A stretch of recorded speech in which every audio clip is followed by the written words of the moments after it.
Welcome to the Off Label Podcast, your twice weekly dose of sanity in an insane world. We got another bonus episode for you today. Seems the GOP Oversight Committee just actually gavelled in not too long ago, and they're going to be talking about holding the heads of NPR and PBS accountable for all the lies and propaganda and everything that they've pushed onto the American people. Now we all know how this is going to work out.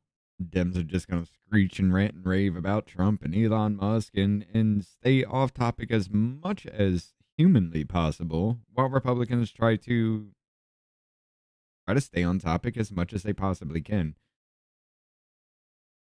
Marjorie Taylor Greene is the chairwoman of this one. This is going to get fun. Let's go ahead and get into it.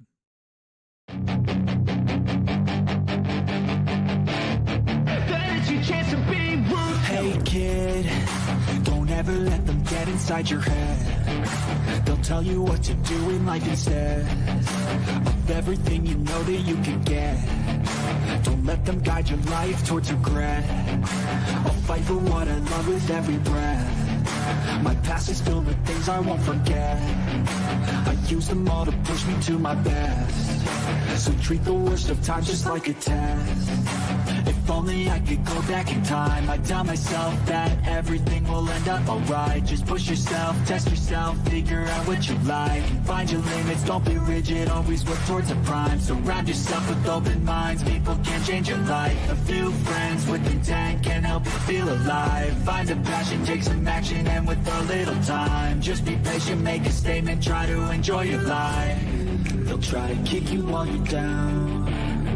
They wanna rise up while you drown. They wanna fill your head with doubt. They're silently scared that you'll figure it out. I'll make it look like I'm losing, won't bother hiding my bruises. And when they finally think you're wounded, then it's your chance to be ruthless. I'll make it look like I'm losing, won't bother hiding my bruises. And when they finally think you're wounded, then it's your chance to be ruthless.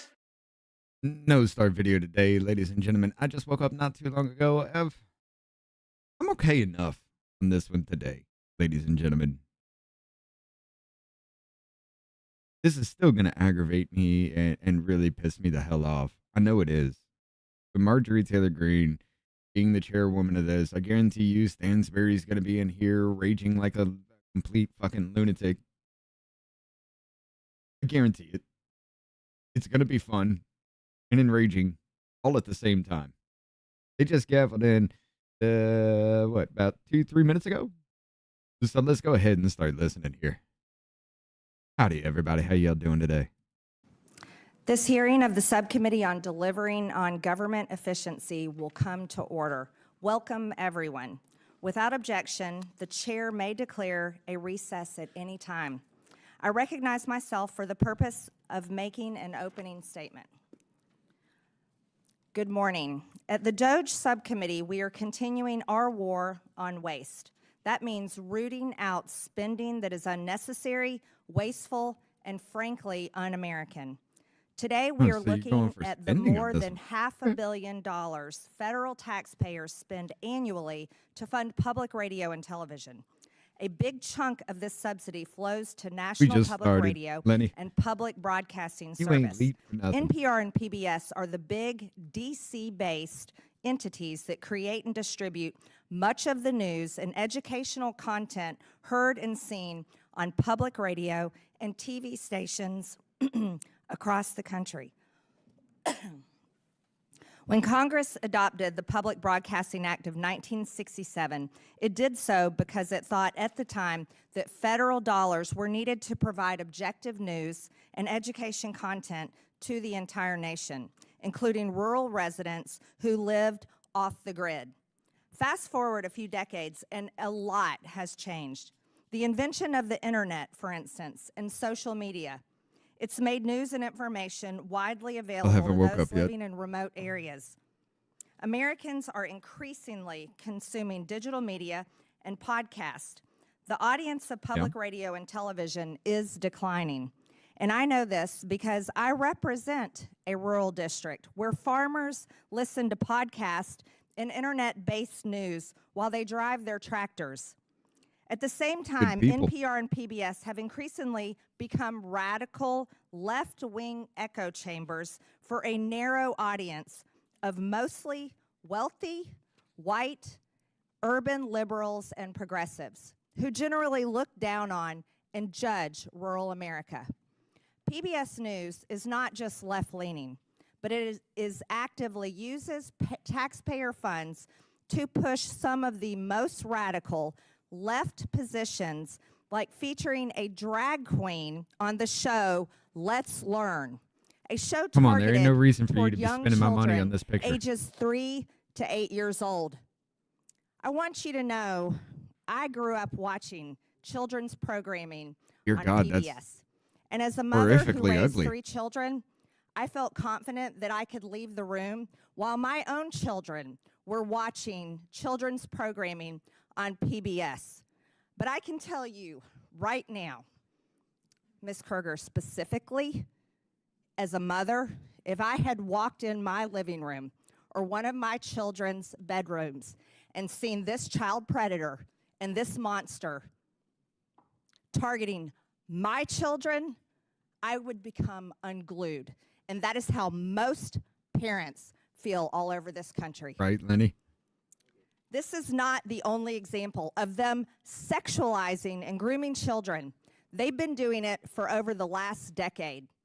In 2015, PBS produced Frontline put out a documentary, Growing Up Trans, that takes viewers on an intimate and eye-opening journey inside the struggles and choices facing transgender kids and their families. This means that PBS is one of the founders of the trans child abuse industry, all while taking taxpayer money. Brainwashing and transing children is an issue so hated by parents across the country that it was a driving force in the landslide Republican and Trump victory in the 2024 Jennifer? election cycle and presidential race. The news that these entities produced is either resented or increasingly tuned out and How you turned doing, off Julie? by most of the hardworking Americans who are forced to pay for it. They no longer view NPR and PBS as trusted news sources. As a matter of fact, with these people, they're a threat. In fact, when Elon Musk put his hand over his heart and extended it and told the American people his heart goes out to them, PBS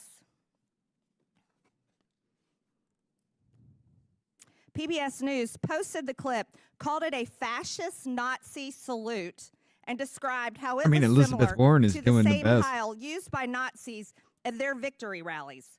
Not once did PBS or NPR report on the numerous accounts of Democrats making the same gesture. Elizabeth AOC, Warren is doing it right. Kamala Harris, Barack Obama, Elizabeth Warren. What's going on, Lisa? How you doing? Somebody that lost a presidential race, Hillary Clinton, Governor Tim Walz. Why wasn't this treated exactly the same way? Is there not a standard in journalism today? Apparently not. Never been. Here's How We Lost America's What's up, Trust Muffin? was in fact the title of a powerful essay written last year by Yuri Berliner, a veteran NPR editor. In his essay, Berliner described how NPR's downward spiral accelerated greatly during the first Trump administration. He said NPR dedicated efforts to damage the Trump presidency via relentless pursuit of Russiagate rumors that the Trump campaign colluded with Russia over the election. NPR hosts interviewed Adam Schiff, then the top Democrat of the House Intelligence Committee, 25 times about Trump and Russia. But they made no apologies when the Mueller report found no evidence that the Trump campaign had colluded with Russia, because they did not. Berliner also described NPR's passionate embrace of the... By the way, ladies and gentlemen, in the little ticker news information there that I do have to fix because I fucked it up right there. But that Jada D. Curry woman, He's gunning for the super mayor of Illinois now. That's right. Tiffany Henyard may have she may have some competition as super mayor. A funny story. We got to catch that later, but left-wing DEI ideology that Americans clearly reject in November elections. I forgot studio mode. NPR's language and style guides were shaped by race and gender-based affinity groups that dominated the internal culture of the organization. And NPR journalists were to ask everyone they interviewed their race, gender, and ethnicity, and enter it into a centralized tracking system. This tracking system embeds DEI into the fibers of its content. Sounds like racism to me. It's a software attached to NPR's content management system where these reporters and producers submit information about their sources' race and ethnicity, gender identity, geographic location, that's kind of scary, and age range. The tool allows NPR to track the demographics of their sources in real time to allow for source diversity. The irony of these supposed diverse sources is that NPR has real interest in diversity, like having diverse viewpoints. Berliner tried to sound the alarm on this when he checked voter registration records of the editors at DC's NPR headquarters and found 87 registered Democrats and 0 offensively, registered horribly ugly Republicans. But NPR treated Berliner like a political dissident in the old Soviet Union. He was driven out of the organization and forced to resign. Sounds like communism. And the ringleader of that effort was NPR's then newly appointed CEO, Catherine Marr, who is before us today. She dismissed Mr. Berliner's wake-up call as profoundly disrespectful, hurtful, and demeaning. In other words, instead of viewing it as a chance to finally right the ship at NPR, she doubled down. In doing so, she made it clear how any further internal dissent would be dealt with on her watch. That does sound like communist China at the taxpayer's expense. And no one should be surprised. NPR installed her in the top job after Ms. Marr was firmly on record with a litany of public comments and social media posts displaying her ultra-progressive views, her scorn for free speech, and her fondness for censorship.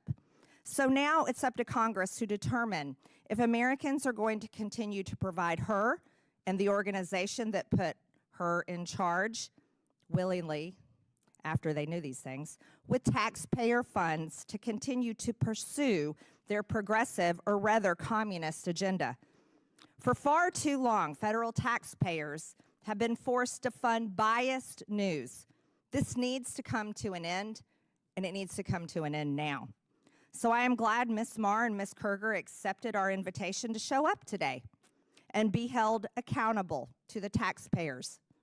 I look forward to them answering our questions in full public view and explaining to the American people why they think they deserve Americans' hard-earned taxpayer money. I request unanimous consent that Representative Jim Jordan from Ohio, Representative Ro Khanna from California, Representative Emily Randall from Washington be waived on to today's hearing for the purpose of asking questions.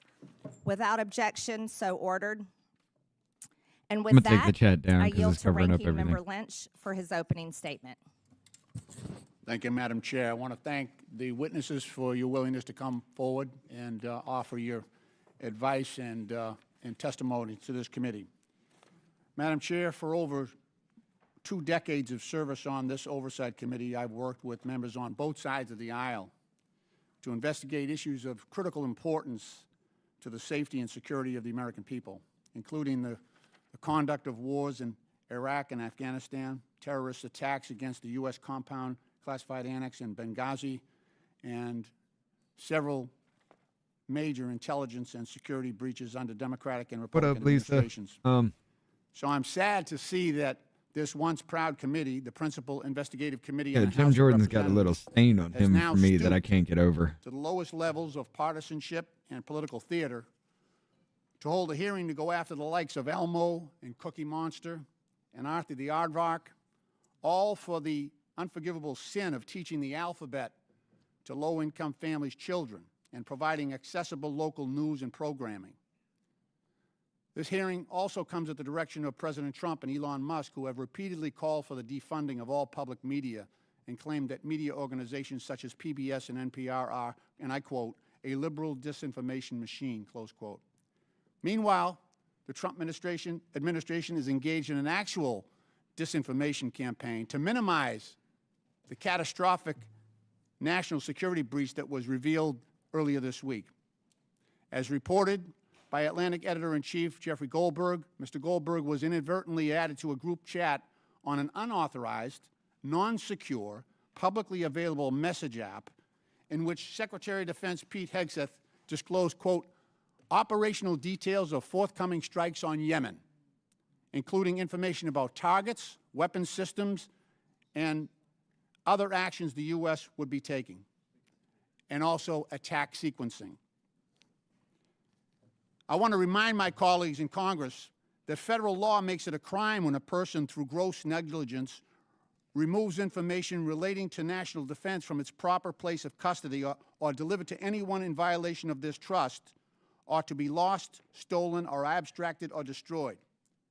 And what's more, if evidence shows that any of the parties who were in on that signal chat lied under oath in the Senate yesterday, Mr. Ratcliffe or Ms. Gabbard, for instance, then certainly conspiracy to conceal that breach would be far worse, where center or criminal intent is in evidence, and would be more likely to invite culpability and possible criminal liability. The Secretary of Defense would be subject to criminal prosecution, and it would be the responsibility of the U.S. Attorney General to prosecute that, but where a conflict exists, it might require a special prosecutor. This security breach severely compromised the safety of American troops in advance of imminent U.S. operations and airstrikes against Houthi rebel positions. It is well documented that the Houthi arsenal includes anti-aircraft capability, ballistic missiles, cruise missiles, rockets, and unmanned aerial attack drones. Mr. Goldberg, who was unwittingly elevated to the clearance level afforded to members of the Joint Chiefs of Staff, was also joined in the exposed group chat by Vice President J.D. Vance, Secretary of State Marco Rubio, and National Security Advisor Mike Waltz, and other senior members of President Trump's national security team. This committee should be questioning every single one of them as to why they were using an unapproved, unsecure messaging app to conduct sensitive, classified discussions about military operations in which our sons and daughters in uniform are being sent into battle. One of the participants was actually sitting in Russia, using an unsecure app. And every member of this committee knows what that means. We've all been advised about which apps are secure and insecure and when it is appropriate to engage in non-critical discussions. As former chairman of our subcommittee on national security, I recall a time when just the potential for a security breach that could expose American troops and intelligence personnel to unnecessary danger would immediately trigger hearings and bring this committee to a lather on both sides. But you can bet we won't be touching this issue. Because today the controlling House majority is afraid to do its job. It is afraid to hold Trump and Trump's administration accountable. They would rather post up against Big Bird than deal with that issue. In oh my reference God, to Big public Bird, media, Elon ladies and Musk gentlemen. recently asked, should your tax dollars really be paying for an organization run by people who think the truth is a distraction? Well, I would say about the same about the current administration and its proliferation of disinformation, from claims that Ukraine started its own invasion, to You mean where the people of Ukraine were Russian, spoke Russian, wanted to be Russian, actually voted to annex themselves into Russia, and Ukrainian fucking soldiers were shelling Ukrainian citizens, asking, do you still want to be part of Russia, after we shelled the fuck out of you with artillery rounds time and time and time and time again.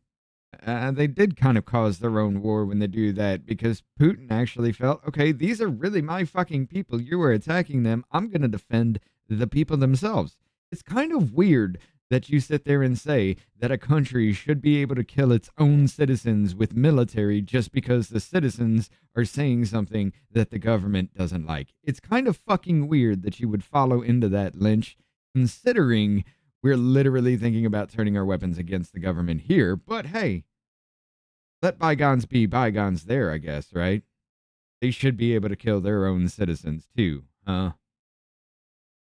So are you saying you're willing to kill me? Secretary Hegzet's assertion that no one was texting war plans. You can read the text today because yesterday in the hearing they said it wasn't classified information. So you can actually go on the New York Times website and read the text that was discussed in advance of our military operations in Yemen. And Madam none of it Chair, happened. If shame was still a thing, this hearing would be None of it was shameful. classified because none of it was I yield real. back the balance of my time. You dumb son of a bitch. Why are you such a fucking purposely retarded faggot?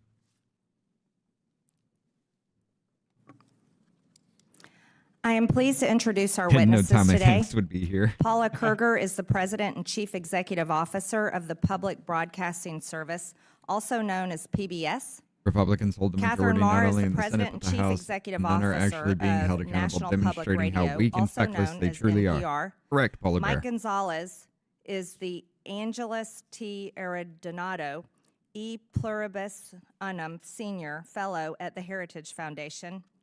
Ed Ullman is the President and CEO of Alaska Public Media. Again, I want to thank you all for being here to testify today.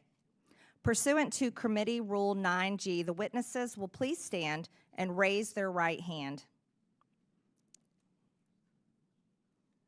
Do you solemnly swear or affirm that the testimony that you are about to give is the truth, the whole truth, and nothing but the truth, so help you God? Let the record show that the witnesses answered in the affirmative. Thank you. You may take a seat. We appreciate you being here today and look forward to your testimony. Morning, Rhonda. Let me remind the witnesses that we have read your written statement and it will appear in full in the hearing record. Please limit your oral statement to 5 minutes. As a reminder, please press the button on the microphone in front of you so that it is on and the members can hear you. When you begin to speak, the light in front of you will turn green. After 4 minutes, the light will turn yellow. When the red light comes on, your 5 minutes have expired, and we would ask that you please do your best to wrap up. I now recognize Catherine Marr for her opening statement. Chairwoman Green, Ranking Member Lynch, and distinguished members of the subcommittee. My name is Catherine Marr, and I'm the President and CEO of National Public Radio, and I welcome the opportunity to discuss the essential role of public media in delivering unbiased, nonpartisan, fact-based reporting to Americans. But you haven't been doing Americans that for listen to years, public radio decades. as they commute, as they work, and in the kitchen as they cook with family. Nearly 100% of Americans live within range of a public radio station. We cover what matters to local communities, crop prices, cook-offs, and local sports teams, alongside news of the nation and the world, from the halls of Congress to coverage of our troops overseas. Today, Americans have more media choices than ever. The rise of podcasting has established a competitive free market for audio news and information. And every day, I am honored to know that we have 43 million listeners from every state in the nation. 43 million Amidst this dumbass competition, motherfuckers who local have no idea stations what's going on. choose to become members of NPR for the value we provide. For example, we are the only non-paywalled news outlet with a dedicated reporter covering veterans issues. While NPR is only 25% of station programming on average, audiences for NPR bring the scale and revenue that subsidize essential local programming. Local public media journalism has never been more important to American families, who consider it part of the fabric of their communities. It correlates with higher rates of civic engagement, greater civic cohesion, and economic advantages, such as better municipal bond ratings. Recent independent If polling done found right, that more than yeah. 60% of all Americans and more than half of Republicans trust public broadcasting to deliver fact-based news. More than national. I understand the subcommittee has questions about funding for NPR and public radio. The vast majority of federal dollars, more than $100 million of the $121 million annual appropriation for public radio, goes directly to 386 local, non-commercial stations across the nation. This highly efficient investment enables your local stations to raise an average of $7 for every federal dollar. As a grantee of the Corporation for Public Broadcasting, NPR received federal funding of $11.2 million last year. These funds allow us to maintain the national public radio satellite system, helping safeguard our national security, civil defense, and disaster response, and enabling public radio to reach every corner of America. Additionally, these funds help protect journalists covering our troops overseas and reverse the decline of local journalism.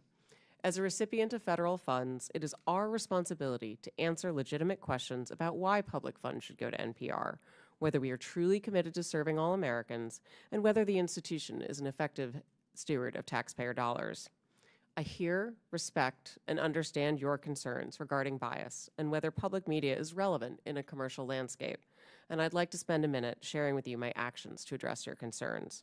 First, it is critical for NPR's newsroom to operate with the highest journalistic standards. That means that they do their jobs independently. But we And have as no CEO, standards I then. have no editorial role at NPR. In other words, I do not decide what we cover or how we cover it. I lead NPR's strategy, ensuring we have resources and policies in place to serve all Americans, not just those with a specific point of view. I was Listeners brought took into over NPR to their revive bias. and reorient the organization and bring It's been public on full media to a display. wider audience, a new generation, and new platforms. We have a responsibility to serve Americans across the full political spectrum in a trustworthy, nonpartisan That's fashion. true, Paula. It is essential that we deliver on this commitment, and we have work to do, and we are doing it. In May, we launched an initiative to improve our editorial review processes to make sure all pieces are fair and comprehensive. We hired new editors and analysts to ensure we're giving fair airtime to different voices and issues.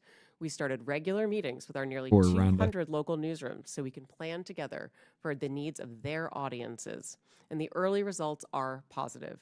Our digital platforms, where we have the best data about our listeners, the political beliefs of our visitors mirror the makeup of the country across the ideological spectrum, and we're seeing growth in readers and listeners. I joined NPR because I believe that our strong and dynamic nation deserves great public media for all. Americans are smart and curious, and they want us to cover issues that matter, from the price of eggs to national security. Do it It's our truthfully. job to deliver truthful facts and information so citizens can make up their own minds. I believe Americans voted why aren't for you doing it then? transformative administration, and it is our responsibility to cover that transformation fairly, with integrity and tenacity. I have been CEO That only for leans 1 one year way. and 1 day. I have made changes to leadership and planning, invested in editorial integrity, committed to expanding our audiences and our relevance for all Americans. While we have taken significant steps in the right direction, the journey can't be completed overnight. Given the support that 75% of Americans have for public media, I ask Congress to give us the opportunity to continue to serve the American public. I will invite you to listen with a fresh ear, and to that end, our newsroom invites you You're to join grabbing us a on whole air, bunch for and I welcome your 75%. questions. You're Thank you, going to Ms. Marr. somewhat agree. I now and recognize everything in Paula between. Kerger for her opening statement. Chair Taylor Greene, Congressman Lynch, and members of the subcommittee. My name is Paula Kerger, and I'm the president and CEO of PBS, a role that I've held for Little 19 muffled. years. It is my honor to be here on behalf of the 336 PBS stations who serve every community in the United States. There's nothing more American than PBS. As a membership organization, our local service is at the heart of our work. Our job at PBS is to support our stations What up, so Michael? that local stations can serve their communities. Apparently, I'm not talking into We've the been mic real proudly good. fulfilling our mission for nearly 60 years Can y'all using hear the me now? public airwaves and other technologies to Let's put it. Am I still mumbled now? Because apparently, this is a thing here. Every scene I build in OBS, not a single one has the same mic settings on every one of it. It's weird, man. It's the same mic, same setup, nothing changes, but I put a different scene. I build a different scene in OBS, and I have to edit my mic in OBS differently than everything else. But anyway, what up, Shane? To help educate, engage, and inspire the American people. That mission is our guide star and remains just as important today as when the Public Broadcasting Act was signed into law in 1967. PBS stations provide something that cannot be found on commercial networks. This is because PBS stations are focused on the needs and interests of the viewers they serve. Especially in rural areas, PBS stations are the only outlet providing coverage of local events. For example, high school sports, local history and culture content, candidate debates at every level of the election ballot, and specialized agricultural news. Local stations also partner with other community organizations to address issues of concern like Veterans Affairs and the opioid crisis. Finally, communities depend on the essential public safety information and emergency alerts our local stations provide. Our programming comes from our local stations. For example, Southern Storytellers was produced by Arkansas PBS for our national audience.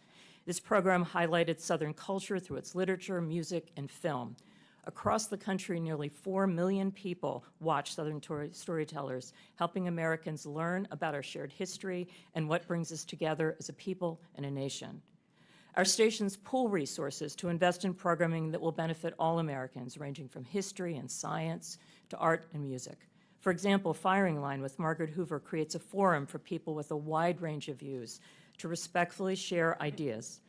While programs like Independent Lens's Matter of Mind, My Alzheimer's explores the challenges facing many American families. And we celebrate what makes our country great. A Capitol Fourth and the National Memorial Day concert honor our nation's ideals, our service members, and our veterans. Looking ahead, we will mark our nation's 250th birthday with a landmark initiative headlined by a new major series from Ken Burns, The American Revolution. Our educational programming for children is one of the most important aspects of our service to the American people. I strongly believe that the programming we offer to prepare children for the future is the most essential work that we do. Today, more than half of all preschool-aged children are not enrolled in pre-kindergarten programs. Our content has helped tens of millions of children prepare for success in school and in life with free programming that is available everywhere children are, on air, online, and in the classroom. Our educational programming is backed by scores of research studies showing that our programs like Daniel Tiger's Neighborhood and Super Y help kids develop essential skills like reading, math, and problem solving. We are proud that nearly 9 out of 10 families agree that PBS is the most trusted, safe, and educational media brand for children. Because our programming is free and universally available, we are able to reach more low-income families than any other media company. In fact, our viewers overall reflect the wide variety of communities we serve. Our audience mirrors the overall U.S. population with respect to education, income, and geography. Each month, over 160 million television and online viewers explore the world through our trusted content. And more than 3/4 of Americans feel that PBS stations provide excellent value to their communities. For over 2 decades, the American public has consistently ranked public television as one of the best investments the government makes. More than 70% of the CPB funds from Congress go directly to our stations. And for every dollar of that vital seed money, local stations raise 7 to support their work. This is one of the best, most successful examples of a public-private partnership. When I think about the need for our service, I think of a man I met during a visit to a local station in Nebraska. He was a rancher with young children, and he drove hours to attend a local station event. He pulled me aside and told me this: we need PBS. We don't live near a preschool. My children have learned to read watching PBS shows, and the shows we watch on PBS are our connection to the rest of America. That is why PBS and the 336 local stations in your communities do what we do. PBS programming and the services that local stations provide bring Americans together. It is valued, needed, and trusted by the American people. I appreciate the opportunity to be here today, and I look forward to your questions. Thank you, Ms. Kruger. I now recognize Mike Gonzalez for his opening statement. Thank you, Chairwoman Taylor Green, Ranking Member Lynch, for allowing me to appear before you. Can you move your mic My name is in, Mike Gonzalez. in front of your I'm a mouth, senior sir? fellow at the Heritage Foundation. The views expressed are my own and should not be construed as representing any official position of the Heritage Foundation. Before joining Heritage 16 years ago, Are you sitting there telling me that the Heritage Foundation doesn't know how to use a goddamn microphone? I was a journalist for many years. I worked in Latin America, Asia, and Europe, traveled with the Mujahideen in Afghanistan, was arrested in Panama, witnessed China's takeover of Hong Kong, and covered the stock market for the Wall Street Journal. I have even covered high school sports. I know that journalists can keep their prejudices in check. That is, if they want to. This ability to give all sides a hearing becomes an even more serious obligation when taxpayers are coerced to pay for you. Yet NPR, PBS, and the other state broadcasters refuse to abide by the simple code of decency. For decades, they've asked for more money while telling conservatives to get lost. But the nation today is in a very different place, with $36 trillion in debt, and more importantly, we're seeing not just a shift in our cultural vibe, but a shift in societal paradigms. Through their egregious bias, NPR and PBS have violated the public trust. Public media needs to be defunded, and the CPB needs to be dissolved. It's a matter of simple fairness. Multiple arguments can be made. I will list just a few. We're deeply in debt. Number two, the arrangement is unfair to private sector media competitors. Number three, public broadcasting was created with the promise that it would be educational. But now that thousands of competitors have come online, public media has become, as George Will says, like the human appendix, vestigial and purposeless. The funding is a regressive tax, an obnoxious wealth transfer. I didn't from want to wealthy wake up this families morning, to the Mike. affluent. But the ultimate factor After is the show, me and my broadcaster's wife hung out unforgivable for a political while. We bias. went to bed What we early, have and today is I slept like a circular, baby. undemocratic relationship. Democrats unanimously vote for more and more money for public media, and in exchange, public media heavily tips the scale in their favor. It is a nice arrangement for them, but it must end. NPR's and PBS's foolhardy embrace of progressive views and constant denigration of conservative ones is quantifiable. Thank you. I referred you to my written testimony. Besides my own examples, I cite the research of Tim Graham, as well as NPR veteran Yuri Berliner, who says, quote, an open-minded spirit no longer exists within NPR. Rather than pause and reflect, NPR instead chose to circle the wagons and assassinate Berliner's character. This is part of a pattern. In 2010, NPR fired Juan Williams and vilified him as a psycho after he dared to flout the network's progressive orthodoxy. The people running NPR remain, in Mr. Williams' words, an insulated cadre of people who think they're right and who have a hard time with people who are different. They went completely off the rails when Donald Trump was elected in 2016. Coverage, quote, veered towards efforts to topple the Trump presidency, Berliner said. NPR hitched its wagon to the false claim that Russia had colluded with the Trump campaign. It also refused to cover the Hunter Biden lap story. After the 2020 riots, The Hunter NPR Biden firmly lap sided with story? those who What? affirmed, without a shred of evidence, that America is an oppressive society gripped by systemic racism. NPR and PBS even justified looting. Rather than use journalism as a truth-seeking tool, NPR and PBS distorted journalism to further a political agenda. Yamich Alcindor, the liberal activist that PBS hired to cover the White House, routinely used the platform to make unsubstantiated allegations against President Trump. President Biden, she presented as, quote, a moral, undecent man, unquote. Or consider Catherine Marr's appointment as NPR CEO. Her long record of comments leave zero doubt that she's not only a committed progressive, but someone whose disdain for free expression disqualifies her from being anywhere close to the levers of power at a media institution. And what does she think of President Trump? He's, quote, a deranged, racist sociopath. Ms. Marr is an American. She's entitled to her views. The question is whether NPR is entitled to appoint her as CEO and then ask conservatives to just pony up. Public media's main argument now is that it is essential for weather emergencies in hard-to-reach places and that without public money, local news will cease to exist. But over 98% of Americans today have a mobile phone. Even Alaska, one of our most isolated states, has high levels of internet penetration. As for the claim that the taxpayer is the last available business model for local news, NPR and PBS are asking us to believe something laughable, that the government can fund a media structure that actually keeps the government in check. I urge you not to try to mend public broadcasting. End it. Thank you very much for your attention, and I look forward to your questions.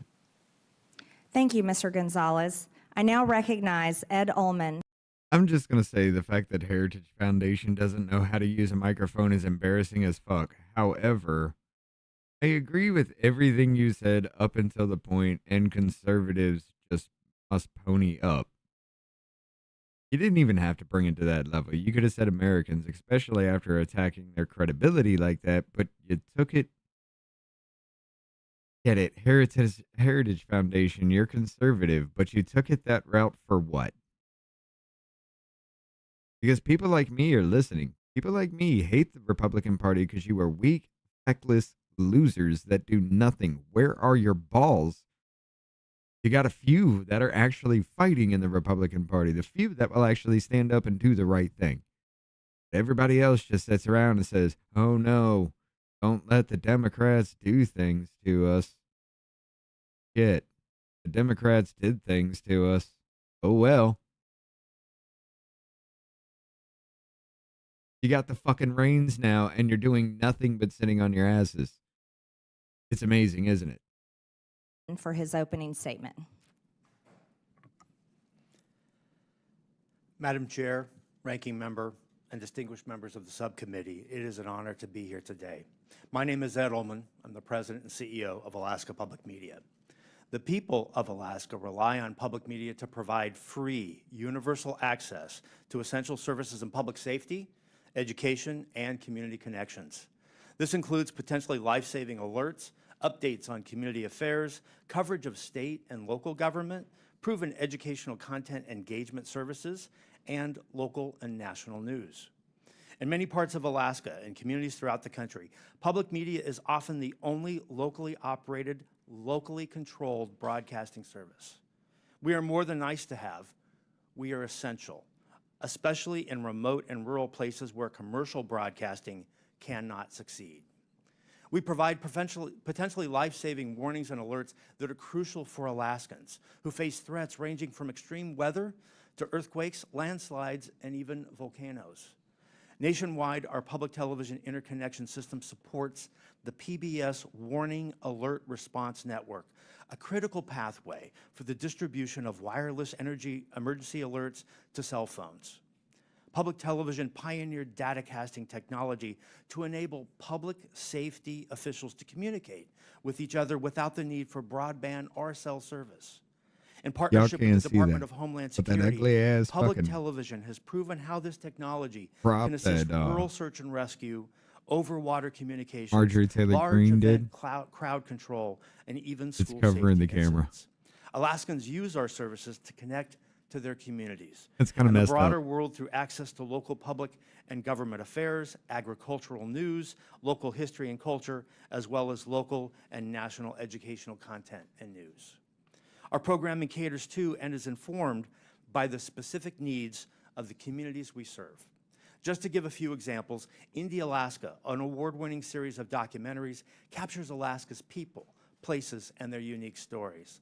Alaska Insight is a weekly public affairs program that moves the conversation beyond the headlines and right into Alaska's communities. Our radio station hosts Alaska's only statewide call-in programs, Talk of Alaska and Line 1, Your Health Connection. We reach across Alaska with these essential free services through a statewide network consisting of 4 TV channels and 1 radio station. We coordinate the only statewide news network, which includes 27 independent radio stations across Alaska, and we operate the Alaska Rural Communications System, which provides free over-the-air television and radio programming to 100 rural communities. Alaska Public Media is one of more than 360 locally controlled and operated public television stations and over 1,000 public radio stations throughout the country that provide critical services to address the broad range of interests and views of our local communities. These stations collectively reach nearly 99%. Did you just bring a guy here to testify from Alaska, where very few people really live, like nationwide? I get it. They need to know. They need to stay informed too, but that's the best area to just propagate bullshit in. Because nobody's going to check Alaskan Airwaves to see what's going on over there. You know what I'm saying? So you could literally just be spouting off bullshit out there and nobody would know. 9% of the American public, regardless of zip code or income level. This nationwide service would not be possible without federal support. Today, over 70% of the federal funds for the Corporation for Public Broadcasting go directly to stations just like ours. Our system leverages this crucial seed money 7 times over in highly efficient public-private partnerships. Reducing or eliminating federal funding would be devastating and could cause the closure of many stations, especially the most rural and remote.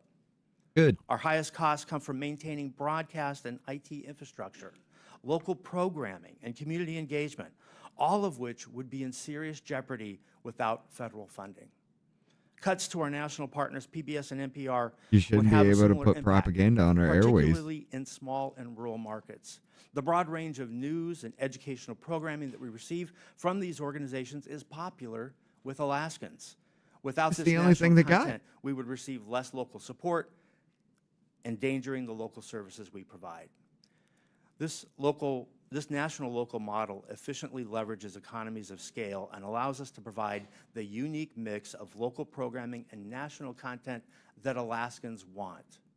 Congress's support for the mission of public broadcasting to provide every American access to free, non-commercial quality educational programming remains critical. It allows us to connect Alaskans with each other and with our neighbors in the lower 48 and to connect the nation with us.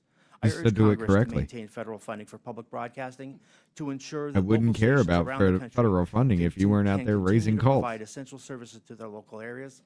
I welcome your questions. Thank you, Mr. Ullman. I now recognize myself for This is 5 gonna be minutes fun. of questions. Ms. Marr, your public statements and social media posts reflect left-wing ideology and blatant opposition to free speech.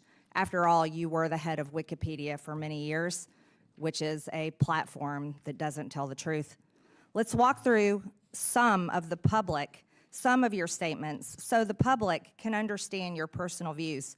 You said your fellow Americans just elected Donald Trump as president again this past November. You called him a deranged racist and sociopath. Sorry, I wasn't looking You at the posted chat. on I'm looking X that direction, that but I'm America actually listening. is addicted to white supremacy. It's appalling. You've publicly chastised using the phrase boy and girl, which you said erases the language for non-binary people. There's only 2 genders, by the way. Ms. Marr, the federal funding that your outlet receives comes from all American taxpayer dollars, not just from your viewers who support such statements as these. Let me inform you, and that your federal funding is also paid for by the other half of the country, the 77 million Americans who voted for President Trump, someone you called a deranged, racist sociopath. Ms. Marr, many find your pro-censorship and anti-free speech views more concerning than your politics. The only speech you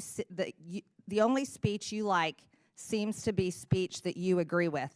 In 2021, you called the First Amendment the #1 challenge in American journalism because it makes it hard to crack down on bad information. You said in a TED Talk that our reverence for the truth might be a distraction. You've also expressed support for deplatforming individuals you view as fascist. Who do you think should be charged with cracking down on so-called bad information? Is it NPR? Is it the government? Is it you, Ms. Marr? Congresswoman, Madam Chair, thank you so much for the opportunity to address this. I know. Is it up to you and NPR to crack down on bad information or decide the truth? Answer the question, yes or no, Ms. Marr. Absolutely not. I'm a very strong believer in free speech, and I believe that more speech. Your public statements say otherwise. Take it Ms. easy, Marr, in Shane. 2021, when speaking at an Atlantic Council event, you said that when you were CEO of Wikipedia, you took a very active approach to disinformation and misinformation. During the COVID pandemic and the 2020 election, you said you censored information through conversations with government. Which governments were those, Ms. Marr? The Biden administration, yes or no? Madam Chair, Wikipedia never censored any information. These are your public statements, Ms. Marr. Ms. Marr, are you familiar with Section 399B of the Communications Act? It prohibits non-commercial education broadcast she lied then, or is she lying now? NCEs, from airing commercials on behalf of for-profit entities. The FCC recently opened an investigation into the underwriting announcements and related policies of NPR and PBS. Does NPR air commercials for for-profit entities, Ms. Marr? Yes or no? Madam Chair, we are in full compliance with the FCC's inquiry and will continue to cooperate. I remind you, you're under oath, and violations of the Communications Act comes with a fine up to $10,000 and possibly up to a year in prison. Does PBS air for-profit commercials, Ms. Kruger? We air underwriting announcements, and we believe we are in full compliance with the FCC, and we look forward to delivering the material required in this part of this investigation. We look forward to that, too. I'm assuming you're concerned, both of you are concerned about this, and that's why you brought so many attorneys with you today. Ms. Kruger, using taxpayer subsidies, PBS funded Independent Lens to make documentaries for part of your programming. In 2016, Real Boy was aired about a trans teen navigating adolescent sobriety and the ramification of his gender identity. In 2022, the same series aired Our League, in which a trans woman comes to her old school Ohio bowling league in a story about transition. Then in 2024, A Racist Trees was aired, telling a story of how in Palm Springs, a black neighborhood fights to remove a divisive wall of trees. Do you think PBS needs to fund ridiculous material such as this that the taxpayers are having to pay for? These are documentary films that are point-of-view pieces that are part of our primetime schedule for adults. And parents and adults don't trust that type of programming. No. Turned off your own mic. Thank you, Madam Chair. I ask a unanimous consent to enter into the record this letter from 72 public radio stations serving rural communities across the country, where they emphasize how important federal funding is to the ability to provide vital public safety information. Without objection, so ordered. Okay. I also have a similar letter from Georgia, from the Georgia PBS NPR station, also asking for consideration for federal funding. Without objection, so ordered. Thank you. Ms. Kruger and Ms. Marr, can we talk a little bit about the educational service you provide for children of low-income families and how that that is received? And, a lot of people don't like her for that the trust reason. that you've generated among But I families like her in that because she's situation. willing to fucking fight. Yes, a significant She part of will our sling the broadcast shit. day is devoted to programming for children. We focus on preschool. Goes back to the legacy of Fred Rogers, who believed that media could be a tool to help to instruct children as well as a tool of entertainment.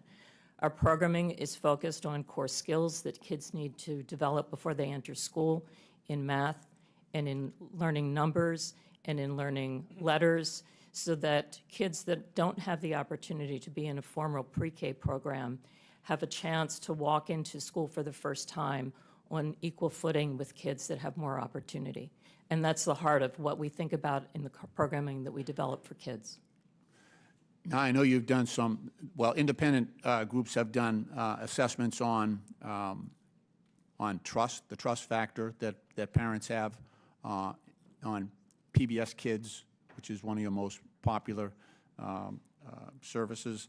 Can you You're talk right, about Michael. that? Yes. Where did you come in terms of the comparison to other stations? Yeah, we are the most trusted media brand. In fact, Parents Magazine this week just ran the results of a study that was done on Daniel Tiger's neighborhood, actually looking at 16-year-olds that remember some of the basic skills they learned as small children.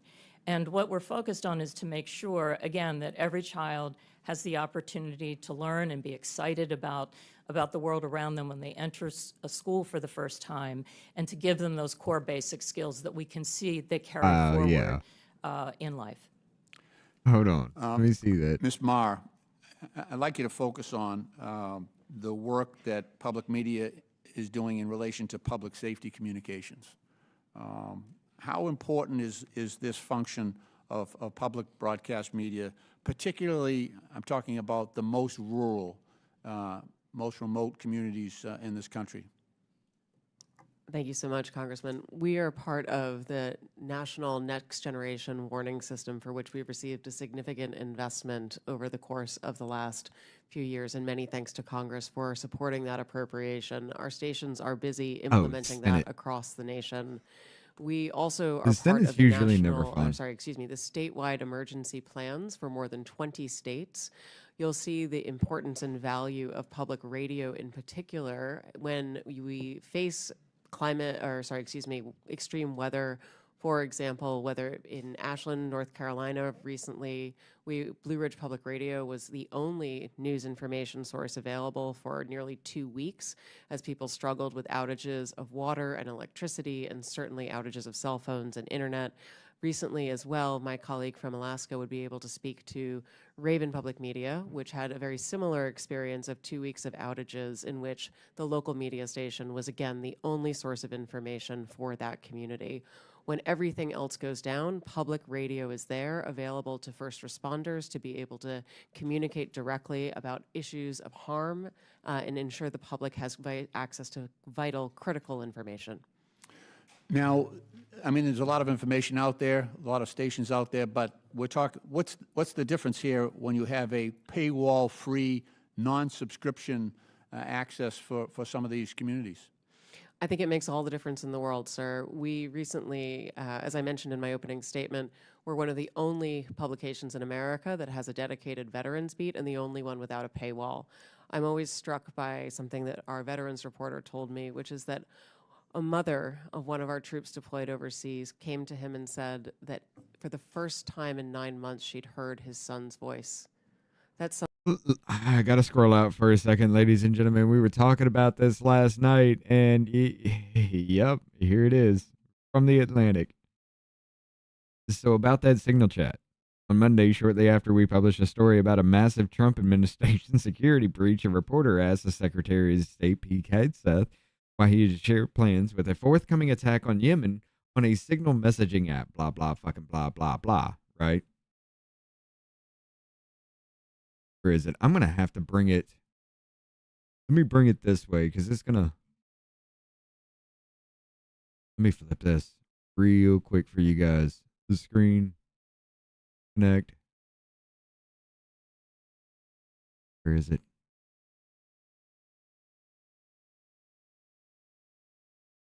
Right there. Okay.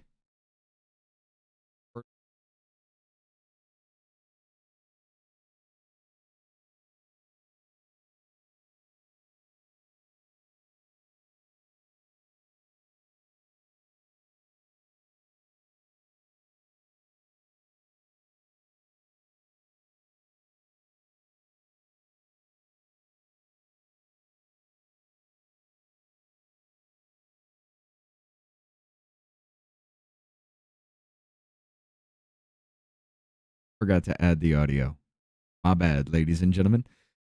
But yeah, at a Senate hearing yesterday, the Director of National Intelligence, Tulsi Gabbard, and the Director of Central Intelligence Agency, John Ratcliffe, were both asked about the signal chat which Jeffrey Goldberg, the editor-in-chief of The Atlantic, was inadvertently invited by the National Security Advisor, Michael Waltz. There was no classified material that was shared in that signal group, Gabbard told members of the Senate Intelligence Committee. Blah, blah, blah, blah. The statements presented us with a dilemma in the Atlantic's initial story about the signal chat with a Houthi PC small group. As it was named by Waltz, we withheld specific information related to weapons and to the timing of attacks that we found in certain texts. As a general rule, we do not publish information about military operations if that information could possibly jeopardize the lives of U.S. personnel. That is why we chose to characterize the nature of the information being shared, not specific details about the attacks. The nature of the information. It was classified sensitive information because of the nature of the information. Not a single fucking bit. Oh, I called it. I told y'all. I told y'all. Let me link back to the right one now on this one. Not a single bit of that was true. Ain't that fucked up? I told you it's either a setup or the dude's been there since the Biden administration and they just took a list from somewhere else. Something that I believe only public media can do, and it can only do that because it is available to all Americans. Sorry, yeah, I without forgot any to barriers. throw up the Thank you. Madam Chair, I yield my back. microphone in the vertical I video now scene. recognize Chairman Comer from Kentucky for 5 minutes. Thank you, Madam Chair. Mr. Ullman, I'm glad you brought up a point, and it's been mentioned a couple of times already at the early start of this hearing, about rural and remote. And I have to tell this story. When I graduated from college with a degree in agriculture, I went back to rural Monroe County, Kentucky. I'm still building and worked these on a muffins. farm, my farm, for 5 years, full time. Farm to this day, but full time. I was in a tractor, sometimes 10, 12, 14 hours a day. And I listened to the radio, and the only radio station I could get that had news was public radio. So I listened to as many hours of public radio as anyone on this It just panel, sounded to I be can way assure too you. damn bullshit. And I mean, it was a great service. That was 30-some it years just sounded ago. too damn dumb. Today, in that same remote area, I mean, you've got Sirius XM, you've got podcasts, there's internet access now. There's a whole menu of media options now. So, but over time, and I still occasionally listen to NPR because I just want to hear what they have to say. And I don't even recognize the station anymore. It's not news. I feel like it's propaganda. I feel like there's disinformation every time I listen to NPR. And, you know, a media entity like MSNBC or Huffington Post that, in my opinion, consistently spews disinformation, they can do that. They're a private company.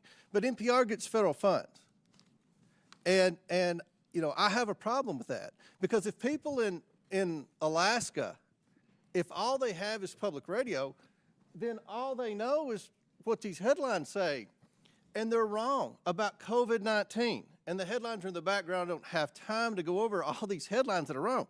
About Russian collusion, wrong, wrong.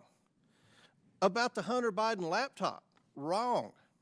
And then there's a story about me. And part of what we went through on this committee during the Biden investigation, which, by the way, ended with Joe Biden's last act as President of the United States, pardoned his entire family preemptively for an 11-year period, which just so happened to be the 11-year period that this committee investigated the Bidens, that we had subpoenaed bank records. I don't think NPR reported about the pardons, but they reported a lot about how there was no evidence of any wrongdoing and things that just weren't true. In fact, there's a story, NPR, lawmaker leading Hunter Biden House investigation accused of owning a shell company. Well, that's me.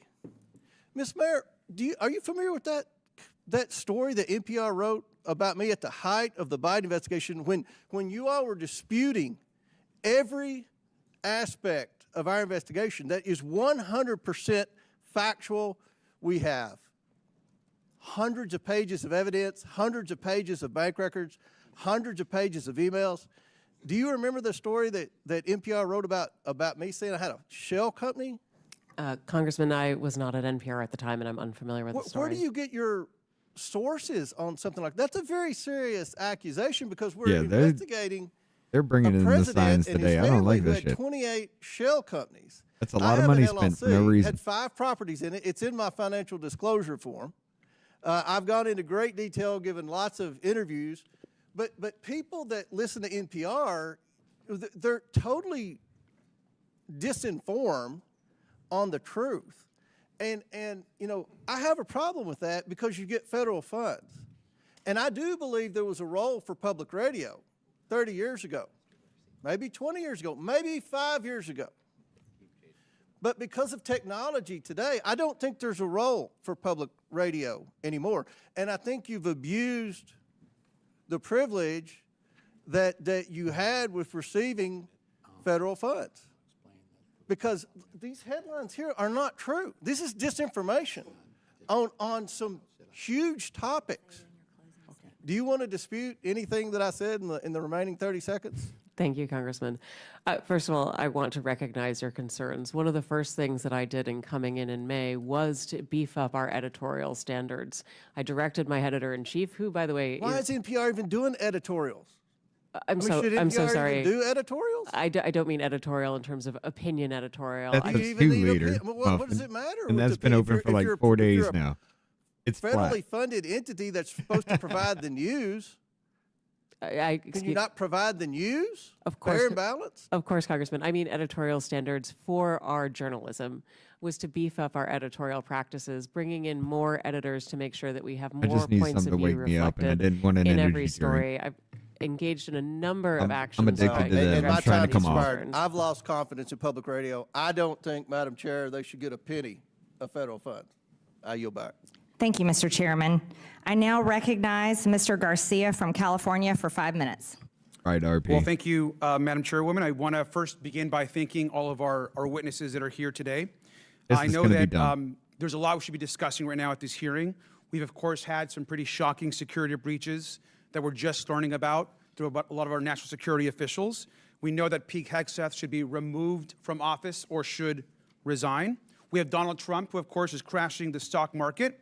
He's taken away millions of programs and hurting people across this country to fund tax giveaways to billionaires.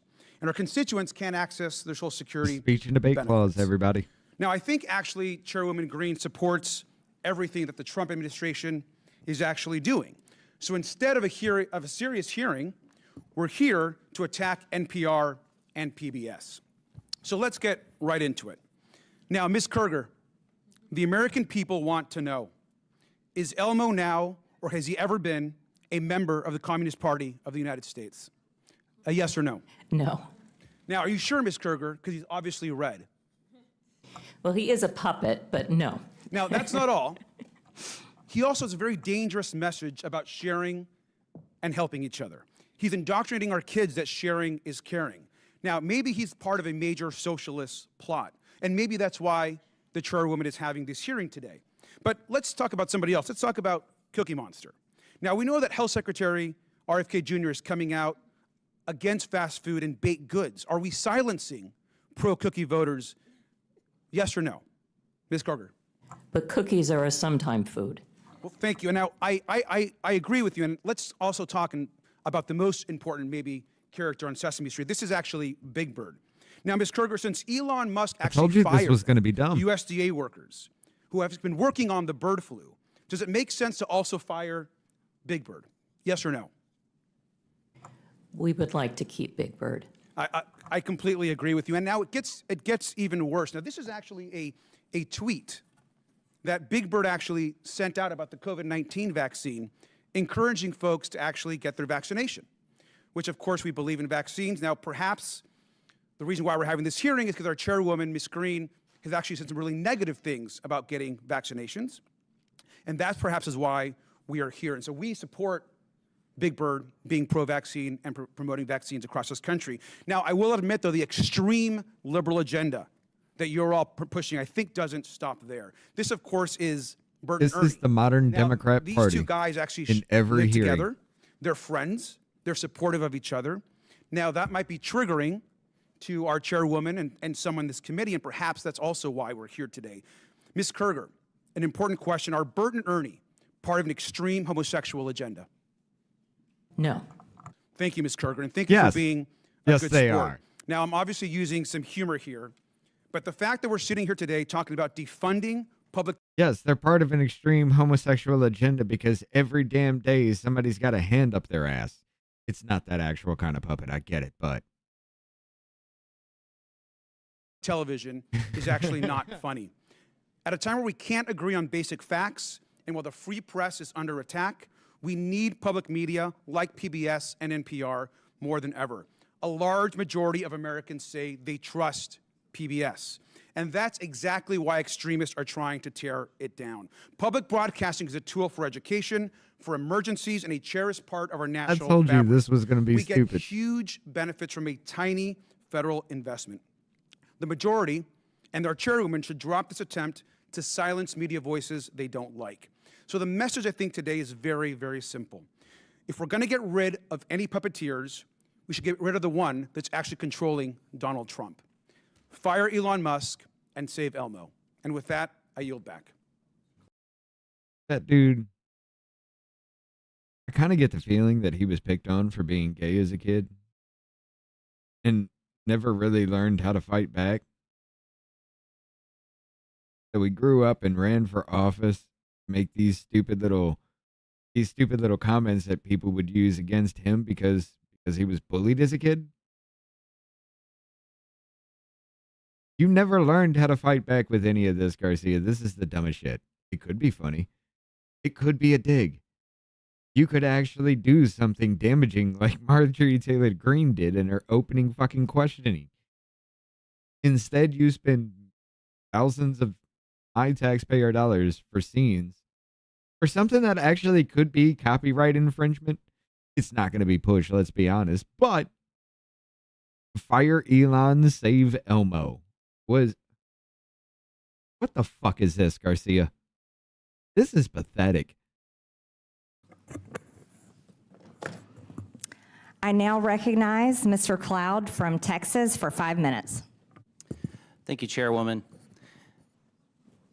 NPR fancies itself as a nonpartisan news outlet, public information outlet. Even says that we should consider all things. All things are considered, yet their history of political bias has shown that there are a number of things they have not considered. They asked us not to I wish consider Cloud that the would, Hunter Biden laptop was real. They dismissed sling a little what more was shit. always the most probable I'm gonna be theory honest. of the COVID lab leak from Wuhan. They interviewed Russia collusion hoaxer Adam Schiff 25 times, who claimed to have a vault of information in his office leading to the impeachment of President Oh, Trump. fuck. That's which, of Cesar course, we sitting now know next was to him, all too. fraudulent. That's going to be even dumber. I'd Is that like to to submit lead? for the record an article by Uri Berlinger. I've been at NPR for 25 years. Here's how we lost America's trust. Without objection. So NPR, unfortunately, has lost much of the audience I that thought they I was used gonna to have a good day. and now they have a very partisan audience because of this. Who do they bring in to fix it? They bring in Ms. Maher, who has a history of commentary of promoting Marxist ideology, including critical theory.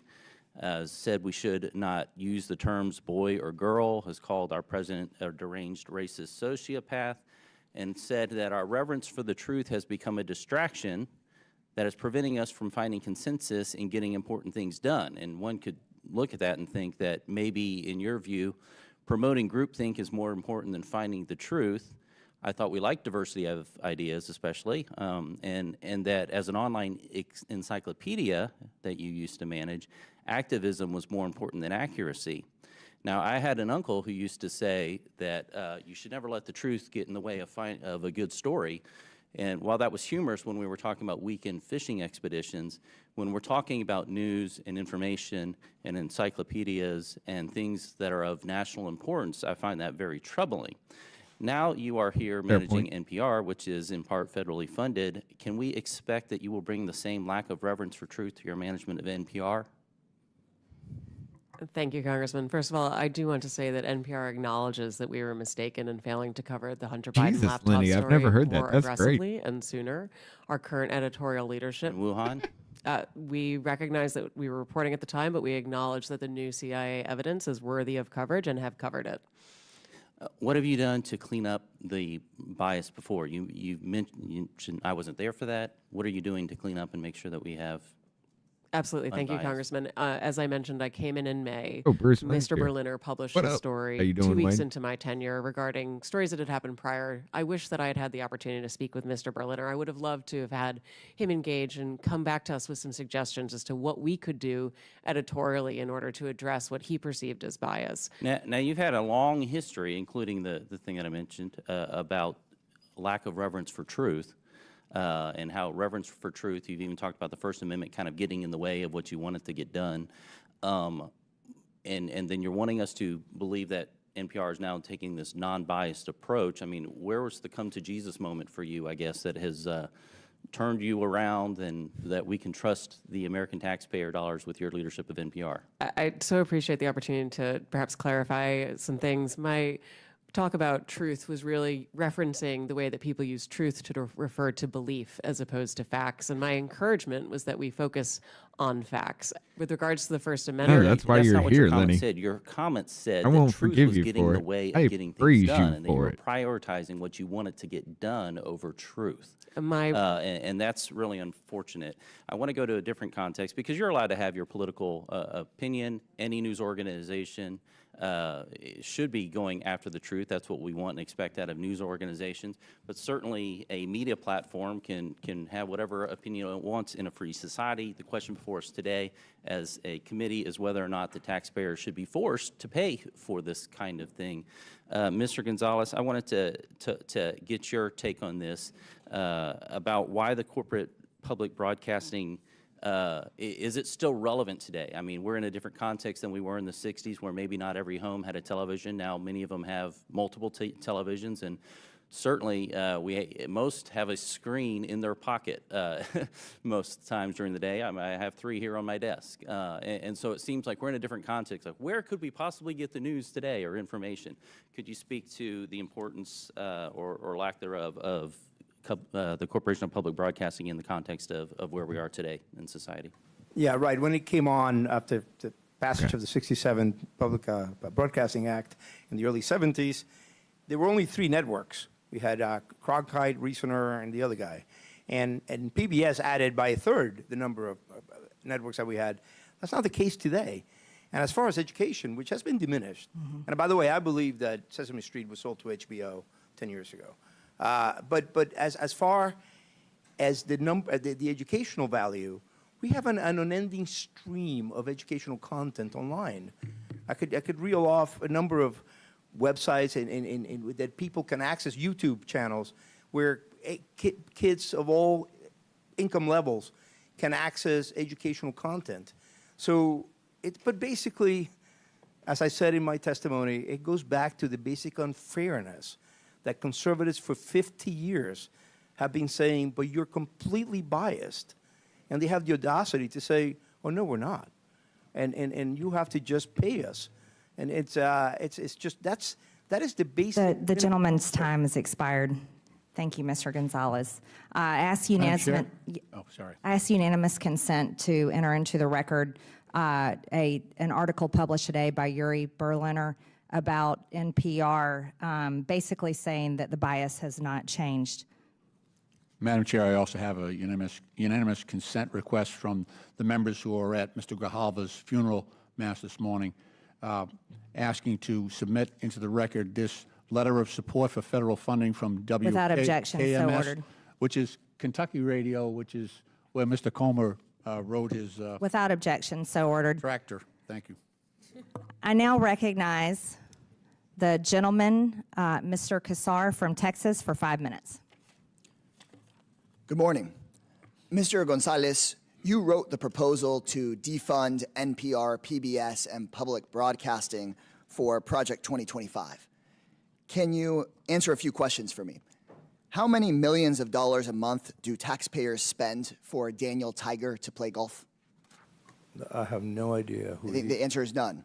Okay. To your knowledge, has Miss Piggy ever been caught trying to funnel billions of dollars in government contracts to herself and to her companies? That's a silly question. Well, the answer is no. How about Arthur the Aardvark? Has he ever fired independent Crockett. government watchdogs God damn who it. were investigating his companies? The answer is no. Madam Chair, I'm told we're here to talk about government efficiency, but Daniel Tiger has not blown $10 million of taxpayer money to play golf with his friends, but Donald Trump has, just at the beginning of his administration. Miss Piggy hasn't been caught funneling billions of dollars in government contracts to herself, but Elon Musk has. And Arthur has not fired independent government watchdogs investigating him and his companies, but Elon Musk has fired at least 5. So once again, my Republican colleagues are dragging in a scapegoat, this time PBS and NPR, to try to distract from the fact that Trump and Musk are robbing working people. It's Sesame Street that's making things expensive. It's Mr. Rogers that's blowing taxpayer money. It's listeners like you. It's absurd. The total funding for public broadcasting is just 1/6 the amount that Elon Musk's companies make off of the government every single year. But you will not see Elon Musk being grilled by this committee. I've It's seen a not lot, Elon Musk but putting pointing out the finger at propaganda Elmo to cover brainwash for American Elon people. Musk might be a new low for Miss Marjorie Taylor Greene's committee. I don't think Americans are buying it. You're Here's what I right. We're think not we buying should your bullshit. be having a hearing about. After Trump and Musk took over Social the media government, clip. reporters noticed that the State Department was trying to funnel $400 million taxpayer dollars to Tesla. The State Department said it's an old contract, no news here. But because of a brave whistleblower and an NPR reporter, they exposed the corruption and the lies. Madam Chairwoman, if we want to look into waste, fraud, and abuse, why not look into that? Elon Musk, who's running cabinet meetings, who's running the White House, was trying to funnel money to himself. So let's stop investigating Cookie Monster and start investigating how the Trump administration lied about this and was trying to funnel money to their biggest political supporter. Maybe you're trying to defund NPR because they expose this kind of corruption. Whoever And if voted for this Republicans person, you were need to be serious about locked in an investigating insane waste, fraud, and asylum and abuse, my colleagues would lobotomized. admit What the that fuck? Big Bird is not the problem. Big tech is, big pharma is, big insurance companies are. Elon Musk's companies make billions, $3 billion a year off of government contracts. That's 6 times the money that goes to all of public broadcasting. Private insurers in Medicare Advantage overcharged taxpayers $83 billion just last year. That could pay for public broadcasting 160 times over. The $4.5 trillion tax cut for the ultra-wealthy that Republicans on this committee are trying to push through, that would pay for public broadcasting 9,000 times over. There is money to pay not just for PBS and NPR, but health care for every American, tuition-free trade school and community college for every American, to end homelessness on the streets of our cities. But my Republican colleagues don't want to talk about the corporate waste, fraud, and abuse because those corporations fund the Republicans' campaigns. So instead, they want to shut down educational programming for kids and their families, and they want to shut down local radio stations. To borrow a phrase from Sesame Street, the letter of the day is C, and it stands for corruption. Look, in my home city of Austin, Texas, we have Austin City Limits, which decade after decade after decade has chronicled American music. And if they had a bad season and it was private TV, they just would have shut it down. And we wouldn't have had decade after decade after decade of Austin City Limits. That's the amazing thing about public broadcasting. I have a lot of public housing residents in the San Antonio side of my district, and when I talk to them and they hear about what's going on in Washington, D.C., they talk about Texas Public Radio. And I just heard my colleagues talking about educational programming for kids on YouTube. That stuff is loaded with ads. And also on other forms of private television, they're selling you and your kids stuff, making people feel bad. They're trying to make a profit off of you. That's why I got sat in front of Mr. Rogers, because you got to learn something and they weren't just trying to sell you junk. It's better for our kids, it's better for our families, and we should actually be supporting public broadcasting instead of this stuff. Madam Chair, leave Elmo alone. Bring Elon in for questioning instead. I now recognize Mr. Timmons from South Carolina for 5 minutes. Thank you, Madam Chair. I want to thank the witnesses for being here today. I'm going to begin by saying this. We don't want to shut down NPR or PBS. I didn't think I'd wake up this morning and have an aneurysm over sheer stupidity, but here we are. What the fuck was the point in anything he ever said? Oh, wait, his social media clip so he can look clever on the social media instead of looking like the complete jackass he is, because this is about NPR and PBS, not about Elon Musk and Donald Trump, you dumb son of a bitch. But ladies and gentlemen, you want to put social media stars in government now, right? I mean, this is what it's going to look like. We're not going to know shit. They're just going to sit there and campaign using these hearings. Kind of fucked up, isn't it? Yes, but we have $36 trillion in debt, and we have run a $1.8 trillion annual deficit, and we are scouring all government spending, not just Democrat priorities, but Republican priorities too. We're going to be going through the defense budget. We're going to be making sure that we are spending our taxpayer dollars wisely because we have an existential threat. We have an existential threat. We cannot continue down this path financially. So we do not want to shut you down, but we cannot continue down this path.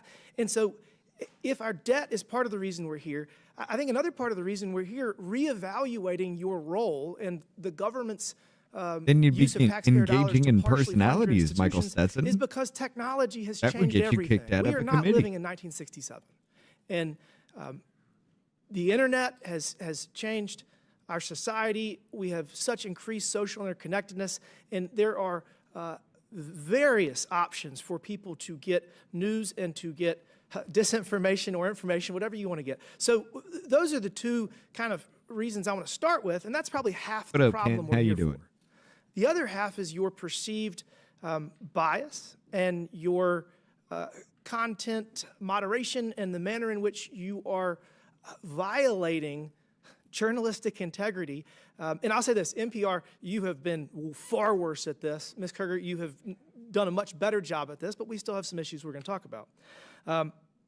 Ms. Marr, do you think that the public statements you have made on social media create a challenge in your leadership for what should be an unbiased public information system? Do you think that your past comments, I'll give you a better question, did they come up in your job interview? Like, do you see a problem? Congressman, thank you for the question. No, they never came up in my job interview. You're a rabid progressive. Like, and do you not think it's a problem that your political leanings make it seem to the American people that you're not biased and you're not doing your job? Because you agree that your job is to have journalistic integrity, right?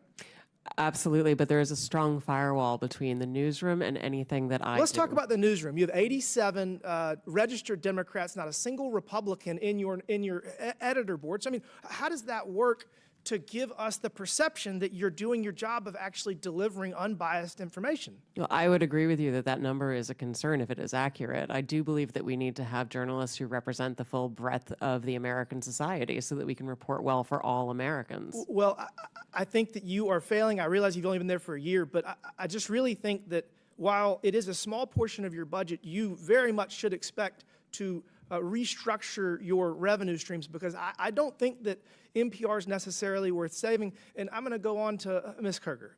I will say this. You have been very professional, and you have been there for decades, and I think that you've done a fairly good job over your tenure. But I want to ask you a very simple question. In retrospect, do you think that it was inappropriate to put the drag queen on the kids' show? Do you think that was a mistake? The drag queen was actually not on any of our kids' shows. The image that Chairman Taylor Greene showed was from a project that our New York City station did with the New York City Department of Education. What time of day did it air? It did not air. It was a digital project they did for the Department of Education. Do you think it only that appeared on our human should have website? anything to do with PBS? Do you think that human? I mean, do you see? It was not a PBS. It was not for PBS. It was Okay, so you're mistakenly saying we put it should on have our that information. website by our. I'm sorry. I don't mean to talk over you. It was mistakenly put on our website by our New York City station. It was not intended for national distribution. It was immediately pulled down. It was never How broadcast. about, do you think that you should publish something that calls trees racist? Is that, in retrospect, should you have published that? I'm not sure what you're referring to. You had Congressman. a segment that was called Racist Trees, and it was I mean, we've already referenced it a number of times. So, I mean, do you think trees can be racist? I guess that's a good one. I don't know what you're talking about. I've never. I know what you're talking about there, Mr. Timmons. It was a show talking about the disparity of white people living in more urban areas instead of rural. I'm sorry, no, more rural areas. Rural is a hard word. More rural areas instead of urban, where trees go in the rural areas because the urban areas are so densely populated.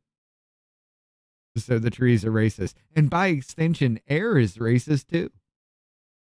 Because white people breathe cleaner air than black people. I shit you not. Those were articles. Never heard of what you're referring to. All right, well, but I'd be happy to look into it. I guess, last, do you think that it's appropriate to expose children to issues of transitioning? Do you see a problem with that? Is that something you should avoid? That is not anything on any of our children's programs at all. Ms. Kerger, you have done a far better job here today, and we're going to continue to have this conversation. But again, we have $36 trillion in debt, and we're trying to figure out how to make sure that our kids and our grandkids have an opportunity at the American dream, because if we don't change course financially, they won't. Thank you. I yield back. Thank you. I now recognize the gentlewoman from Texas, Ms. Crockett, for 5 minutes. Thank you so much. That's It true, should not RP. be surprising that the president is doing everything possible Let's see if yesterday was a one-off situation. Let's see how heated she gets in this shit. This is going to be fun. to make it more difficult for the media to hold him accountable and for the public to be informed about his reckless and illegal behavior. Yet here we are.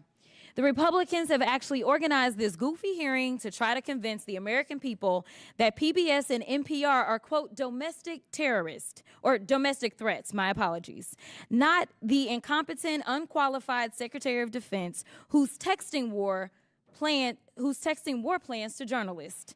But it's y'all, PBS and NPR, the American people are supposed to be worried about. You can't make this up. It's as stupid as it sounds.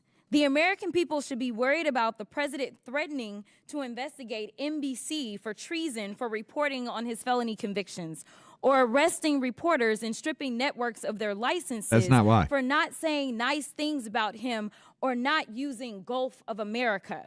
The Republicans. That's not why, Crockett. Again, there you are with that dumbass attitude. It is a little more calm. There you are with that dumbass attitude saying the same dumb shit over and over again. This is why only 4% of Democrats think you represent their core values. Calm down a little bit. Maybe that number could get higher. If you changed your image to what you were doing yesterday instead of this dumb shit, maybe that image would be a little better. But there you go, dancing in the halls of Congress to Hoochie Mama again. Republicans witness, Mr. Gonzalez, went so far as to suggest that because NPR and PBS reported on the murder of George Floyd, they, quote, represent a danger to our physical health as well as to civic health of our body politics. Ms. Mayor, do you think reporting on the murder of George Floyd and highlighting instances of systemic racism is a domestic threat to America?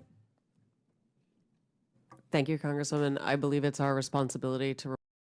When you're lying to the American people to get them riled up to go riot out in the fucking streets that our government seems to have been involved with and in some ways paid for. Yes. Yes, you were using the people to levy war against the United States of America.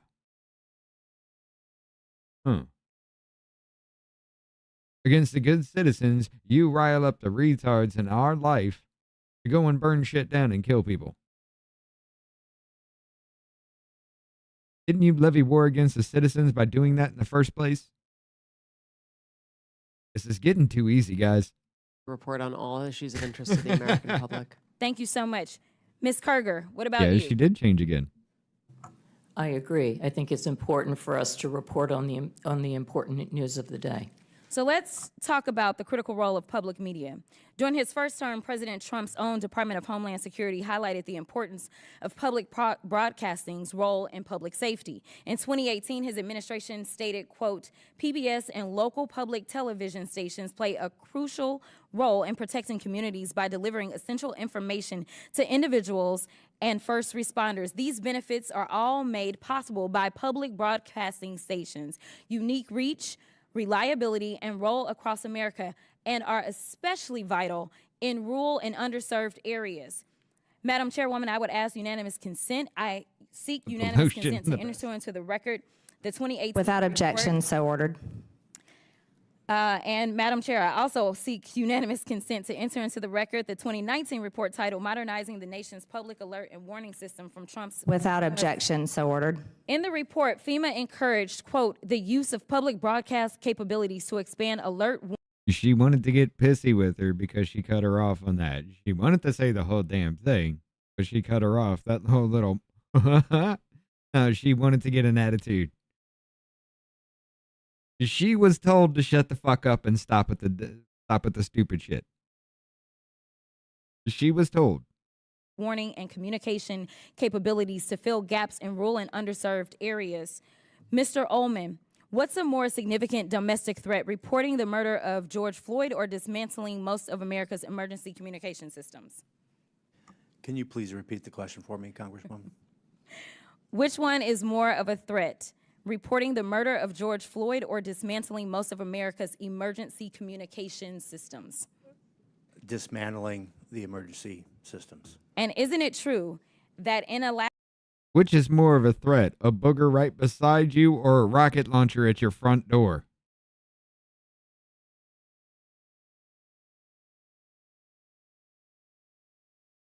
Which is more of a threat, her in Congress or dismantling all emergency airwaves? Barrow, Alaska, is the only, and isn't it true that KBRW-AM in Barrow, Alaska is the only broadcast service available in an area of more than 90,000 square miles? That is correct. It's also the North Slope, where the majority of all the oil production that comes from Alaska takes place. Thank you so much. And isn't it true that without these stations' broadcast, Americans in rural communities would lack access to life-saving information and public safety alerts? That is correct. So in your opinion, would eliminating funding for stations in rural America like WNGH, Channel 18, and the Chairwoman's District hurt Americans?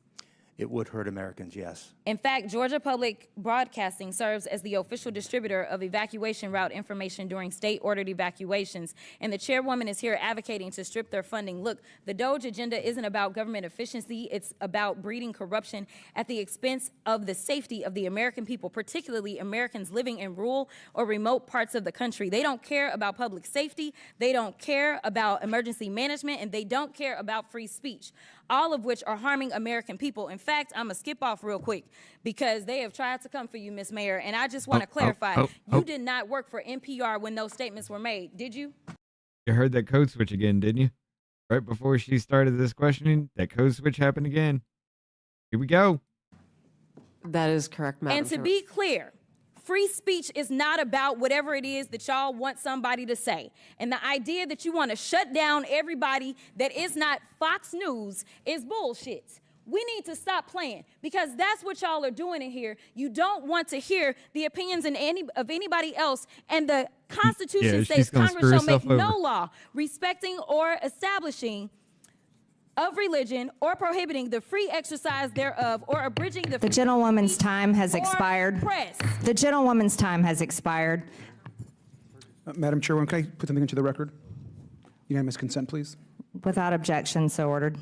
Thank you. I'd like to put under this NPR article what Biden preemptive pardons for family members could mean for presidential powers. If I could submit to the record. Without objection, so ordered. I now recognize the gentleman from Ohio, Jim Jordan, for 5 minutes. Thank you, Madam Chair. Ms. Maher, who is Uri Berliner? Mr. Berliner is a former senior editor, That's all? a former senior business editor for NPR. How long do you work at NPR? I believe he was there just over 25 years. 25 years? Award-winning journalist? Did he win any awards? Our time did not Peabody overlap. Award? That's pretty important, isn't it? That is, So absolutely. pretty distinguished journalist, right? Certainly. And he wrote a long story about what you do at NPR. Is NPR biased? Congressman, I have never seen any instance of political bias determining editorial decisions, no. Well, Mr. Berliner, in his story last year, She needs to go. In the D.C. Expel area, her editorial from positions at Congress. NPR, he said he found 87 registered Democrats, 0 Republicans. But again, Is the that Republicans won't do anything we do about not that track shit. the numbers They'll just or wag the their voter finger and say registration, but I bad girl find that As instead of award-winning journalist who pulling worked a 25 Santos. years at NPR, Mr. Berliner, was he lying when he wrote that? I am not presuming such. I just we don't track that information about our journalists. 87 to 0, and you're not biased. I think that is concerning if those numbers are accurate. It's I mean, it wasn't 44-43. It wasn't 60-27. It wasn't 70-17. It wasn't even 80-7. It was 87 Democrats, 0 Republicans, and you say NPR is not biased. How about the big stories over the last few years? According to Mr. Berliner, again, he wrote on the Trump-Russia story. He wrote, at NPR, we hitched our wagon to Trump's most visible antagonist, Representative Adam Schiff. They said they interviewed him 25 times. Is that accurate? I was not there at the time, but those numbers sound accurate. Yes. Those sound accurate. But then he said when the Mueller report came out and they said, Robert Mueller said he found no evidence of collusion, he said, Russiagate faded from our programming. Is that accurate? Again, I was not there at the time. I couldn't say. You couldn't say? I was not at NPR at the time. You didn't prepare for that? You knew we were going to ask you about this guy, didn't you? It's come up like 6,000 times already in the hearing. I just couldn't say whether it faded from our coverage, sir. How about this story? Even October after he was 2020, gone New York and you Post took had over? the Hunter Biden laptop story, and one of those editors, I guess one of those 87 Democrat editors, said this: we don't want to waste our time on stories that are not really stories. We don't want to waste the listeners' and readers' times on stories that are just pure distractions. Was that a pure distraction story? Our current editorial leadership believes that that was a mistake, as do I. Yeah, the whole country knows that was a mistake. Definitely impacted the election, or I think it certainly impacted the election. How about the Oh, it definitely did. origin story? That's a pretty big story too, right? Mr. Berliner said, we became fervent members of the team Natural Origin, even declaring that the lab leak was debunked by scientists. Turns out, though, the lab leak is what most people think actually caused the COVID virus. Sorry, is there a question there? There is. You guys were 0 for 3 on the three of the biggest stories in the last 5 years. You guys were 0 for 3, and yet you maintain that NPR is not biased? Congressman, I do not believe we are politically biased. No, we are a nonpartisan organization. Nonpartisan organization. What's happening to your listeners over the last 5 years? Went up, down, or stayed the same? It has gone up and down and is now going back up. Well, I thought 5 years ago it was at 60 million. And you said in your opening statement, I think 43 million. That's correct. So 43 million now, and it was at 60 million 5 years ago. I can do some math. That looks. Jennifer, thank you for the $1 dono. Crockett needs an exorcism from the Foundation for a Better Life. She just needs to go. I mean, you want to talk about how Orange Man was so horrible at the things he said? She's over here cussing and screaming and yelling at everybody and trying to start fights simply because they're not believing her bullshit.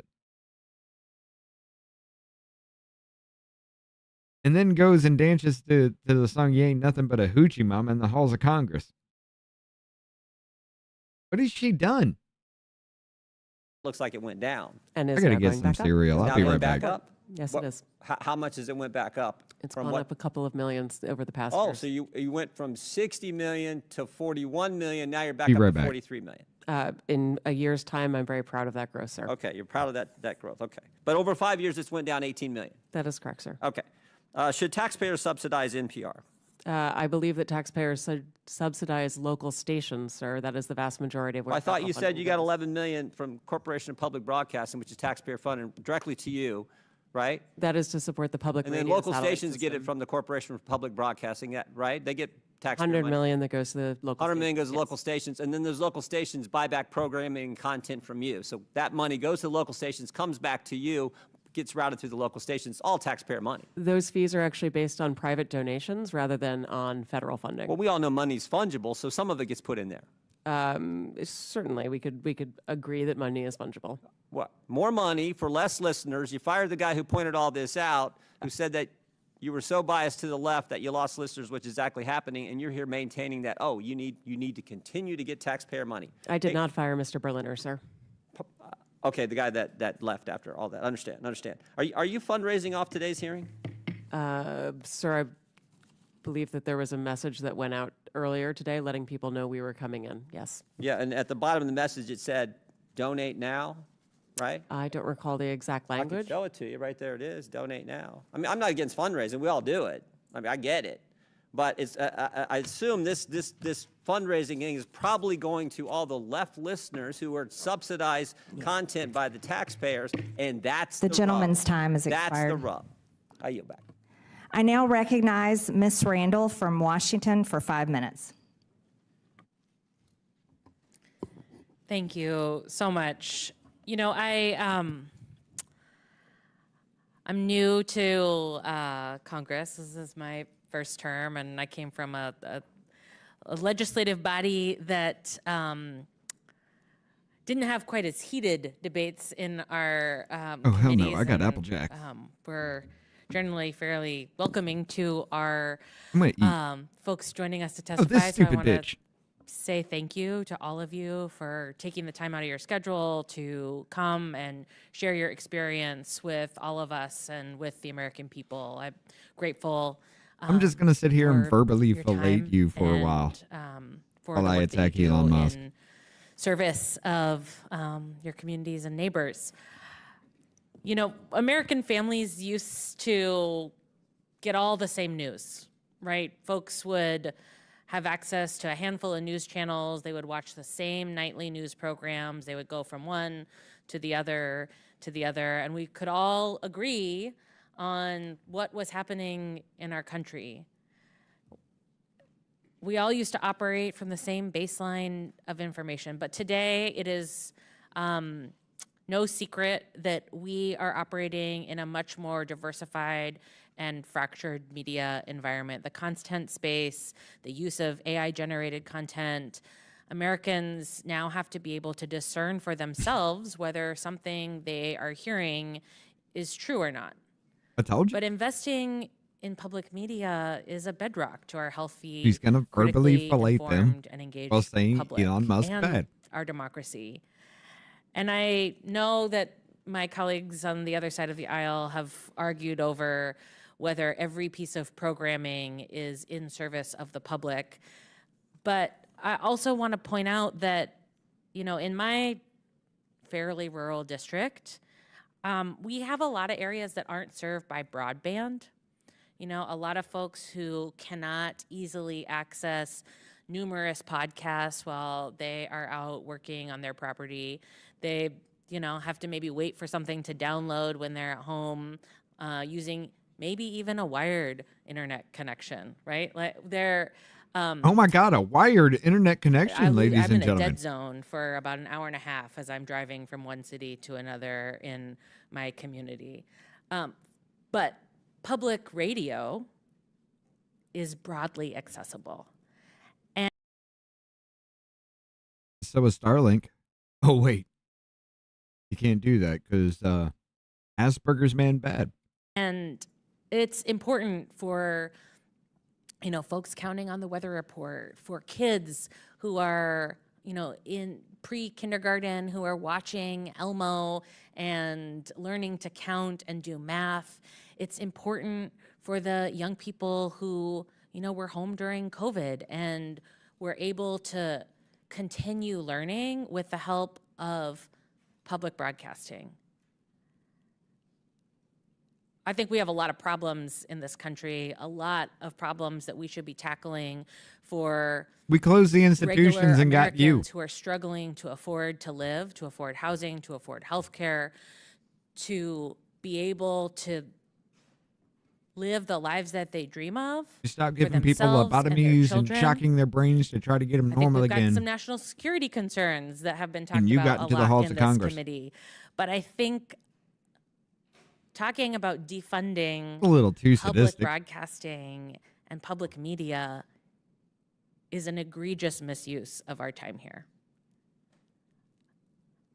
Mr. Ullman, when we talk about cutting funds for the Corporation for Public Broadcasting, we're talking about those local small stations that rely on that money. 70% of Corporation for Public Broadcasting funding goes directly to public radio. I know you've worked in Tacoma in the Hold up. past. I kind of attest to how rural some parts of Western Washington are. It's not all Tacoma. What role do public media stations like I want to hit this real quick before she continues to try to relate these people. So what happened to the trillions that the Biden admins had for internet services, Rhonda? It's still there. It doesn't break ground till about mid this year. All that money that they put away years ago. None of the work starts till about mid this year. like NPR and PBS play in supporting local stations? What kind of programming do they provide? The local communities are at the heart of the work we do. As I shared in my opening remarks, we talk about the people and the places there. You bring up a memory of mine. Chehalis, Aberdeen, Hoquiam area, KBTC was the only public television station there. You know about the struggles that that community was having over a decade ago, job loss, all kinds of terrible economic situations. We provided educational services there with a $500,000 local grant that we partnered with the community on. It was incredible work. We do the same thing in Alaska with military families, homeschoolers, elementary schools. Those are the pieces we provide. And then local news stories that people can use about where they live and what they do. That's what we do. That would be lost. Thank you so much. Madam Chair, I yield back. Thank you. I now recognize the gentleman from Tennessee, Mr. Burchett, for 5 minutes. Thank you, Chair Lady. Ms. Carter, is it true that HBO bought the rights to Sesame Street? No, it did not. It developed, Sesame Street entered an arrangement with HBO for a number of years. And it was a paid arrangement, correct? Yes, which allowed us to get the series for free during the period of that time. How much money was transacted during that? I don't know. Sesame Street is a private organization. It is separate from ours. Okay. Ms. Meyer, what about Lee Greenwood's God Bless the USA as propaganda? I'm sorry, sir. Could you repeat the question? What about Lee Greenwood's God Bless the USA is propaganda? I don't believe that is propaganda, sir. Okay, well, in January, North County Public Radio, and that's a subsidiary of NPR, had Daphne Brooks, who apparently is a black feminism scholar, on its show where it was hosted by the host Brittany Lewis, and it says, have you ever watched something on TV and thought, okay, now this is propaganda? Have you ever had that moment? To which Daphne Brooks replied, whenever I see Lee Greenwood singing Proud to be an American. I believe that represents the individual we interviewed on air, not the position. And did you say there's no bias on NPR? That is not a position That is of not a NPR. biased statement, ma'am. That is not even both parties wrap themselves around this song every time there's a national conflict. Lee Greenwood sings it, and he does a beautiful job, but you say there is no bias in NPR. That is that individual's opinion, and she, of course, is entitled to it, but that is not the position of NPR. Ma'am, you said in your opening statement that you were going to be transformative, and I believe you failed to do that. Let me ask you, why did you call President Trump a fascist and a deranged racist sociopath in 2020? Congressman, I appreciate the opportunity to address this. I regret those tweets. I would not tweet them again today.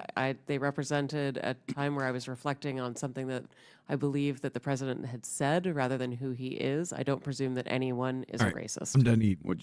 You don't believe anyone is a racist? I don't start by presuming anyone is a racist, sir. Okay. I regret that. Has It's NPR or it's okay. PBS It was ever just that conducted time, ladies an and gentlemen. internal review to assess whether conservative or right-leaning perspectives are fairly representative news and programming? Congressman, what we look at is the distribution of people who listen to our work, and we can tell you, and I'm proud to tell you, that for our digital, our podcasts and our website, the distribution of Americans who come to NPR does reflect the political distribution of the nation. In fact, the distribution on our websites, 33% of folks who come are conservative versus 28% who are liberal, and the rest identify as independent. So the you believe largest that- group is conservatives who come to NPR's websites. So you believe that most Americans think President Trump is a fascist and a deranged racist sociopath? I don't believe that at all, sir. Okay. Ma'am? We obviously are constantly looking at the voices that we bring forward. We take to heart our commitment to bringing forward perspectives from across the country. Our programming comes from our local stations. And I mentioned in my opening comment the series that we did out of Arkansas, Southern Storytellers. That's just one little example. 10% of our schedule is news. The rest of it is either children's programming or programming based on history to give us all a collective expression. And we're constantly looking to making sure that we're bringing forward a diversity of viewpoints and perspectives and experiences that really do make up the fabric of this country. Okay. NPR senior editor Early Leonard, it's been mentioned before, but he said he was quoted as saying an open-minded spirit no longer exists within NPR, and now, predictably, we don't have an audience that reflects America. Yet you stated that the audience does reflect America.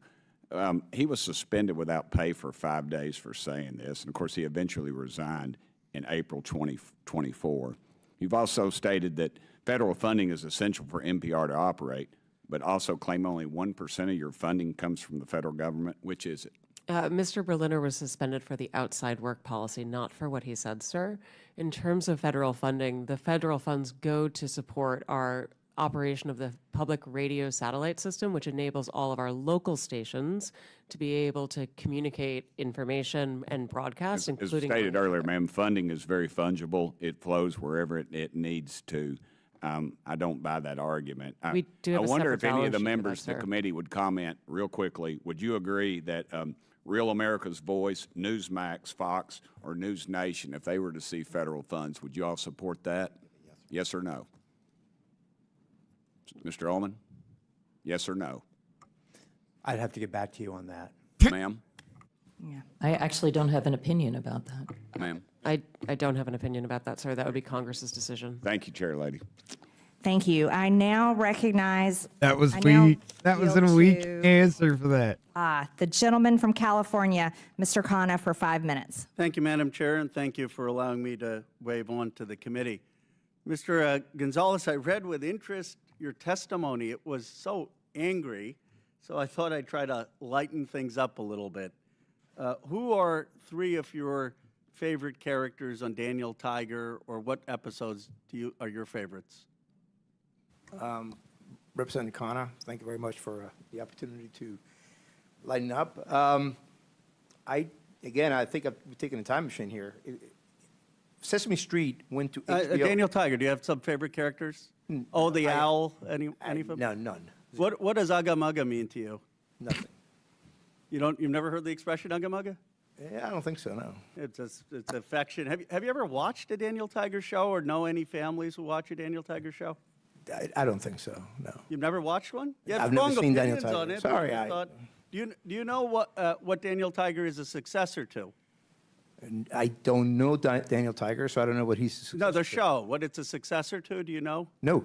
You really don't know? No, I really don't. I'm on the Because you know oath. all the history. It's a successor to Mr. Rogers. Oh, there you go, okay. Yeah. Mr. Rogers, I know. Okay. Are you familiar with his 1969 testimony? I am. He said, I want to quote, because it's one of my favorites. I studied this actually going to school. It's some of the most effective testimony in Congress. He said, I give an expression of care every day to each child to help him realize that he is unique.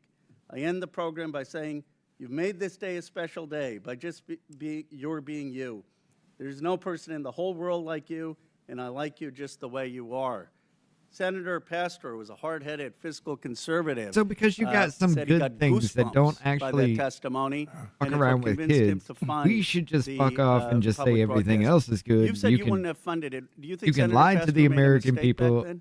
Oh, yeah, and absolutely. brainwash I think our I children. agree with Fred Friendly, who testified and you said...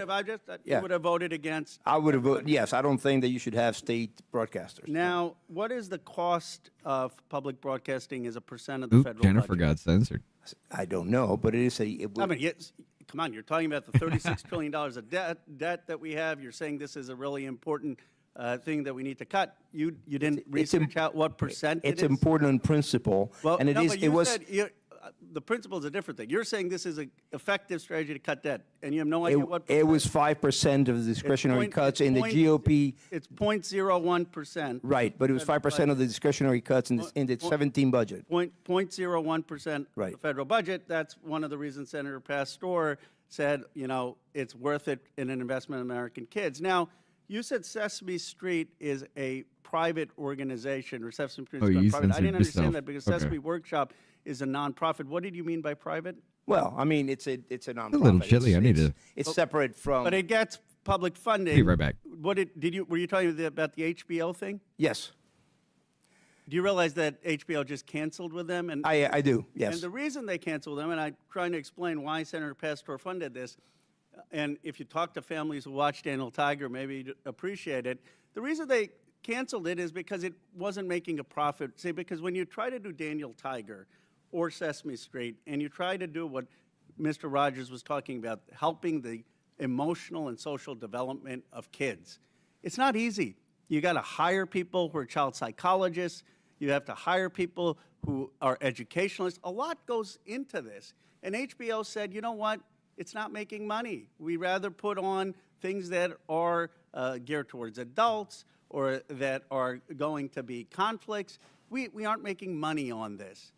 And the whole reason Senator Pastor said that we're going to fund this, I know you kind of mocked in your Got my grandma show the again. kids, but the whole reason was that when you make programming for children to help their social and emotional development, it costs so much money to do, and it's a public good, then not everything has to be about profit. Do you have any idea what it takes to produce Daniel Tiger, who all they hired? Did you ever try to figure it out? No, but I can tell you that the market said that it wasn't, and there wasn't enough demand for it. And that's the reason why HBO got rid of it. Right. Because there wasn't enough demand. Yeah, so that's exactly the right point. Are you saying that everything in American society needs to be driven by the profit motive? There is not enough demand on getting ratings for things that help the social and economic development of kids. But you know what Mr. Rogers understood, what we've forgotten in this country? Some things are more valuable than money. At a time where a country is polarized, I wish we had a little more empathy and caring, and that's not a partisan issue. That's an American issue, and I would recommend you watch that testimony from Mr. Rogers. I hope the whole country would watch it. I have watched it, and we are $36 trillion in debt. I now recognize the gentleman from Missouri, Mr. Burleson, for 5 minutes. Thank you, Madam Chair. I think that it's important to bring this conversation into the context that needs to be said, which is that we are $36 trillion in debt.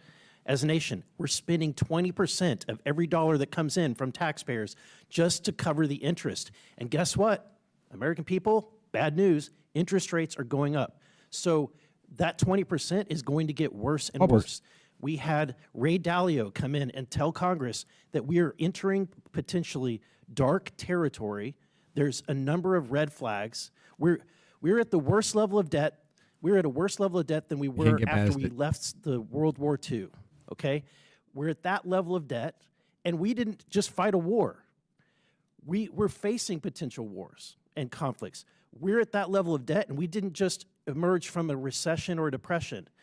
If that happens today, you'll see the dollar no longer be the world reserve currency, and we will be in serious trouble. And so that is the context that we're in. Look, if there was all the money in the world, it's fine to throw money around, but we don't have all the money in the world. And the question that we have at hand today is it appropriate to spend taxpayer dollars on things that may not be necessary anymore? And so my question, Mr. Gonzalez, at one point in time, there was state-sponsored speech directly. It was the form of town criers, correct? So government used to fund people to go out in the street and deliver the news of the day vocally at street corners, correct? Okay, why don't we do that today? Well, I think it's because we'd have better ways of delivering the news. I think you get my point. Like today, at one point in time, there was very limited access to news, and there was an appropriate time where potentially we needed to have state-sponsored news. But is that the way? Do we need that today? No, we do not. And may I quote Thomas Jefferson on this very point, since you bring this up? He said, "To compel a man to furnish contributions of money for the propagation of opinions which he disbelieves and abhors is sinful and tyrannical." This is what I base my opposition to public funding for media. Yeah, and that's why I think that given this context, like, let's be real. It was said that we're attacking free speech. This is state-sponsored speech, and the very reason why we have these witnesses before us today isn't because they're totally being funded or completely being funded. We're not bringing in Disney Channel in here, right? We're not bringing in the National Geographic, right, for their content.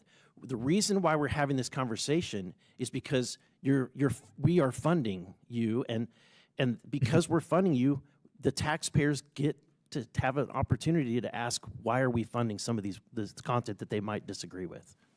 Right? Yeah, no, that's completely right. In fact, I think that PBS and NPR, but especially PBS, will thrive on the membership model. I would They keep definitely saying use it's such that, a small Bruce. percentage. I'm being there. Well, It's if the Fraggles. the public The funding, Fraggles are if it's attacking such a small the percentage, Sesame then Street. no problem. Yeah.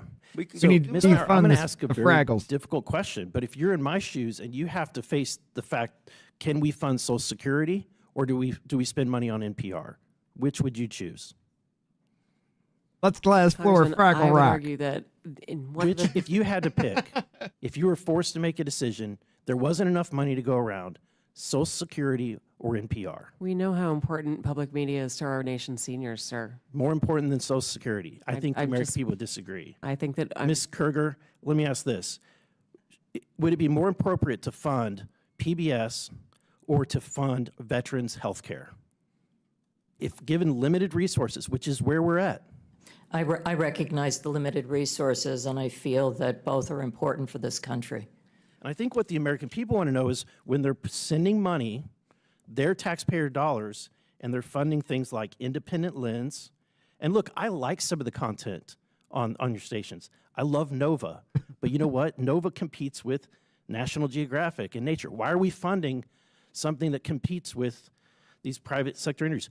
I like Sesame Street, but I also know that it's competing directly with Handy Manny, Doc McStuffins, and Little Einsteins, right? Those exist, and we're not funding them. They're not here having to defend their content.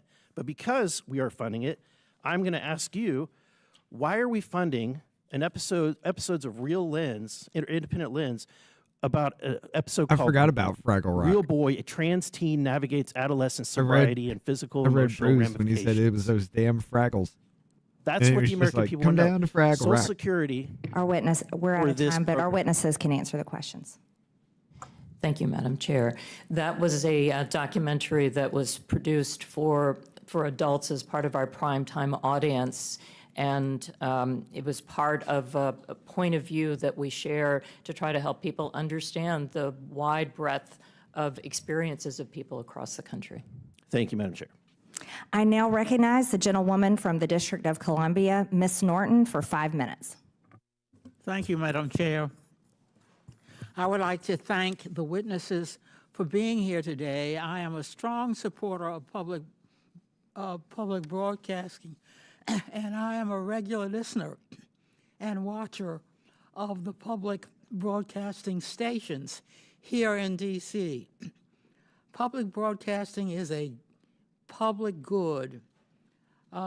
WETA's DC's local PBS station is proudly home to the world's longest running high school quiz show.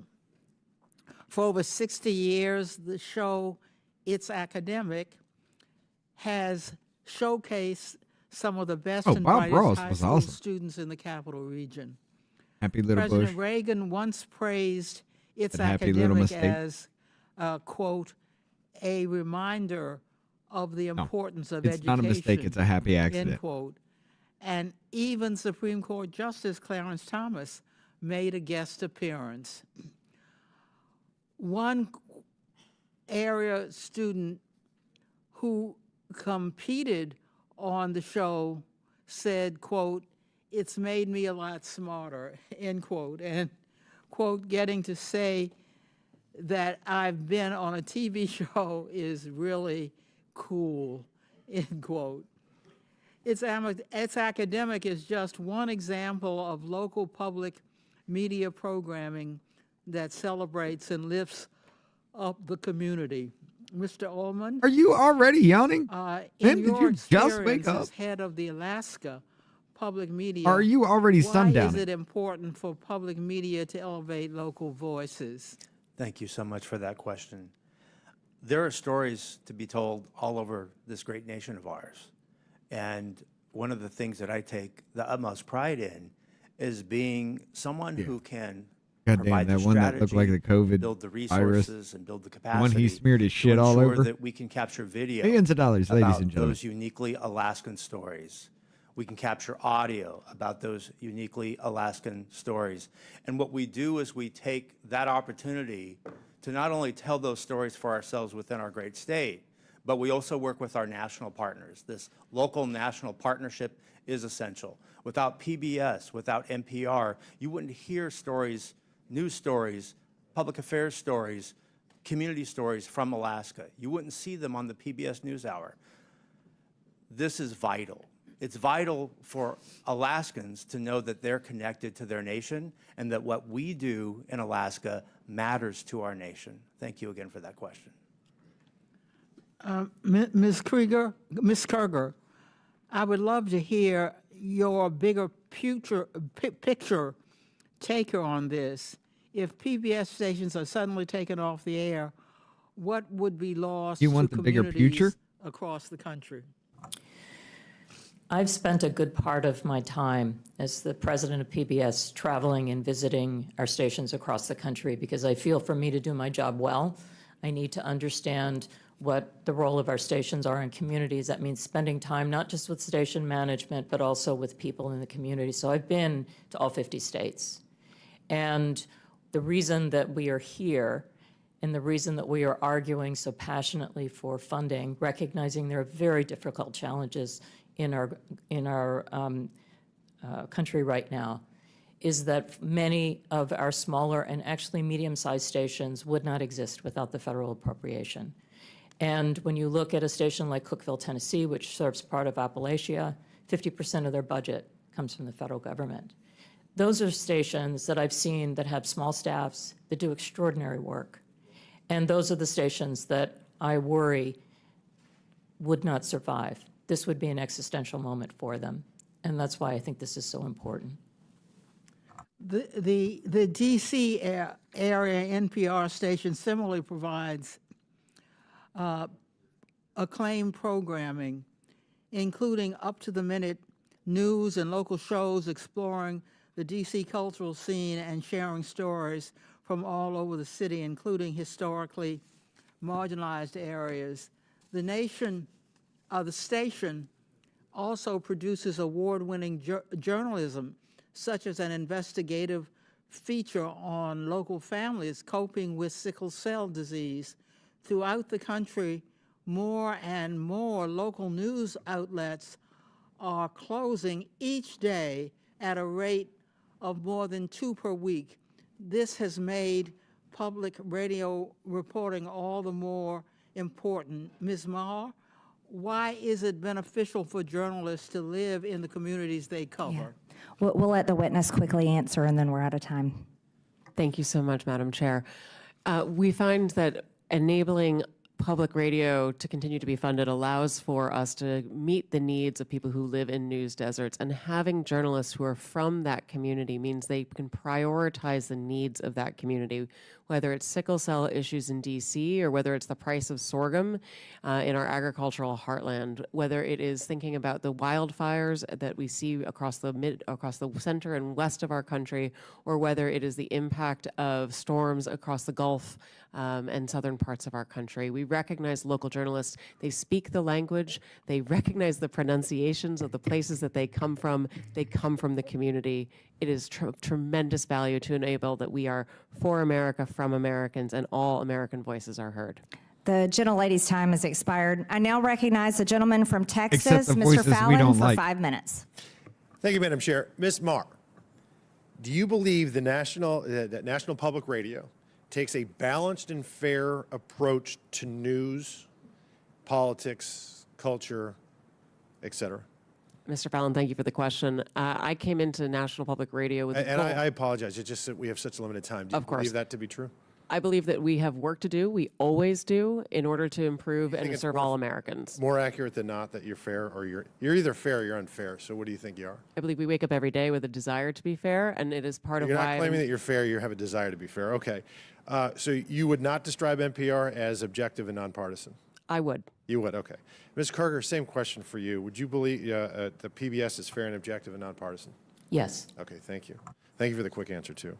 So I found it interesting that the CBP's recent goal was to promote efforts that ensure fact-based journalism that promotes a symphony of ideological viewpoints. You both agree with that goal? Yes. All right, wonderful.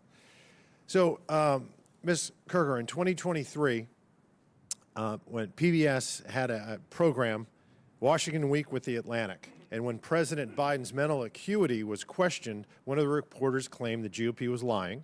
Another reporter, Jeffrey Goldberg, who's been in the news of late, described Biden as, quote, mentally acute. Were you aware if there were any dissenting opinions on that program that day? I don't know from that day. No. There were not. But fortunately, there was a debate in, I believe, June of 2024, where the American people and the world found out just who was lying. The Democrats, Jeffrey Goldberg, and PBS. Ms. Marr, I'm sure you're aware that Hunter Biden had a laptop. I am, sir, yes. Okay. And there were many stories written about said laptop. Yes, sir. And in 2020, unfortunately, NPR's managing editor for news refused to cover the story, and he branded it a, quote, waste of time, not a real story, and a distraction. And instead, unfortunately, of NPR investigating, they ran a puff piece that led with, experts say attack on Hunter Biden addiction deepens stigma for millions. It's unfortunate that NPR ignored the Hunter Biden laptop story, but y'all did talk quite a bit about the debunked Russia collusion. Do you know how many times NPR interviewed Adam Schiff about Congressman, collusion? I would love to say that we actually believe we made a mistake on the Hunter Biden laptop story. And I appreciate that. Thank you. How many times did y'all interview Adam Schiff about the Russia collusion? I'm sorry, I don't have that number. It was 25 times. You know how many times NPR interviewed Chairman of this committee, Oversight Committee, Jamie Comer, about the Biden impeachment inquiry, or the Hunter Biden tax evasion and illicit business dealings of the Biden family? I'm sorry, I don't know. I believe that's 0, so it's 25-0. Ms. Kerger, you're aware there's a political spectrum. It goes all the way from the far right to the far left and everywhere in between.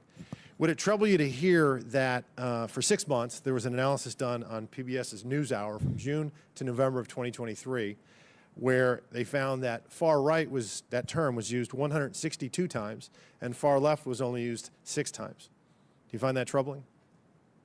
I don't know the study that you're referring to, and I'd be very interested in seeing it and understanding how they came up with those numbers. Media Research Center did a 6-month analysis, and it's not how do you find it. You either say far right or it's terms. Yeah. They use the term far right 162 times, far left 6 times. That's a 96 to 4% skew. You're also aware that you covered the GOP and Democratic National Conventions in 2024? Yes, we did. Okay. Interestingly, 72% of the coverage of the GOP convention was negative. 88% of the Democratic convention was positive. Shouldn't be surprising when you have anchors like Amna Noat, who described the Republican rhetoric as, quote, outright racism and, quote, echoing white supremacy. Ms. Mayor, NPR, you believe your reporters are fair? You said they're fair and they're working at it. I believe that they work to be every day, sir. They're non-biased. And yet, you have the voter registration issue. I mean, we're all human beings. We're all going to see through the world through a certain lens. And are you aware of any Republicans, any registered Republicans in your newsroom? I couldn't say registered, but I know we have conservatives in our newsroom, yes. Okay, so the recent registration, Joe Biden was mentally when it was retarded looked and at, a liar. 87 Democrats and 0 Republicans registered. I found that very concerning, Yeah, sir. I would. Not even 40 to 30 or 50 to 20, 87 to 0. But it shouldn't be surprising when their own CEO says things like, I'm so done with late-stage capitalism, or calls the President of the United States a deranged racist sociopath, or that America's addicted to white supremacy. So billions have gone into both of your coffers over the last several decades.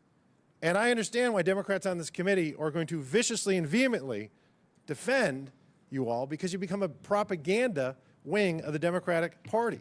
67% of your viewers and listeners identify as Democrat, with only 12% conservative, and you become a sandbox for leftist propagandists to frolic on taxpayer dime and no more.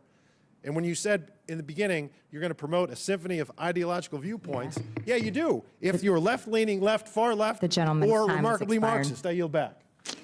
Thank you. Thank you, Mr. Fallon. I now recognize a gentleman from Texas, Mr. Gill. Thank you, Chairwoman Green, and I apologize, I'm getting over a cold, so I'm losing my voice here. Ms. Marr, I want to start with you. Just generally, would you say you generally agree or disagree with the following statement? The history of all hitherto existing society is the history of class struggles?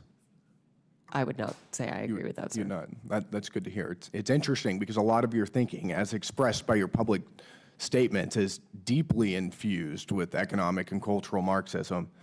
Do you believe that America is addicted to white supremacy?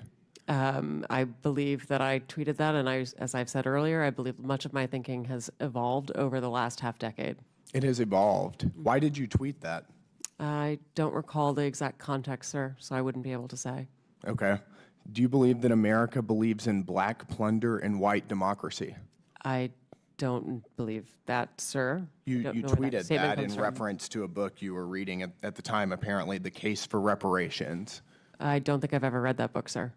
You tweeted about it. You said you took a day off to fully read The Case for Reparations. You put that on Twitter in January of 2020. Apologies, I don't recall that I did. Okay. I'd no doubt that your tweet there is correct, but I don't recall that. Okay. Do you believe that white people inherently feel superior to other races? I do not. You don't? You tweeted something to that effect. You said, I grew up feeling superior. Ha, how white of me. Why did you tweet that? I think I was probably reflecting on what it was to grow up in an environment where I had lots of advantages. It sounds like you're saying that white people feel superior. I don't believe that anybody feels that way, sir. I was just reflecting on my own experiences. Do you think that white people should pay reparations? I've never said that, sir. Yes, you did. You said it in January of 2020. You tweeted, Yeah. yes, the North, yes, all of us, yes, America, yes, our original collective sin and unpaid debt, yes, reparations, yes, on this day. I don't believe that was a reference to fiscal reparations, sir. What kind of reparations was it a reference to? I think it was just a reference to the idea that we all owe much to the people who came before us. No, no. That's a bizarre way to frame what you tweeted. Okay, how much reparations have you personally paid? Sir, I don't believe that I've ever paid reparations. Okay, it's just for everybody else. I'm not asking anyone Seems to to pay be what you're reparations, sir. suggesting. Do you believe that looting is morally wrong? I believe that looting is illegal, and I refer to it as counterproductive. I think it should be prosecuted. Do you to the believe full it's extent of the morally law. wrong, though? Of course. Of course. Then why did you refer to it as counterproductive? It's a very different way to describe it. It is both morally wrong and counterproductive, as well as being You illegal. tweeted, it's hard to be mad about protests in reference to the BLM protests, not prioritizing the private property of a system of oppression. You didn't condemn the looting. You said that it was counterproductive. NPR also promoted a book called In Defense of Looting. Do you think that that's an appropriate use of taxpayer dollars? I'm unfamiliar with that book, sir, and I don't believe that was at my You time at tweeted NPR. that you read that book, but I don't believe that I did read that book, sir. do you think that a few years ago, NPR educated America about, quote, the whole community of genderqueer dinosaur enthusiasts? Do you think that that's an appropriate use of tax dollars? I was not at NPR at the time, sir. That's not the question, though. Do you think that that's an appropriate use of our tax dollars? I think our tax dollars that we use are to be able to provide a wide range of I'll take that as a yes. You do believe that that's appropriate. Your health advisor at NPR also stated in an interview that, quote, fear of fatness is more harmful than actual fat. Would you like to explain how fear of fatness is more harmful than actual fat? That's an editorial at NPR. I am not familiar with the editorial, and I don't believe that was published during my time here. It's called Diet Culture is Everywhere. Here's how to fight it. Do you think that that's an appropriate use of taxpayer dollars? I think any reporting on health is an appropriate use of You've taxpayer spent- dollars, yes. And you think that editorializing that fat is not unhealthy is appropriate? I don't know what that article is, sir, and I'm not familiar with it, so I This couldn't is say. fake news. Do you think that basic accommodations like doorways or seat belts represent, quote, latent fat phobia? I don't have an opinion. That's on that, also sir. from NPR. Do you think civility is racist? No, sir. No. Well, your outlet ran an article entitled, quote, when civility is used as a cudgel against people of color. That was on All Things Considered. Would you like to explain? I'm not on the editorial side, sir. I'm not familiar with that story. You talk about how NPR is news. This is editorialization, and I'll read it. For many people of color in the United States, civility isn't so much social lubricant as it is a vehicle for containing them, preventing social mobility, and preserving the status quo. This is garbage. I'll spend all of my time doing everything I can to ensure you guys never get another dollar of taxpayer funding. This is complete garbage. Thank you, Madam Chair. Thank you, Mr. Gill. I now recognize the gentleman from Georgia, Mr. Jack, for 5 minutes. Well, thank you very much, Madam Chair. I'd like to just start and build off of A something little Mr. fat Fallon on the noted. bacon. I like to have more Ms. meat Mayor, than fat, though. I think you noted, and just to confirm within your statement to him, that NPR failed to accurately report the circumstances around and content within Hunter Biden's laptop story. Is that fair to categorize your statement?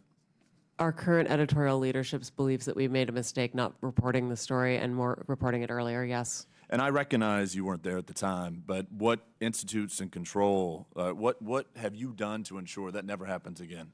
A number of things, sir, and thank you for the opportunity to speak to them. We have hired an additional editor core, which we refer to as our editorial review, to make sure that all stories before they go out are comprehensive and well reviewed. We've instituted a monthly review to ensure that the most challenging stories of every month, we go back and we look at what we may have missed in order to not miss issues again and change processes and policies to be able to have more robust conversation and to ensure all areas and all views are considered. We have hired analysts to be able to count the number of stories that we're running on any particular issue, including whose voices are represented. We've moved from bringing pundits on air to trying to bring direct policymakers on air so that we can ask questions of policymakers rather than hearing through other people's perspectives. Those are just a few of the things we've done so far. And I've no got a couple Canadian others if bacon you have is time. not bacon. Thank you, and you can submit those for the record.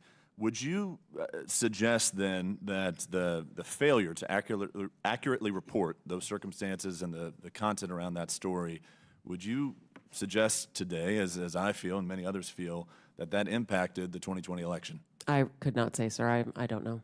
Well, I ask because you have a broad viewership, broad listenership, and I'm just curious if it is so broad and it is so necessary for us to continue to give taxpayer funds, as you all submit, to me, to misaccurately report something that's incredibly important around a 2020 election is very concerning. So welcome another thought from you there. I believe that we Can you made hear a him? mistake, as I said, and I believe that we have taken that to heart and are focused on how do we report and report effectively and in a timely fashion on all the issues that matter to all Americans. I hear your concern, sir, and I want you to know that we are truly working on this. I'd like to spend the rest of my time talking about funding, and I know that some of my colleagues talked about it a little bit today, but could you walk us through the amount of money that NPR receives from CPB annually? Yes, sure, sir. We receive $11.2 million this past year, the majority of which goes to the public radio satellite system, which we operate on behalf of the entire public radio network.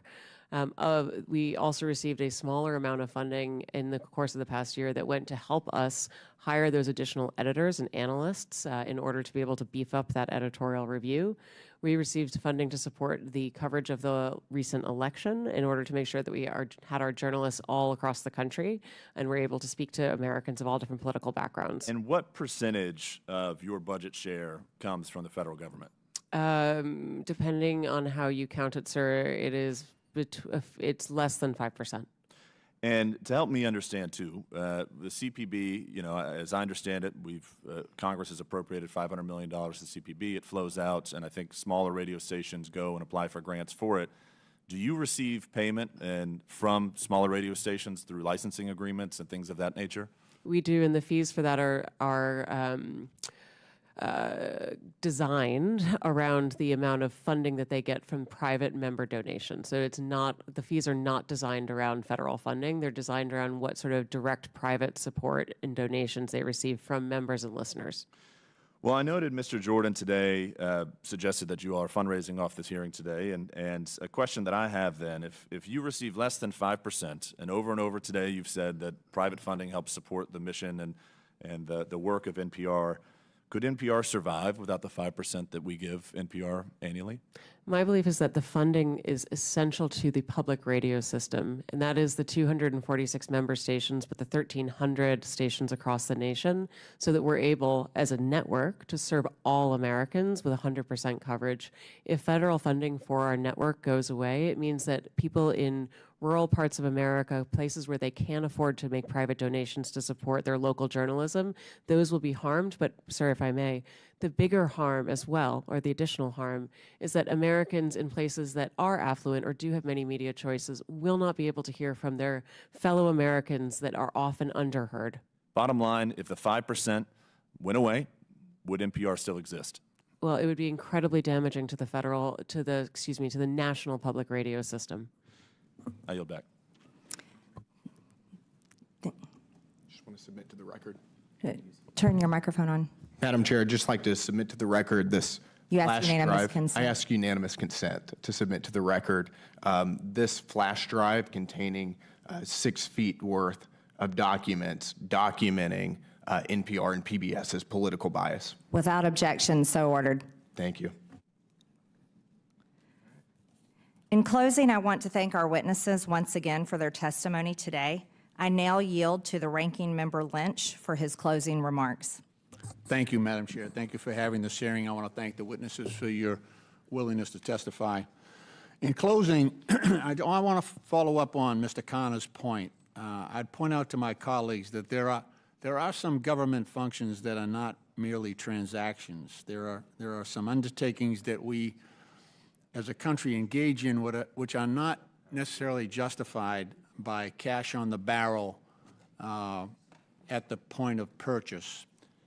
Everything is not a transaction. It's not like selling a car, although that's exactly what the President was doing on the lawn of the White House the other day. Sometimes a government program is a long-term investment. I think that applies to public broadcasting. Like when you use public television to teach kids their numbers and their alphabet, because in some households that might be the only source of instruction available. More often, it could be an exercise in trust, because a lot of our parents out there, 88% of parents said they trusted PBS Kids. Or when you have a documentary given by a historian like Ken Burns, and he does research and drills down on the letters and firsthand correspondence of Civil War veterans and families north and south, and gives us the hard facts of the Civil War. Hopefully, we are teaching, or at least reminding people of the wrongfulness of slavery and the consequences of us from a system of bondage and the horrific price that was paid and perhaps is still being paid. Everything is not a transaction. But I do believe that some people see it that way. I think President Trump and Elon Musk see life often as a series of transactions. Much of the support we provide to seniors is not a profitable transaction because they're older and vulnerable. But they have paid for their fair share into Social Security. That's why FDR designed it that way. Some people just wanted the government to promise to pay a pension, but FDR knew that if he had Americans pay into that system, that their sense of fairness would cause them to defend that pension. And so they would fight like hell to get what they had coming. It sounds like we might have to test that theory if Elon Musk and Howard Lutnick have their way. Another thing we do that is not necessarily profitable in a financial sense is that we care for our veterans. It's a promise we made to our sons and daughters in uniform, and it's the right thing to do. And veterans care and veteran benefits are special because those benefits are owed to every veteran who lies in a hospital bed in every VA hospital across the country, because those benefits are for courageous service previously and honorably rendered to our country. And so now it's the time for America and Congress to fulfill their obligation as promised. That's not a transaction. But because of that cost, the Trump administration VA has announced 80,000 layoffs at the Sorry, VA. I'm filling out some forms real quick. Trump Hold and on. Vance also see support for Ukraine as a transaction, even though they've been invaded by Russia and are fighting for their lives and their freedom. As we saw a couple of weeks ago, for President Trump and Mr. Vance, it was a power transaction. And as the president insisted, Zelensky had no cards to play. And as Vance pointed out, he refused to sufficiently bend the knee, and he didn't dress up. These examples point out the nature of the presidency. Throughout our history, the president has never been viewed as the huckster in chief. Instead, our most successful presidents have occupied a position of what could be seen as moral leadership, which might cause some to conclude that America is bankrupt right now. But I have hope in the genius of our Constitution, that the checks and balances of our government framework might once again compensate for that shortcoming in the White House. It could be that Congress might provide that balance, or it may be the judicial branch that steps into the breach, or it might require the ultimate source of power in our system, the people themselves, to demand that we fulfill our obligations to all those most vulnerable in our country, wounded veterans, seniors, children, and the poor, to whom so much is owed. Madam Chair, I appreciate the opportunity here to address this issue.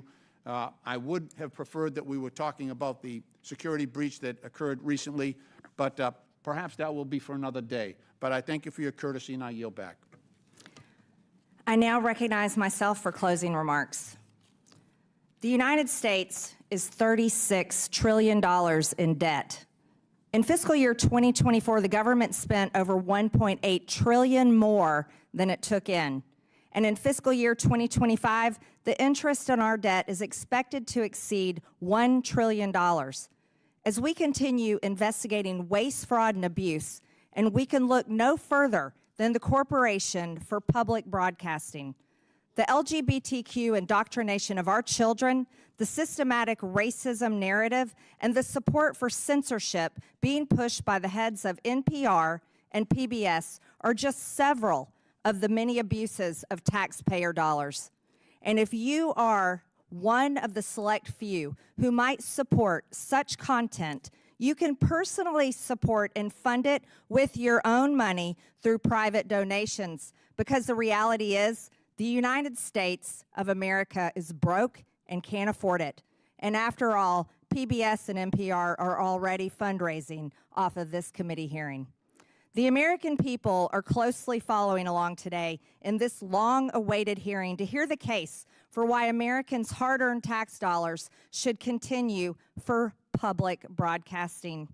I think from what we have heard here today, the American people will not continue to allow such propaganda to be funded through the federal government with their hard-earned tax dollars. The Corporation for Public Broadcasting that we give over $500 million to no longer serves the public. It serves a narrow audience of wealthy, liberal elites who are out of touch with everyday Americans.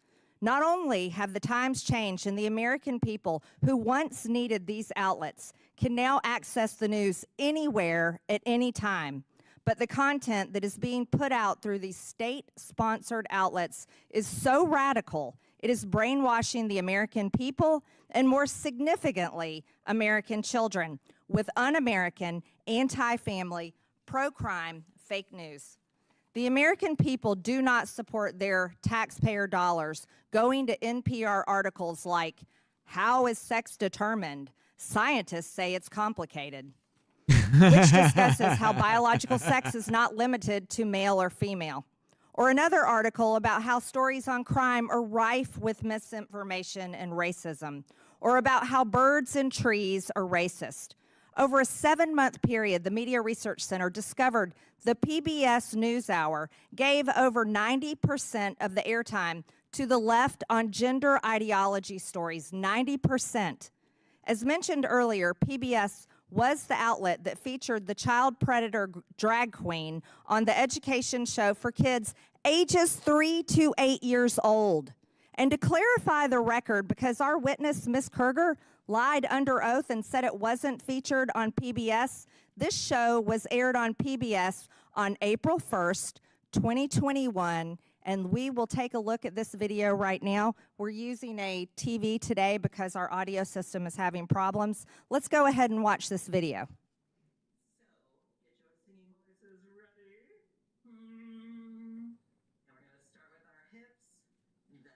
The volume's horrible. Hips on the drag queen goes swish, swish, swish. Shoulders on the drag queen go shimmy.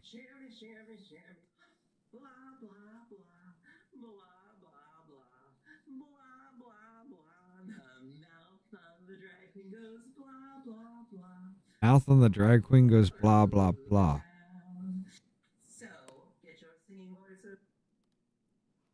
What the actual fuck, The ladies and hips gentlemen? go swish, swish, swish. The shoulders go shimmy, shimmy, shimmy. That's repulsive. That's not what children ages 3 to 8 should ever be watching. A grown biological man posing as a woman. And by the way, Ms. Kerger, that was aired on April 1st, 2021. And then something happened. It wasn't an accident. And it wasn't just for a brief time that it was up. It was aired April 1st, and then somehow it expired May 24th. Later on, it was taken down. I wonder why.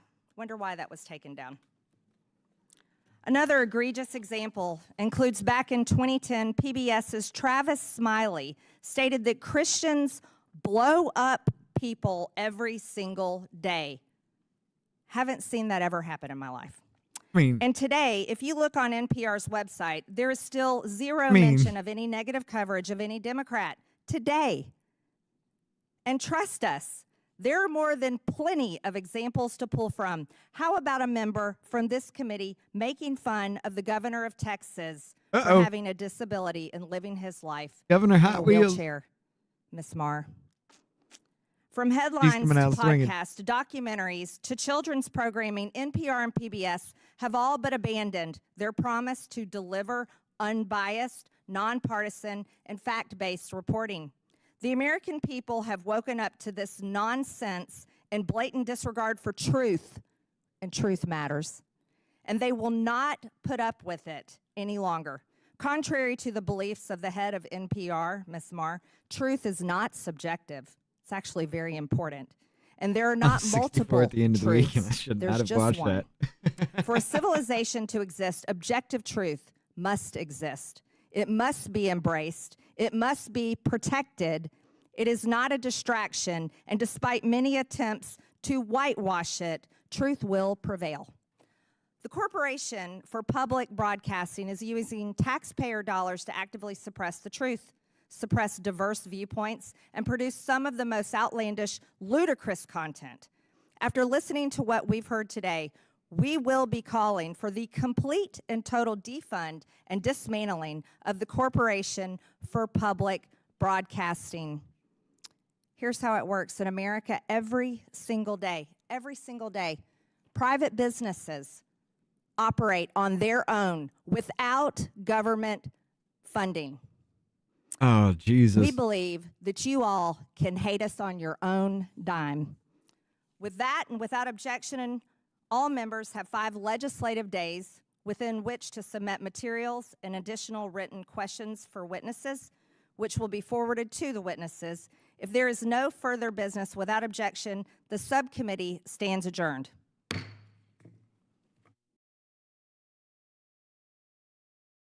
Y'all will never guess what's coming up.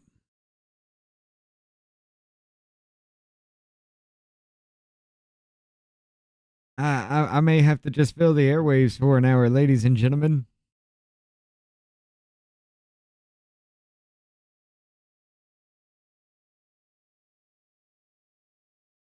Task Force on the Declassification of Federal Secrets, the JFK Files. That's in an hour. I'm a fill the airwaves. I've got to fill the airwaves, but I will tell you this. It ain't going to be with some of the shit we were watching yesterday, because, where is that one? Yeah, that's 9.5 goddamn hours.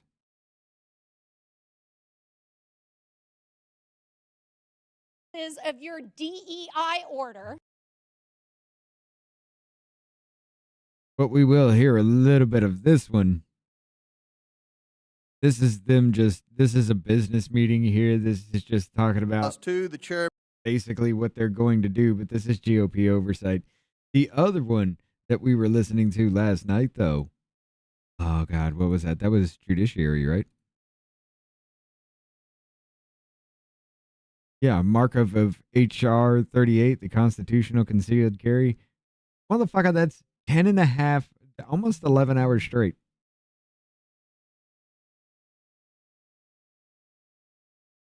I can't do that one. I can't do that one. Fuck it. Whatever was said after the fact we left, I don't care. Really, I don't. But, let me bring this one back up.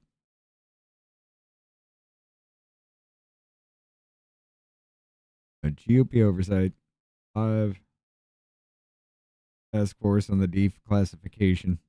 I'll leave that one running. We got 64 minutes to fill before that starts up. So let's play a little bit of the business meeting here.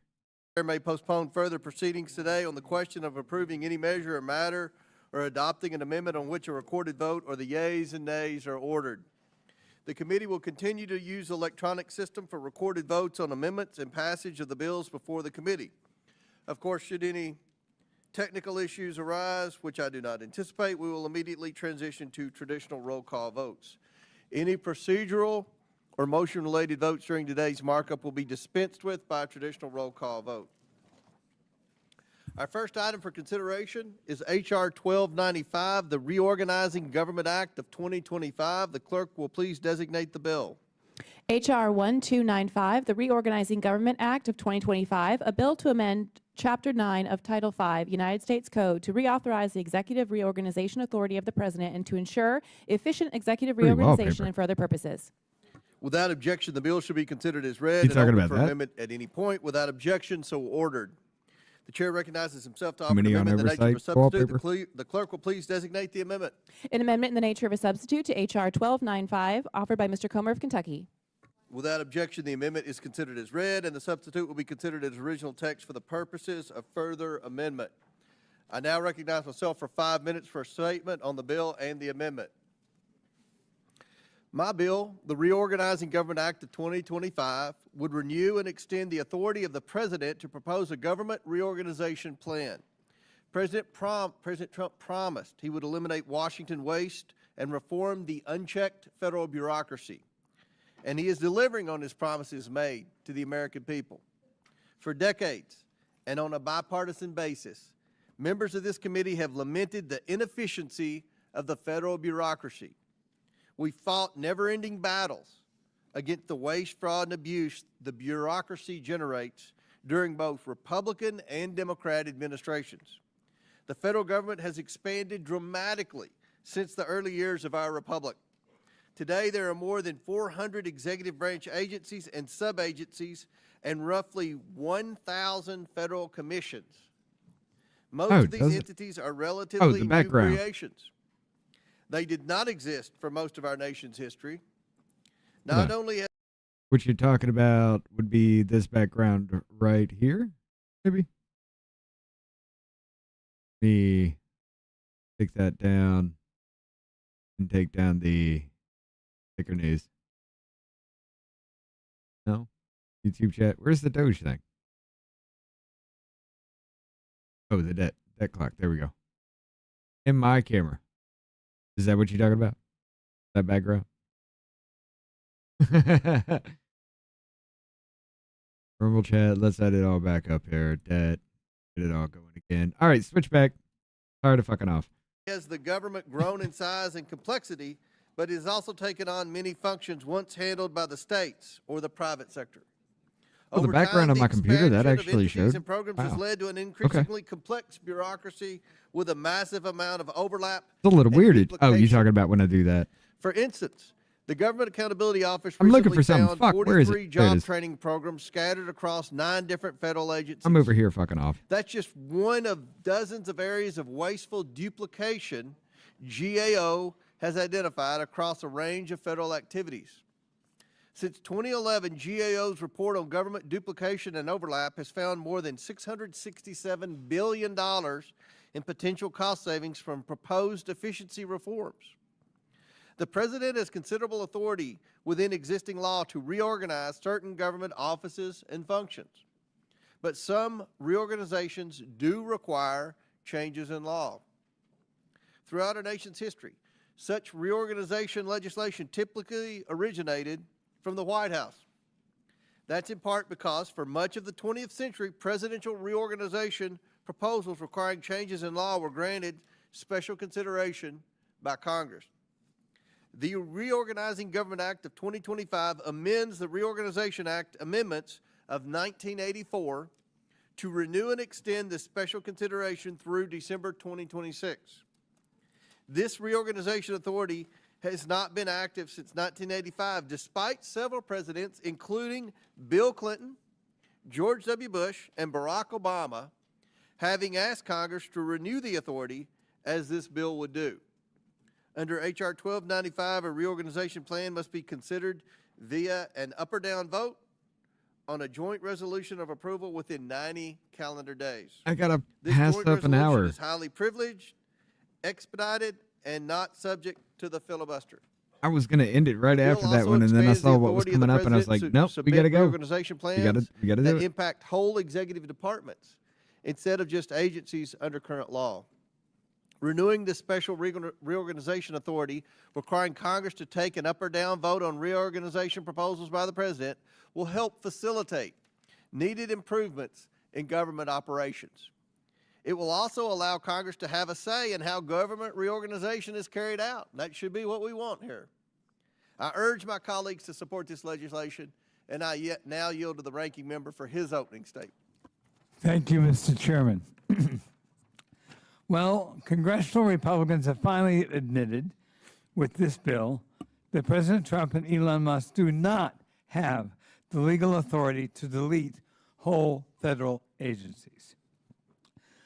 Nor do they have the legal authority to take a chainsaw He's looking better than the last time to I saw him. essential programs, But he's still like looking Social Security, emaciated and Medicaid, weak. or Medicare, or to purge the federal workers that care for veterans, keep our food supply safe, and fight cancer. Congressional Republicans also know these dangerous, deeply unpopular cuts would face a real challenge in congressional approval through regular order, as they have in the past, which you just pointed out. He does now sound like they're he's brought struggling to even as talk, though. H.R. 1295, the so-called Reorganizing Government Act, in a desperate attempt to circumvent normal congressional process. The bill isn't about reorganizing government, it's about dismantling it. H.R. 1295. Oh, shit. Hold up. Ladies and gentlemen, hold the hell on. Damn. Let me see if I can get this working. Davey's going to be joining us if we can get this going. Hold on. Let me work this out.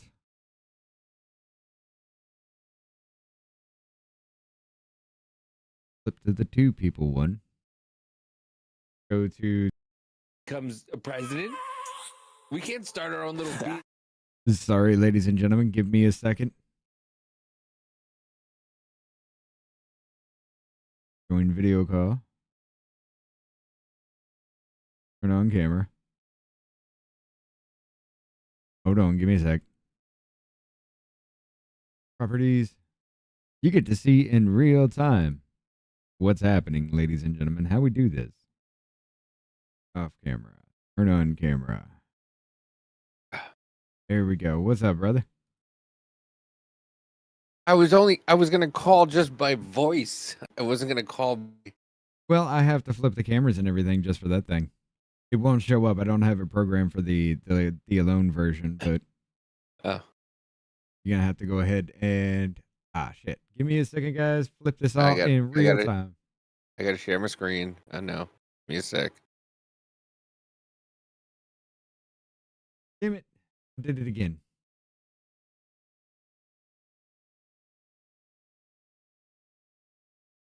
All right. I told you I was going to start joining you for these things. Mother. Put it back in fucking Discord. I'm an asshole.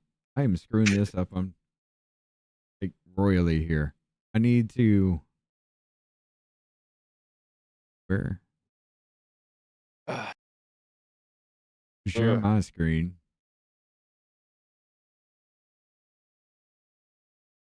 In an hour, we're going to have a hearing about the JFK files, though. Are we? Yes. And why?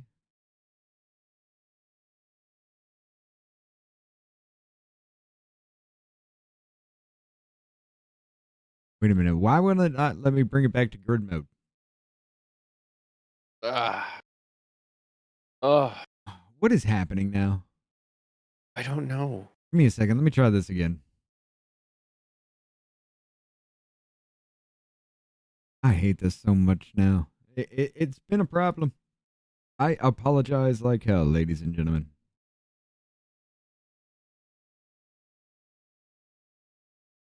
Join call. Turn on camera.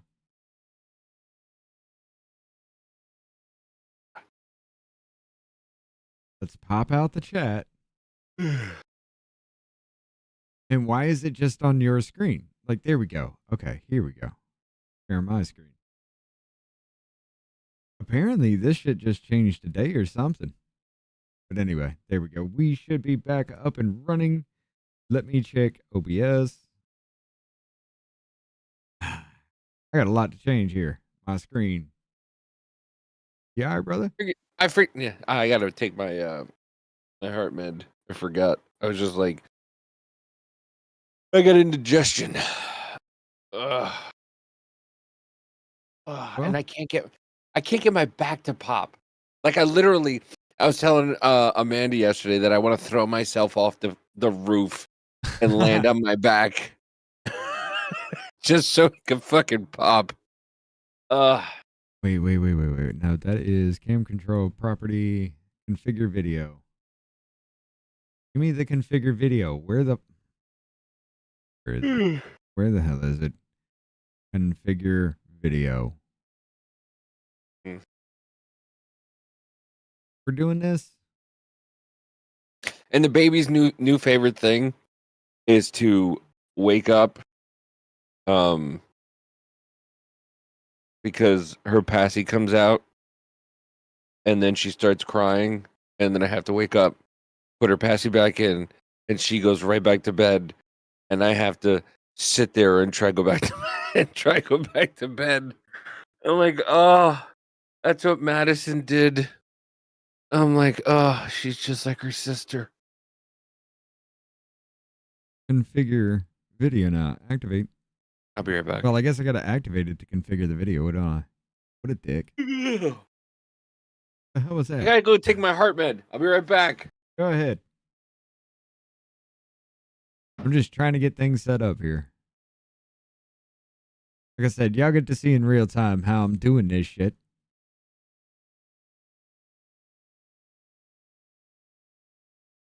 All right, that'll do. Select color.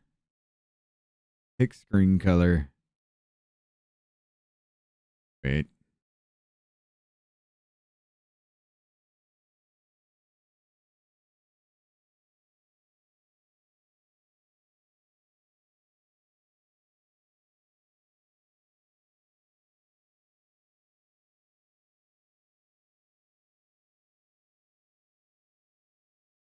Why?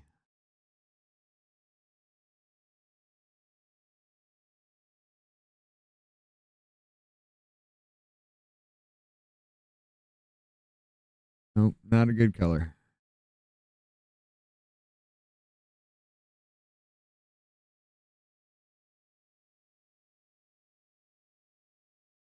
Fuck it, I'll let this play while I'm doing that.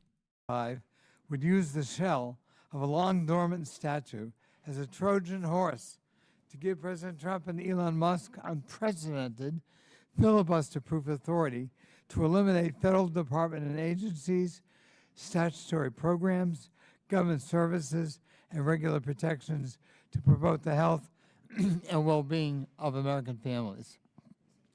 This dormant authority was used in the past between 1932 and 1984 to allow a president limited authority to present plans to reorganize limited portions of the government, which could then be fast-tracked to Congress. Congress has chosen not to renew that authority in over 4 decades, despite requests to do so, as you point out, from Presidents Clinton, Bush, and Barack Obama. In the past, presidential reorganization authority was used to respond to the needs of the American people, including All right, now creating you're the chroma. agencies of EPA, the National Huh? Oceanographic Did we and lose it? Atmospheric What happened? Administration, and the Federal Emergency Rob's Management on. Agency. And it came with key limitations and guardrails. H.R. 1295 dramatically and recklessly expands the power it would give to President Trump and Elon Musk. And we're without these fucking key off in the middle of limitations this. and But guardrails yeah. that have always existed. In fact, the bill would include new presidential man, I need a powers fucking Congress haircut. explicitly prohibited My hair the just keeps last time it standing up. granted this Fucking authority. rooster. For example, it would strike language that prevented past we go. plans from abolishing whole executive departments and independent I'm sorry, regulatory guys. I didn't agencies. mean to mess this whole thing up. I just came on to say hi. Gotta add the chats.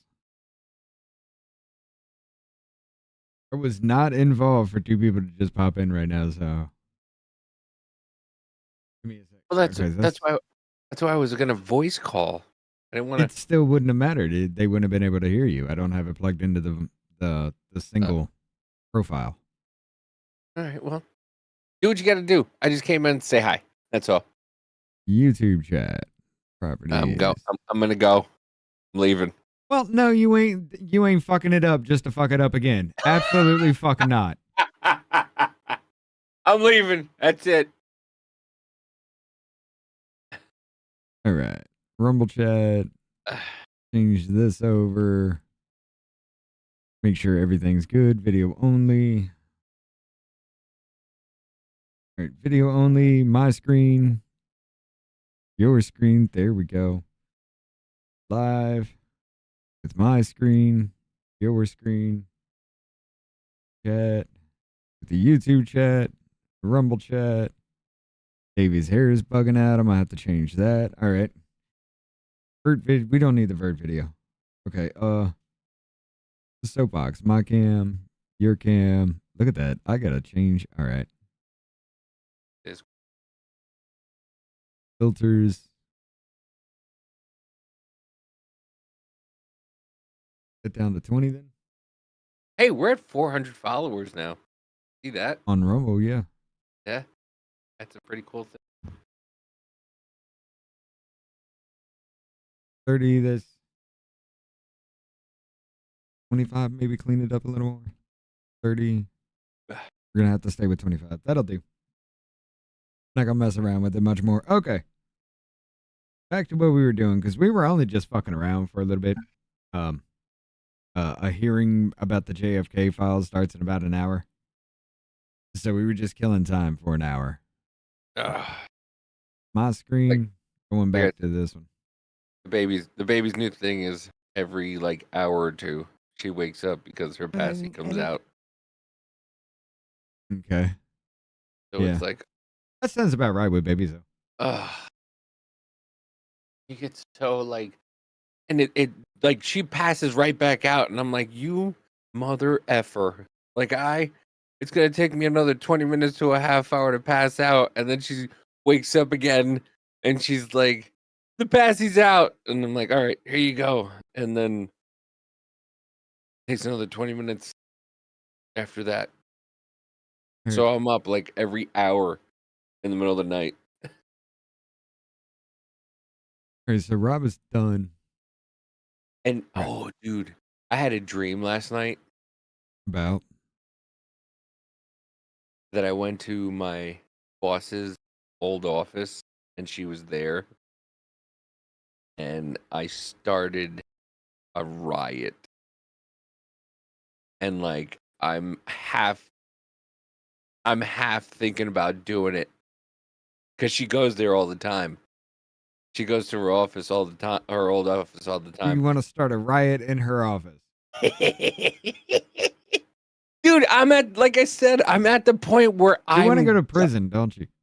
No, I'm not. I'm not talking about like a real riot. I'm talking about like, hey, because I've heard some things. I'm like, I'll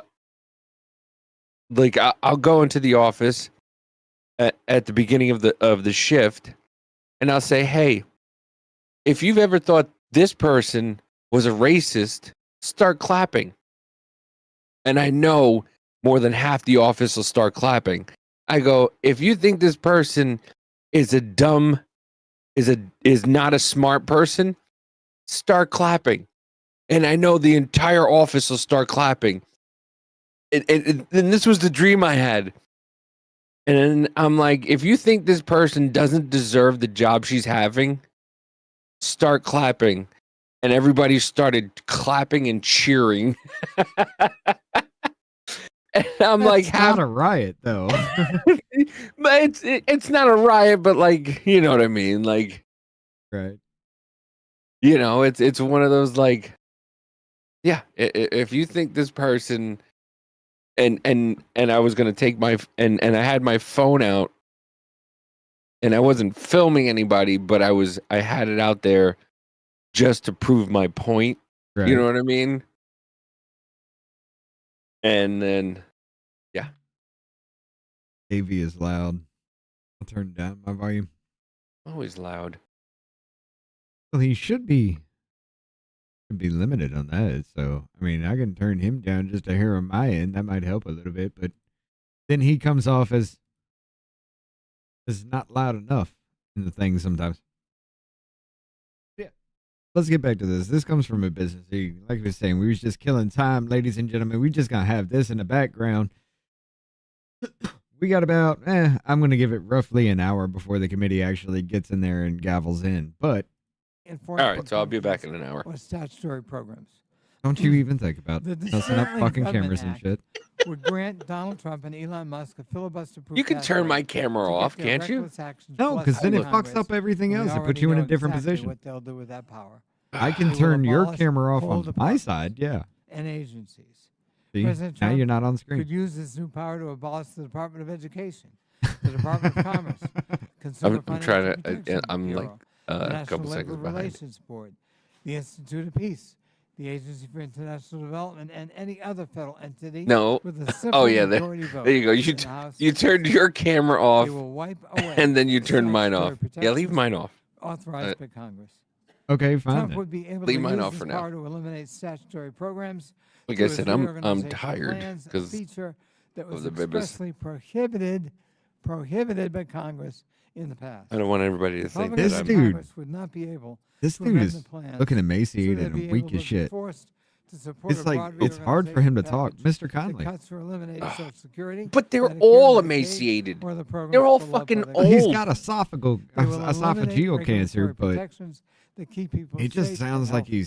he's trying President so Trump hard will to use even this new talk power now. to gut agencies' abilities to enforce laws and regulations. Then Goodbye regulations that are protecting Americans from junk fees, air pollution, and lead in our drinking water. Yeah, that's what we need. Junk And they will feed. use this authority to eliminate the defenses we have against reckless purges of our federal workers. Purges that have often been found unlawful by courts all around the country in the last month. Unlike the previous reorganization authority, Trump's new power would explicitly authorize any plan he deemed Yeah, necessary that little clip to you got to reduce the crock number it. of We federal just heard. employees. The Dismantling Government Act does nothing more than hand even more yeah, power Rhonda, over to an I'll read unelected tomorrow. Like I billionaire, said, Elon Musk. It's an unconscionable I'll read affront tomorrow. to the The American the people, baby. and I urge I'll my have to do it colleagues tomorrow to because oppose. tonight is going to be all about my Gentleman wife when yields we're done back. here. Do any other members wish to be heard? I wish some members weren't heard. What?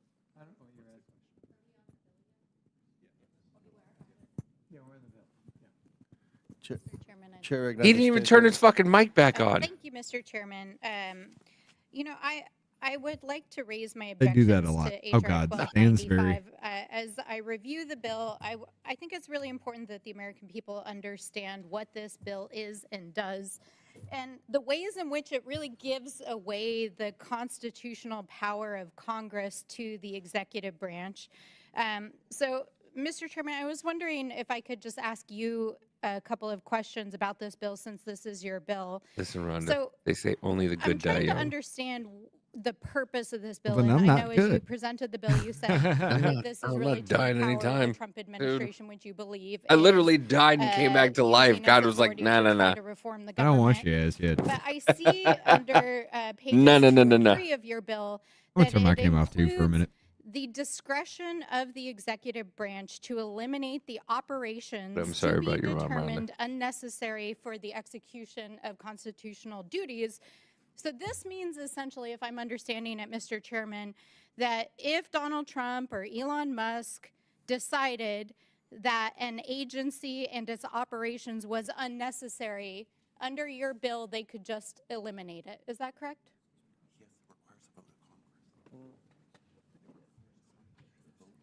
Yeah, it requires Congress to vote on it. Mr. Chairman, as I read it, your bill is giving the congressional authority to the executive to do it without Congress. No, that's not true. Can you You're misinterpreting the bill. Can you please point us to the language in the bill that retains Congress's authority?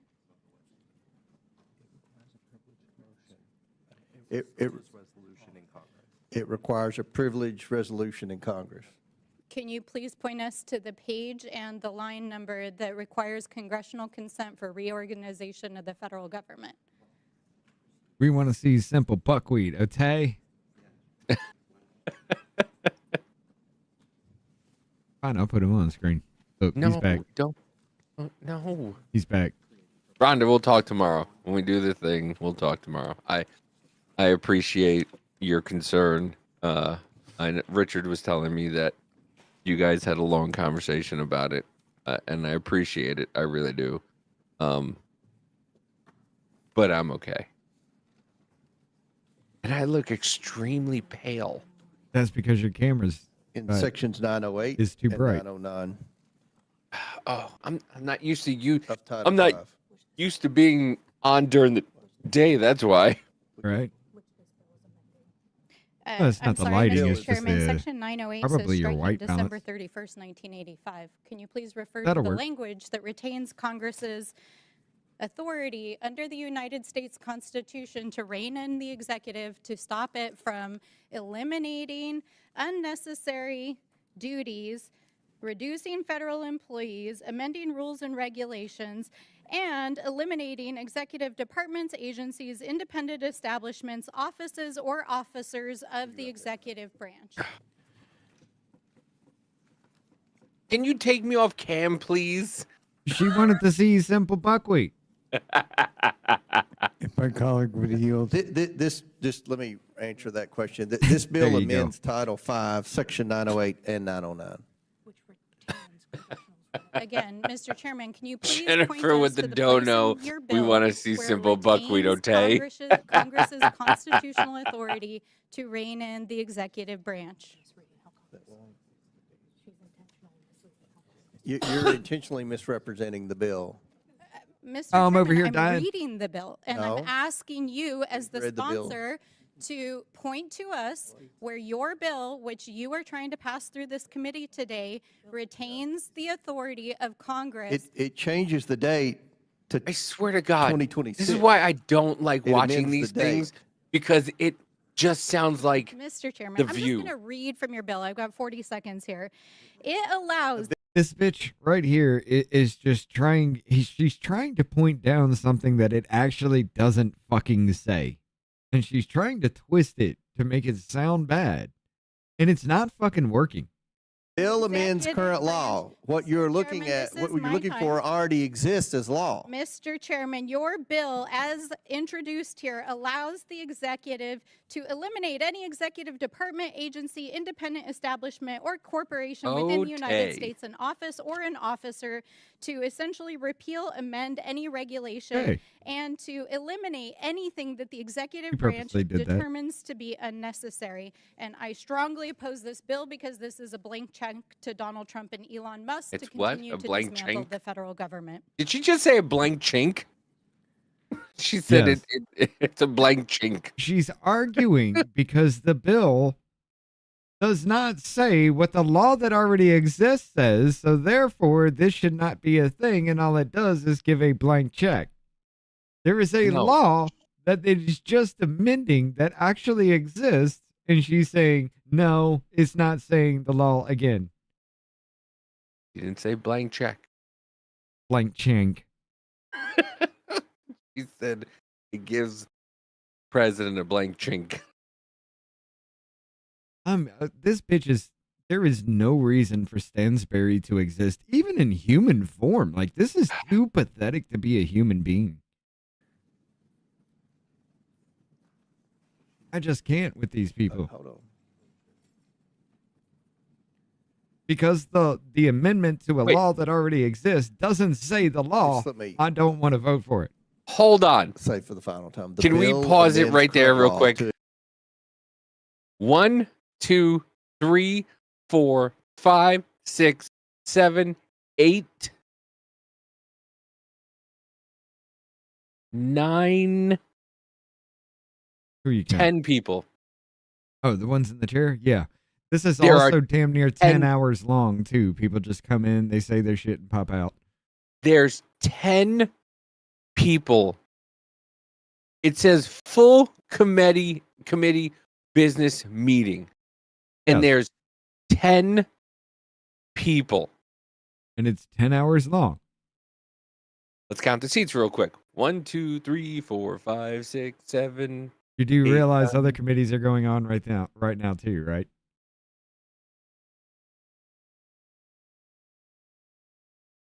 I know where you're going with it.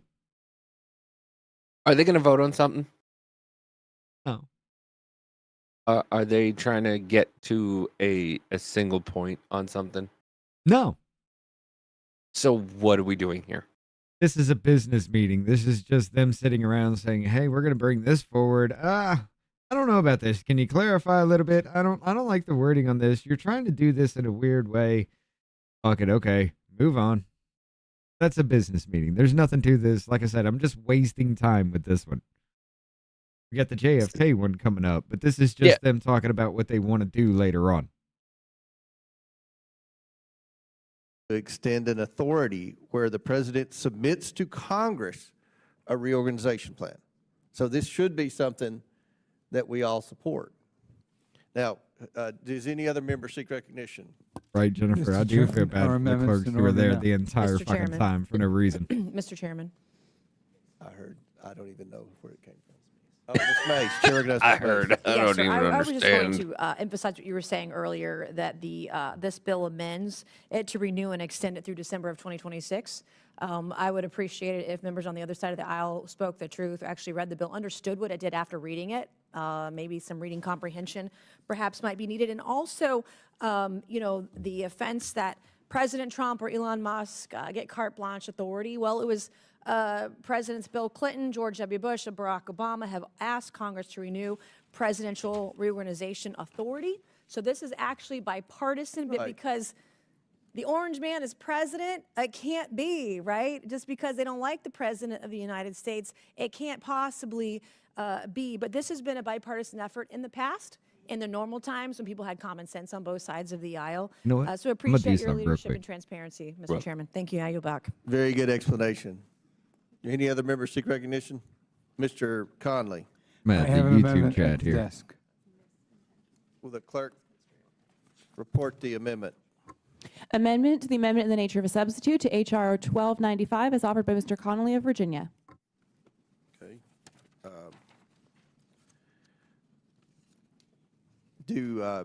Chair recognizes the ranking member. Thank for his you. amendment.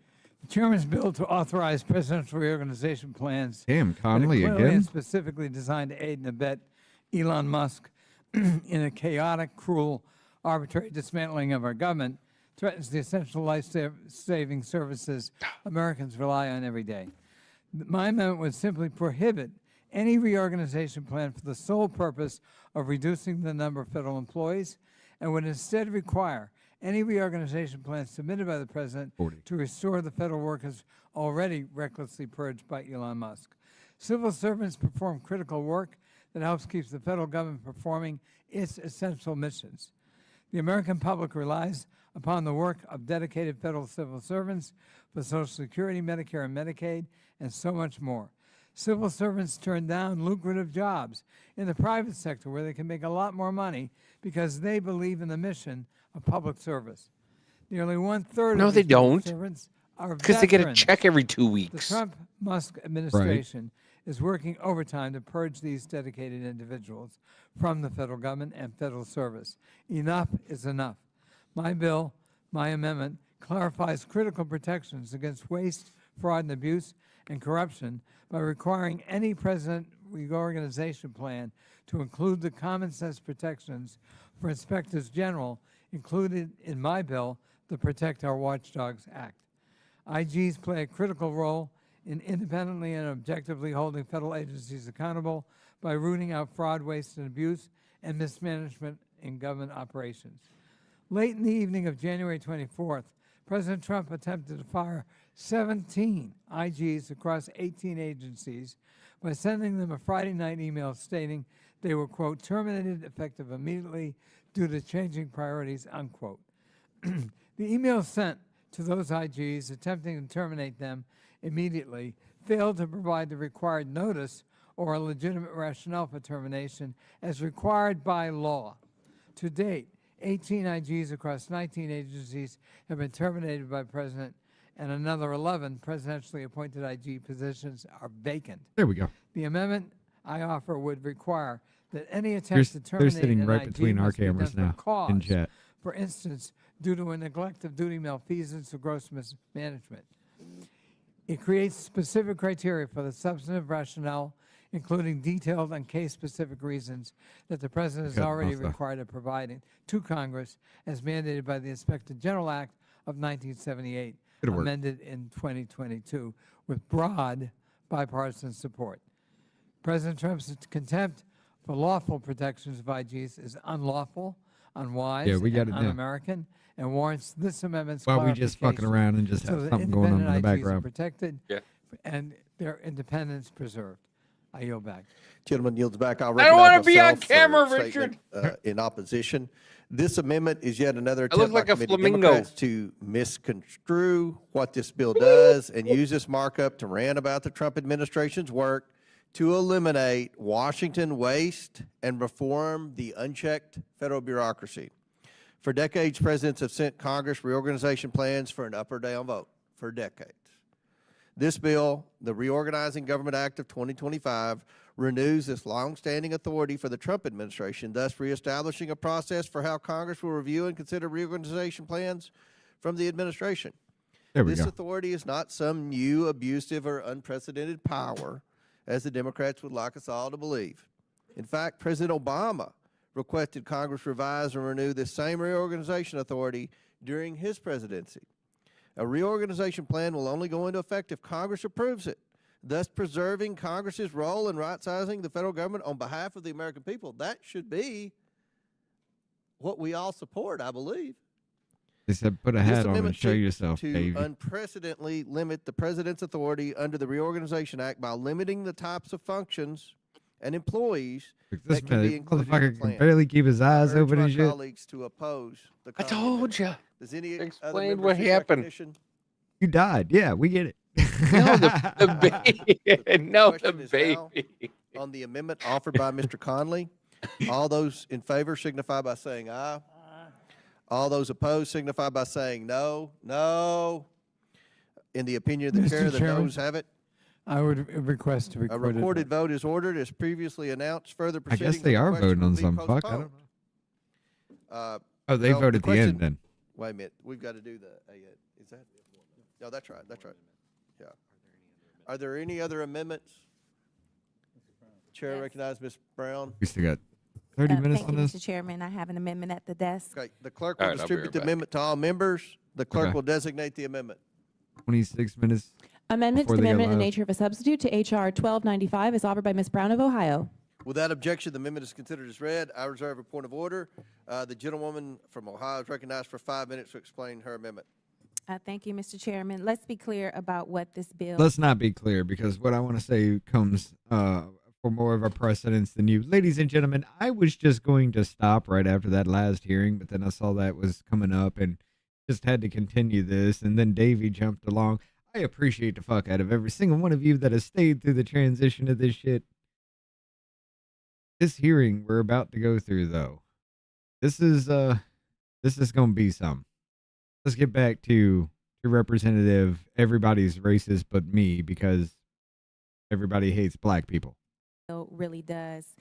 It hands sweeping, unchecked power to the executive branch, allowing the president to dismantle our federal agencies with virtually no oversight from Congress. This bill allows the president to abolish any federal agency or department he deems unnecessary or burdensome without any check from Congress. It allows him to gut rules and regulations he personally dislikes. And let's talk about federal workers, because gonna this be bill strips postponed till the away end of it. critical job protections who keep our government running. Hell yeah, Right now, $9.89. We federal creeping. employees can only be laid off for a valid reason. But this bill would let the president fire them at will for any reason he sees fit. That means career civil servants who serve the No, public, that would be Ariana not Presley. a political party, could be dismissed for purely political reasons, silencing experts and weakening the very institutions that keep our government running. In other words, this bill would embolden and enable this president to continue his chaotic assault on our federal government. More indiscriminate firings, more funding freezes, and more attempts to shut down agencies that provide services to the American people. So make no mistake, this isn't just about streamlining government. This is about dismantling our system of checks and balances and consolidating absolute power in the hands of one man. America fought a revolution to free ourselves from kings. Now some of my colleagues are trying to crown one. The American people deserve better. That is why I'm offering a simple amendment to protect the American people's private and personal data from this power grab. My amendment will require the president's reorganization plan to include a list of executive databases that contain personal and private information of American citizens that DOJ has Plaskett is accessed, oversight. and prohibit I know any she's on employees oversight, of and I DOJ think she's or on anyone education. partnering with DOJ from But she can't accessing vote. this private information. I think we should all agree no president, no bureaucrat, and no unelected billionaire should have free reign over our American citizens' private information. Let's protect the American people, not strip them of their rights and safeguards. Would my friend yield? Yes, I'll yield to the ranking I want to endorse her amendment and thank Yeah. her for this initiative. You can vote in the committees and Privacy shit, but is not in key session. You are right. to our liberty. Privacy is a key value in America. We don't want people accessing our private data and using it for whatever purpose they may decide to use it for. And I think that yours is a common sense amendment that gives us a guardrail and requires a rationale for anyone, including Elon Musk and his DOJ team, to access private data bases. So I want to endorse the effort, and I thank my friend for her initiative, and I yield back to her. Thank you, Mr. Ranking Member. I yield back. Gentlelady yields back. I'll recognize myself for a moment. This amendment is yet another attempt by committee Democrats to misconstrue what this bill does and use this markup to rant about the Trump administration's work to eliminate Washington waste and reform the unchecked federal bureaucracy. For decades, presidents have sent Congress reorganization plans for an up and down vote. This bill, the Reorganizing Government Act of 2025, renews this longstanding authority for the Trump administration, thus reestablishing a process for how Congress will review and consider reorganization plans from the administration. This authority is not, and let me repeat, is not some new abusive or unprecedented power, as the Democrats would like us all to believe. As I said earlier, President Obama requested Congress This is the revise and two-people renew screen the because same Davey's reorganization here, but he's just authority off during his camera. presidency. A reorganization What? plan will only go into effect if Congress approves it, thus preserving our role in right-sizing the federal government on behalf of the American people. I urge my colleagues to oppose the Brown Amendment. Does yeah. any other member seek recognition on the Brown Amendment?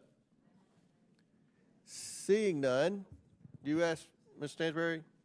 Yes, thank you, Mr. Chairman. I wonder if I might ask the sponsor of the amendment a few questions and engage in a friendly conversation about the background on the amendment.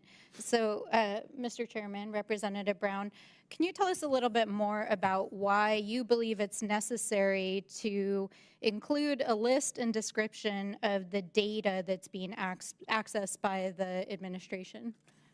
In response to the American people and to what we've been hearing in the news, DOJ has been accessing private information, and we don't know to what degree No, or it what has length. not. And when we attempted to subpoena Mr. Musk to clarify the work that they've been doing in this newly created department, we were rejected by our Republican colleagues. I would imagine No, if you they were were not. proud of the work that they were doing, they would allow Mr. Musk to come before this committee to clarify the work that he's doing. So I'm just asking for clarification on behalf of the American people. Thank you, Mr. Chairman and Representative Brown. And to my knowledge, I don't believe that Mr. Musk or any member of the administration has actually been in front of this committee to even hear this bill. Is that your understanding, Representative Brown? That is my understanding. And yet here we are in a process to pass it without any clarification about why this authority is needed, why these expanded definitions are needed, why they want to have this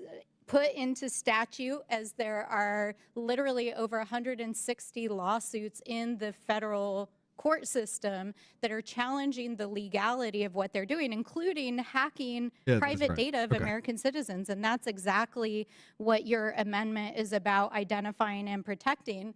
And Representative Brown, as I understand it, just a couple of days ago, Short in and fact, condensed the version. courts found that the accessing of Social Security data by Elon Musk and DOJ was illegal and unfounded. And we know that millions of Americans out there are No, frightened that's right cutting now it. that their Social That's cutting Security some things payments are off. going Hold to be on. shut down by Elon Musk. Is that correct? You can tell from our town halls that is absolutely correct. Well, it'd be probably useful for our friends across the aisle to actually hold their town halls, because then they would hear from their own constituents about the millions of Americans that are upset about this. But in addition to that, there's We been covered that numerous last other night, court orders around and they data, including But one their of the very constituents first love and it. highly Your constituents hate you. identified breaches of federal data privacy and security. I love that shit. She wants other people's constituents to go to her area to hear what her constituents are screaming about for the reason why they hate her.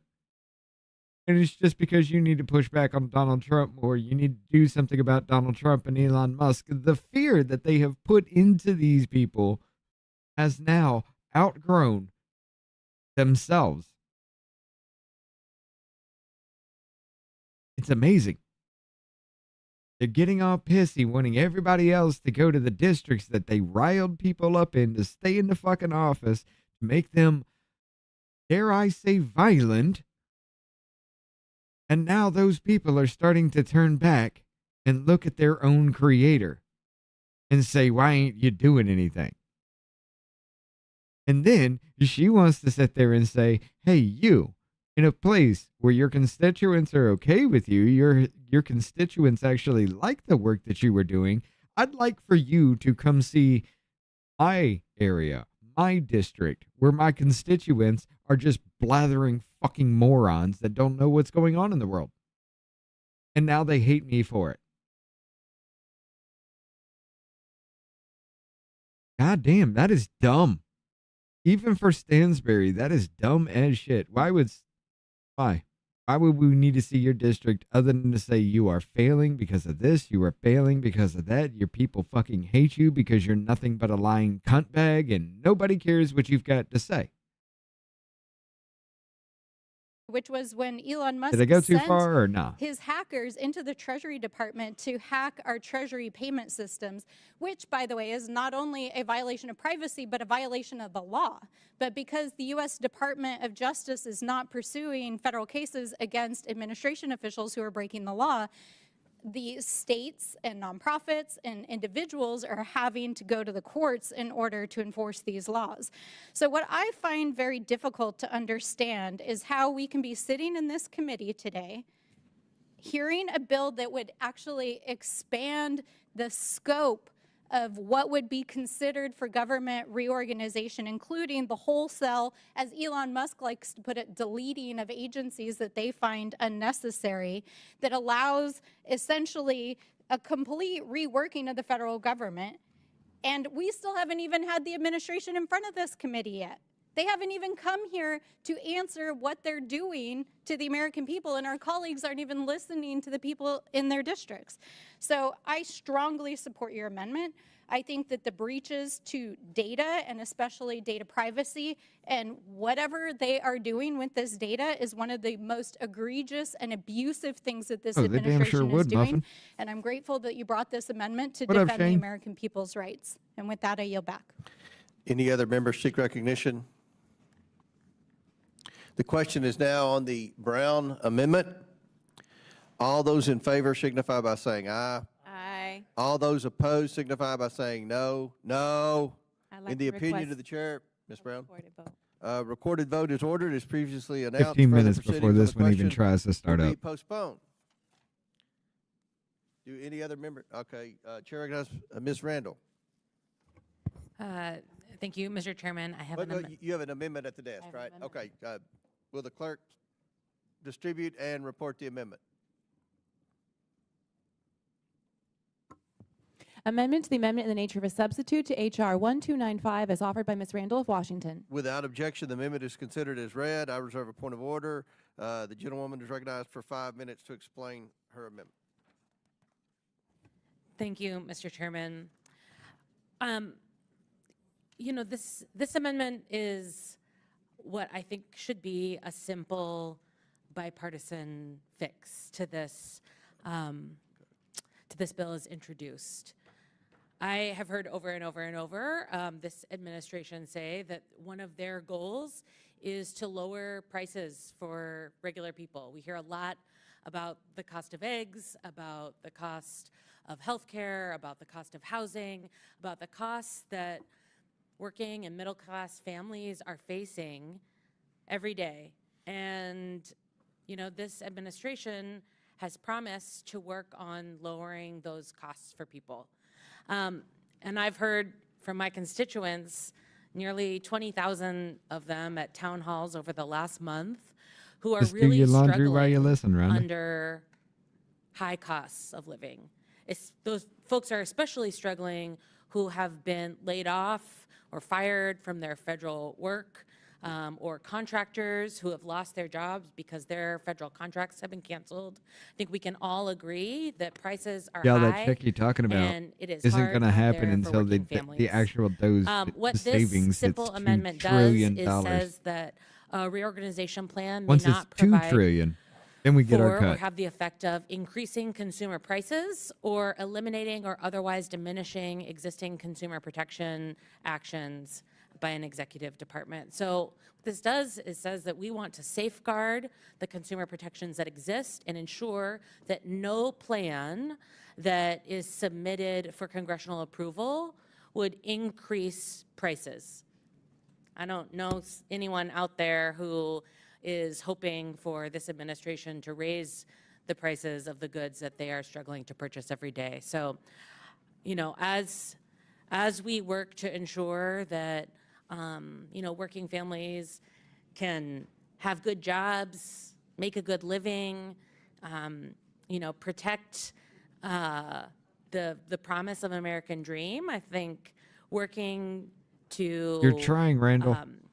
I appreciate the to make try. certain that no plans introduced to Congress But this is would still such a increase shitty prices job. is a common sense solution. And you know, Because none of what you're speaking saying to the makes consumer sense to me. protection piece, you know, last month, accidentally somehow, staff at the USDA who are responsible for managing our bird flu response were fired. And because of bird flu, we've seen the largest ever price jump for eggs since 1980. But indiscriminate firings of federal workers are leading to higher prices. And so I think we should do everything we can to make sure that we keep prices as low as possible for folks out there who are just trying to live their lives and build a strong future. Thank you, Mr. Chairman. Friend yield.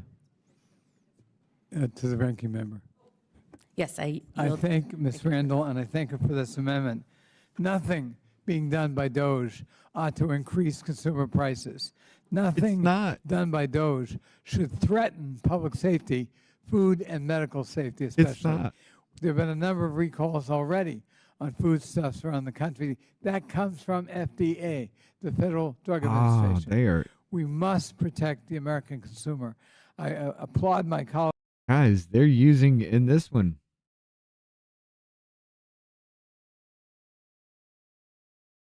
In this one, they're using the visual voting system. Hold up. Let's bring it to the end here.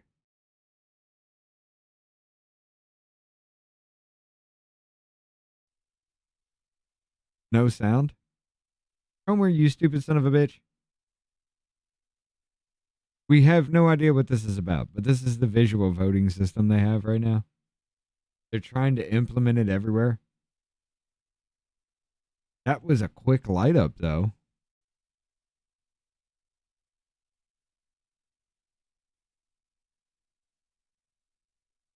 Look how quickly everything just lit the fuck up. Yeah, apparently this dumb son of a bitch won't put sound back on. Whoever the fuck is doing this, yell at them. Unless. Yeah, mute tab. Run it back. Those Yeah, there's sound persons there. cannot be here to. But there's not sound here. Will now resume. Now there is. Is agreed to. The question is on favorably reporting H.R. 1295.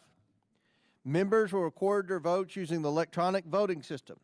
The clerk will now open the vote on favorably reporting H.R. 1295. Chair votes aye. If we can get the screen up.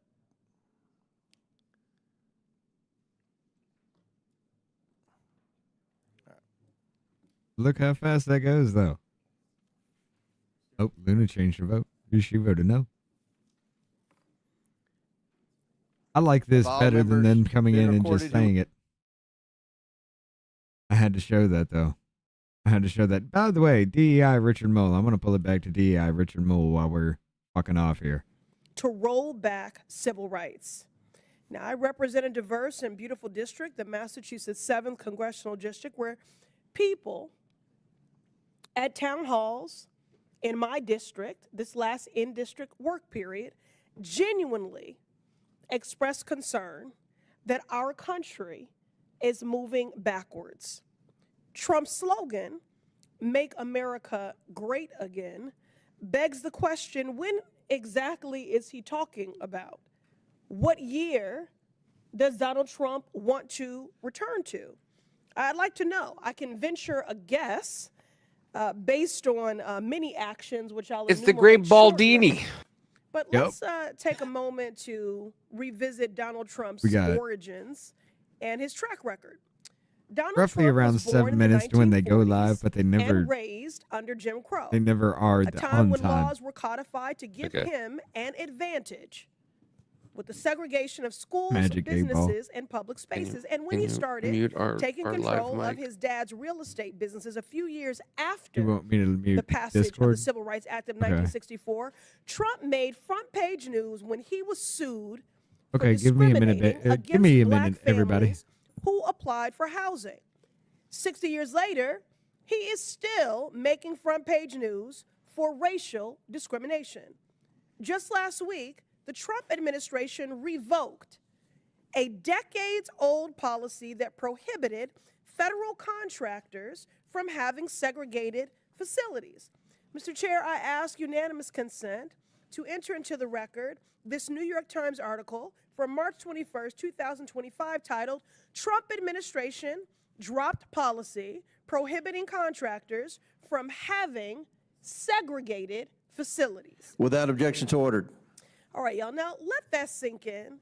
This administration just made it easier for businesses to reintroduce white-only waiting rooms, white-only bathrooms, and white-only water fountains in the year 2025. But this isn't just about one policy change. It's about a broader, coordinated assault on civil rights to take America back to Jim Crow.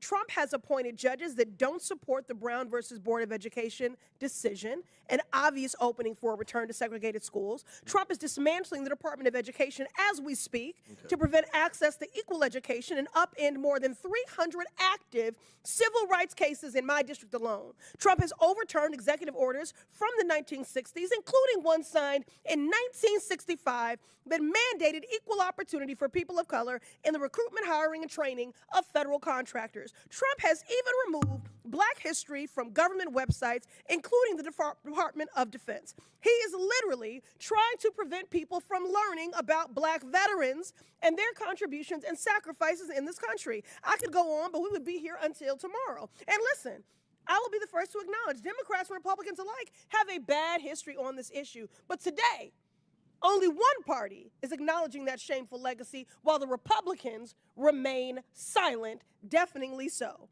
So I will give everyone here a chance to clarify. This vote is simple. Are you against racial segregation? This is your chance to go on the record if you are in fact opposed to racial segregation. Let's ensure that no administration, present or future, can support policies of segregation.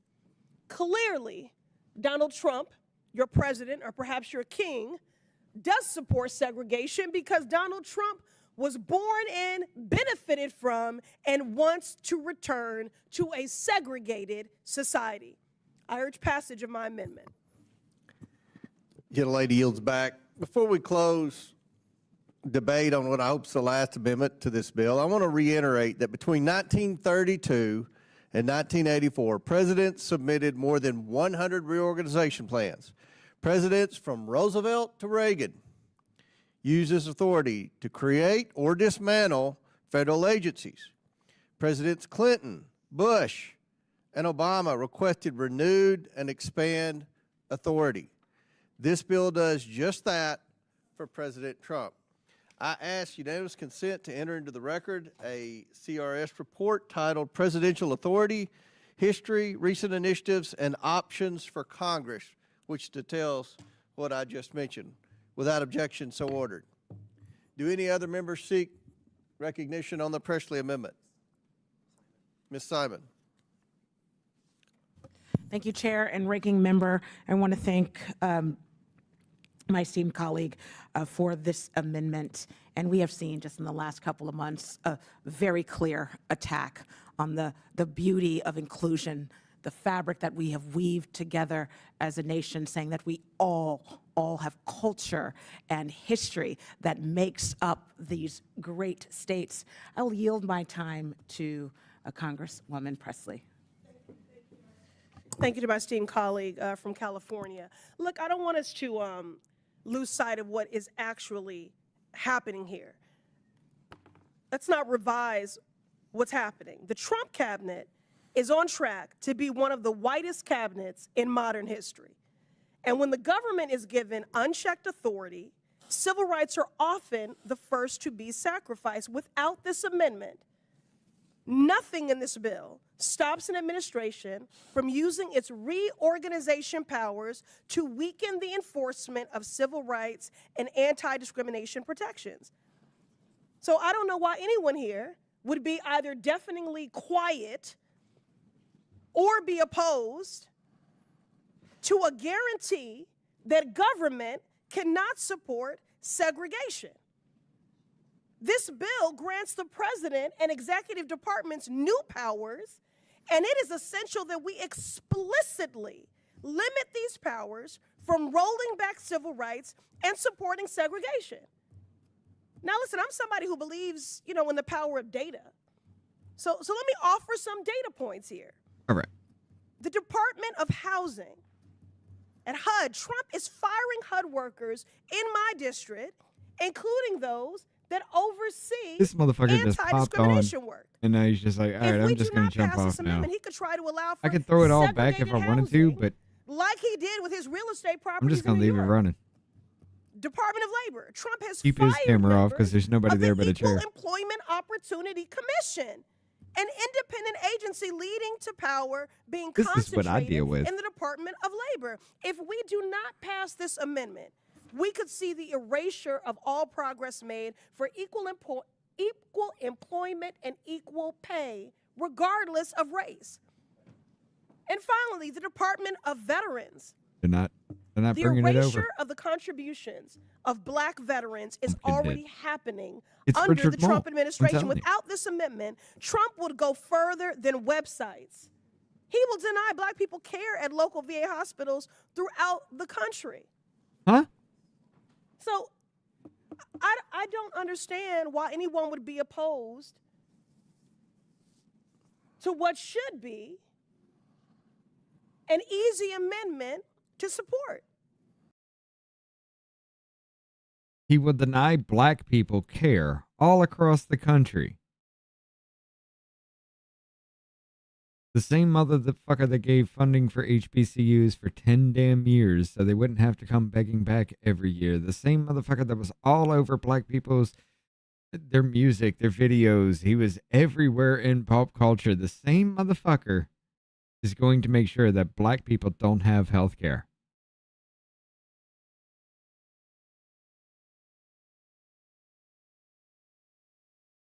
This is your taxpayer dollars at work, ladies and gentlemen. I swear to God, this is too damn stupid to be in our halls of Congress. There is no reason this motherfucker needs to make the laws that tell me how to live my life.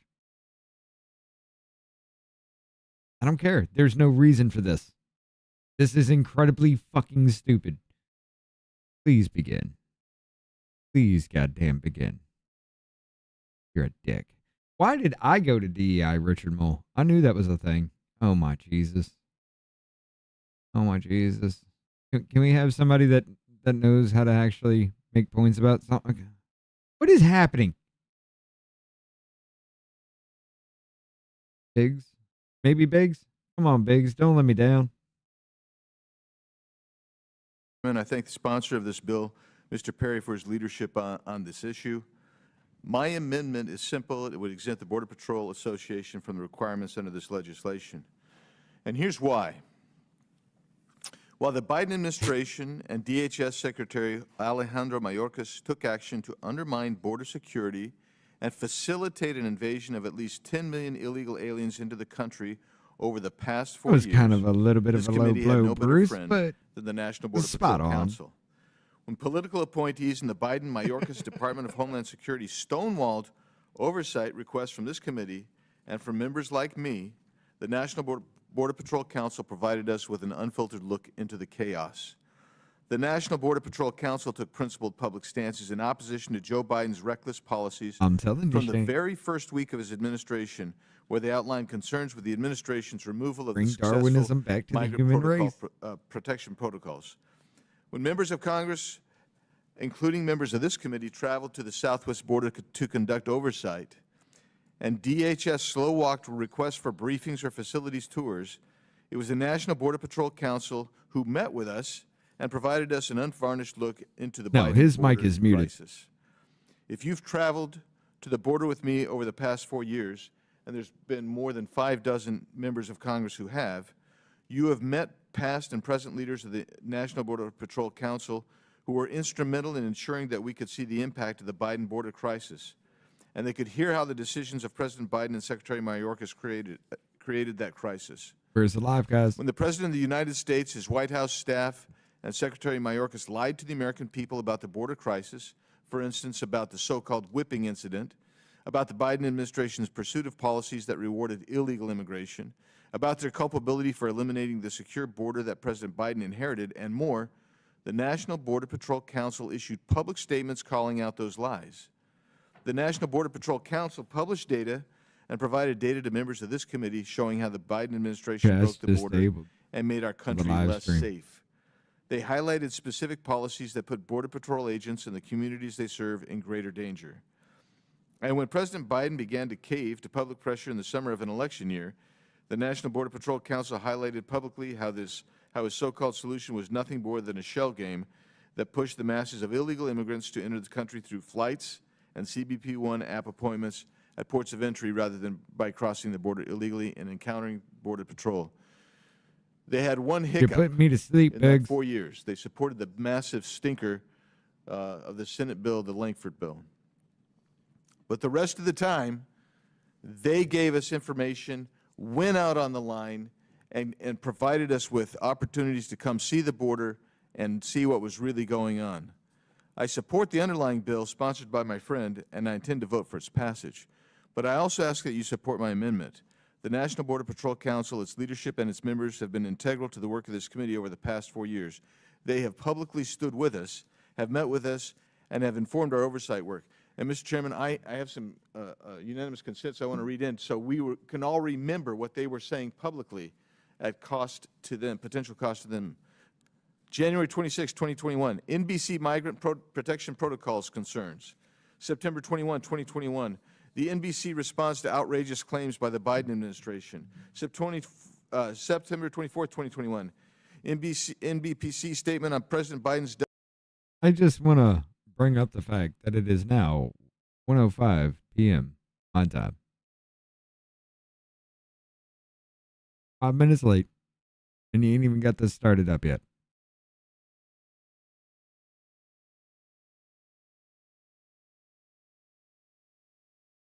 I mean, guys, come on. I fucked it up like maybe once, maybe twice before I got the whole damn rhythm down. You gonna sit there and tell me you haven't even started this shit yet? Okay. That's our government, though. Del Rio disaster. November 4th, 2021, Brandon Judd, Dems plans to offer amnesty and spending package will ramp up border chaos. November 10th, 2021, Biden hides as his administration considers rewarding illegal immigrants with your money.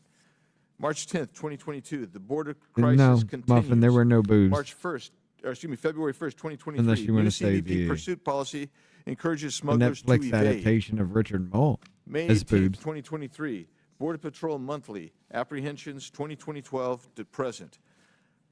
All right, May dude, come on. 31st, 2023, CBP nationwide somebody. encounters by month. Oh, Higgins. What's Higgins got to say? CBP is included. So why do this for all these unions, right? Why are we singling out and exempting CBP? I just think that the case has not been made very sufficiently. What is being made is that this clearly is a favor to the president. I yield back. Gentleman yields back. Any other members Chairman. wish to speak on the Biggs amendment? Mr. Chairman. Yes, sir. Mr. Higgins. Mr. Chairman, the ranking member inquired, like, what is a notable difference between Border Patrol and we discussed this at length because of my background, and I considered Mr. Biggs' amendment. I'm going to support it, but my point is we put a great deal of thought into it and discussion, and not one time did any of us discuss the politics of the last election cycle and the custom the Border Patrol's union support of the president. It wasn't even in our mind, man. But this is what's real.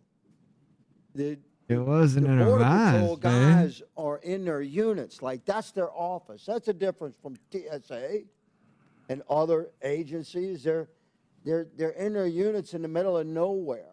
Like, that's your office. As a cop for a long time, patrol officer on night shift, my Almost 10 minutes later already. when I would lean back in my seat and look at my ceiling light, it was a dome light of a Crown Victoria or a Tahoe or a Charger. Like, that's your office. Wait. Rhonda. He was a police officer. Do they normally disable their dome lights inside the vehicle? Office. There's your clip. When you're spread out across 1,954 miles of southern border, and one of your roles for Border Patrol is that you're communicating and working on union stuff appropriately according to the law, but in your unit, You're right, it does. this is a notable difference. But it's waiting for GOP's oversight to start on March 26th, 2025. is scheduled for March 26, 2025, but this says Tuesday, April 1st of 2025. Did y'all fuck up that hard?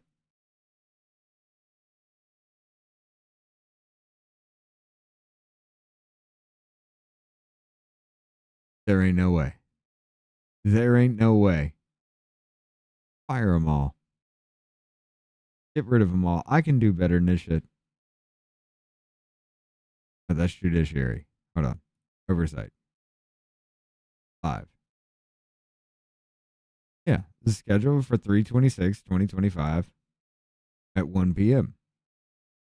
But that says April 1st. That would be next Tuesday. And so is America's AI moonshot.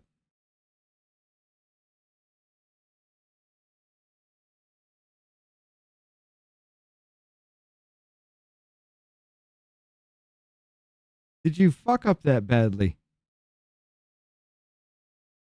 I was excited for this shit. I was going to end this a long time ago after that last hearing, and I was excited for this shit when I saw it. And now you're going to sit there and tell me this is actually next Tuesday? Somebody just fucked it up in the background?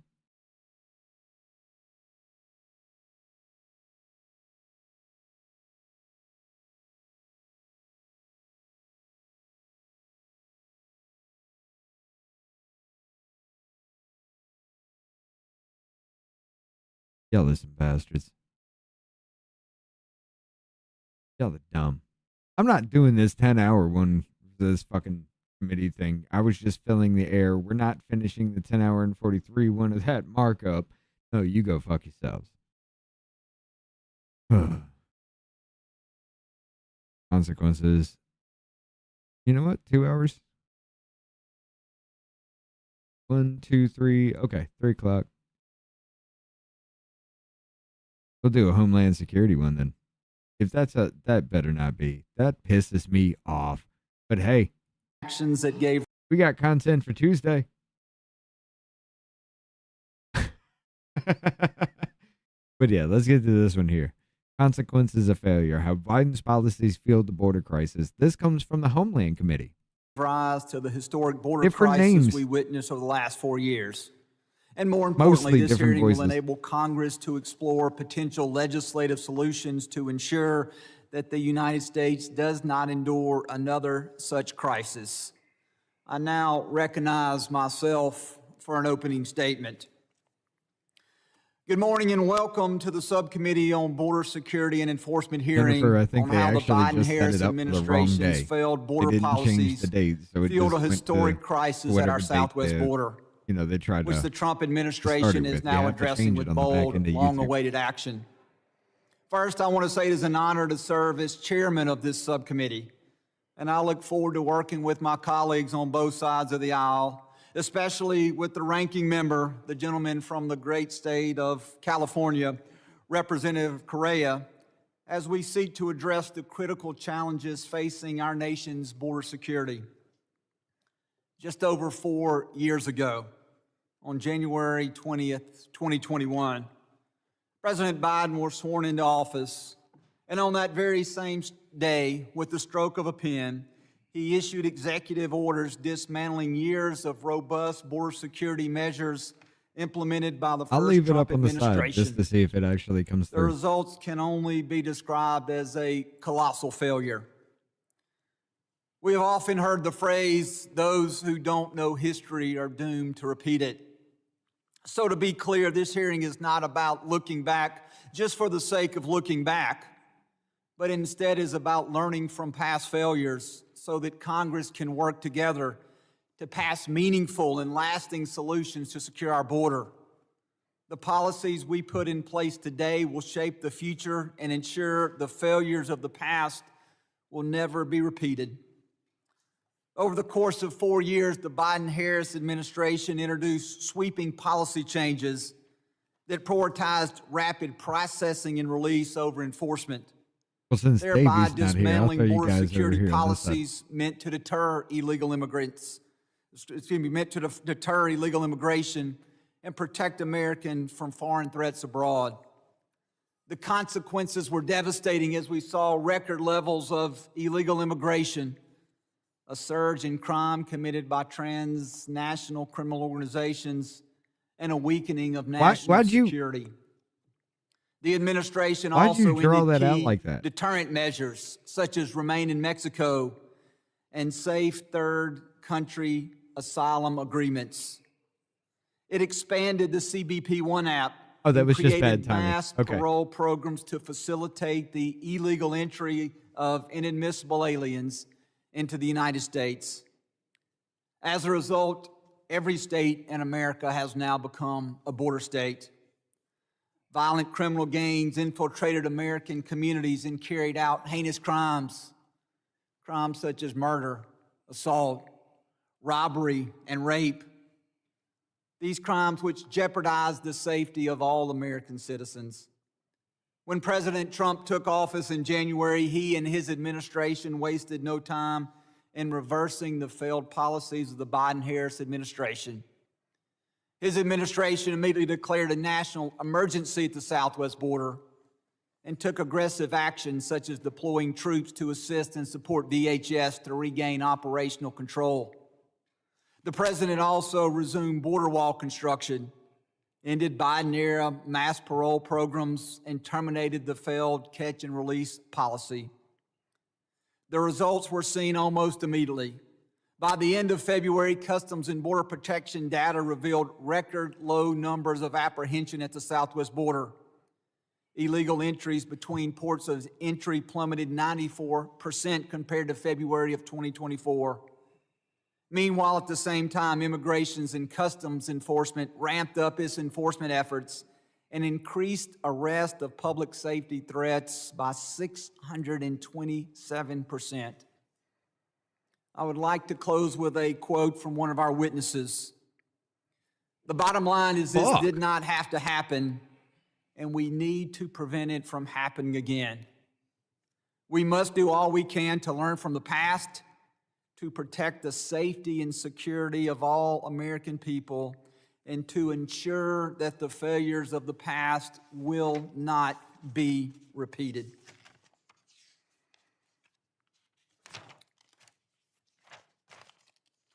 This time I would now recognize the ranking member for the Subcommittee on Border Security and Enforcement, the gentleman from California, Mr. Correa, for his opening statement. Thank you, Chairman Guest, and I concur with you.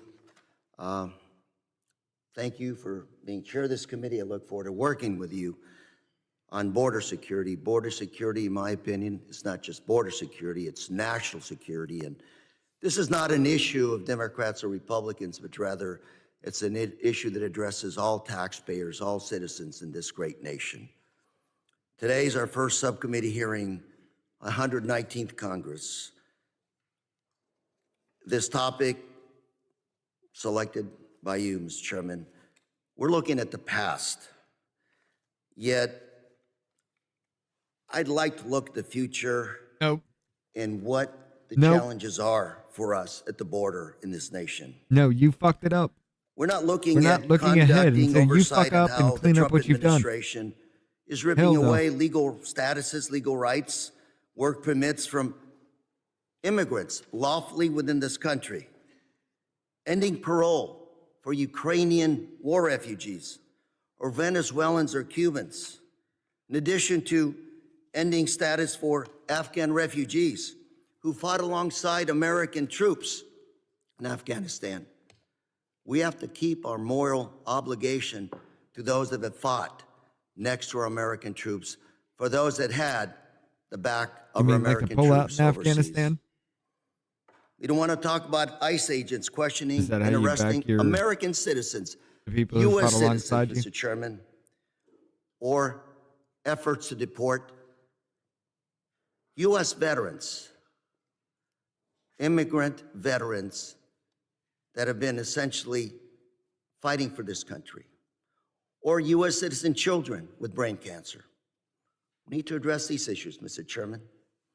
I recently met with frontline CBP officers who expressed frustration with this new administration and how they're addressing efficiency initiatives. Yet today, we won't be discussing those issues. Correa. They're pissed at you because you're doing nothing. You've been fear mongering about everything this entire damn time. Nothing has actually fucking happened about what you were screaming about. And now they're pissed because you won't push back on something that isn't fucking happening. That is your own damn mess to clean up, not ours. Instead, we're looking at the past. Let's be clear.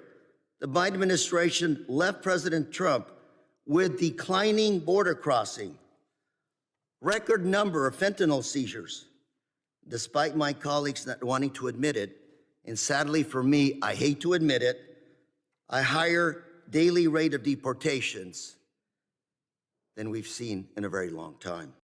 Wait. More fentanyl seizures?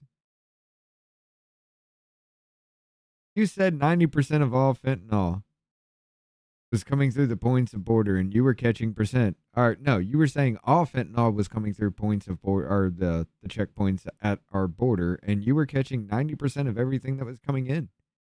Turns out what they were actually doing was just using you as a little ploy to say, hey, I got a little bit of a stash here. Meanwhile, they're dumping 10 times the amount you caught in an area you weren't looking and left it void. So when they start catching that shit, yeah, oh, look, it goes up.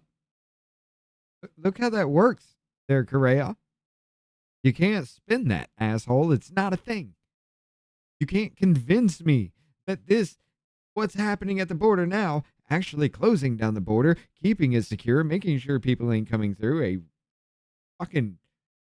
from this time last month in fucking February, they had a 94% drop in all illegal crossings that they knew of. Son, you can't say that's not a bad thing. And to sit there and try is so fucking disingenuous to every single person. And I will say that because this motherfucker does play games, he will toe the line. But he does step off that line sometimes and gets away with it. Let's not forget, there are a few in the Democrat Party who haven't caught hell. Like, you took a look at Ro Khanna. Wasn't it during the Twitter files? Ro Khanna was the only one, left and right, that said this is a violation of the First Amendment and I want no part of that. Ro Khanna toes the line for the Democratic Party, though. I will give him credit on that. Mr. Correa said, hey, we went down there to Butler after the incident. We were talking to the police officers, and the police officers are saying there's more to this story than what's being reported. We have to talk. What was ever picked up after that?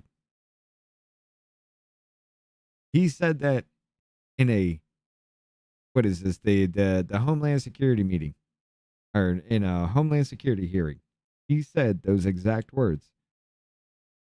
He went and talked to not those exact words, I'm going to paraphrase, but he went to and talked to officers that were on the ground that day, and they said there's more to this story that's being reported. We need to talk. Never heard anything else after that about any of it. Not a damn word from him or anybody else about him saying that shit and what they were discussing.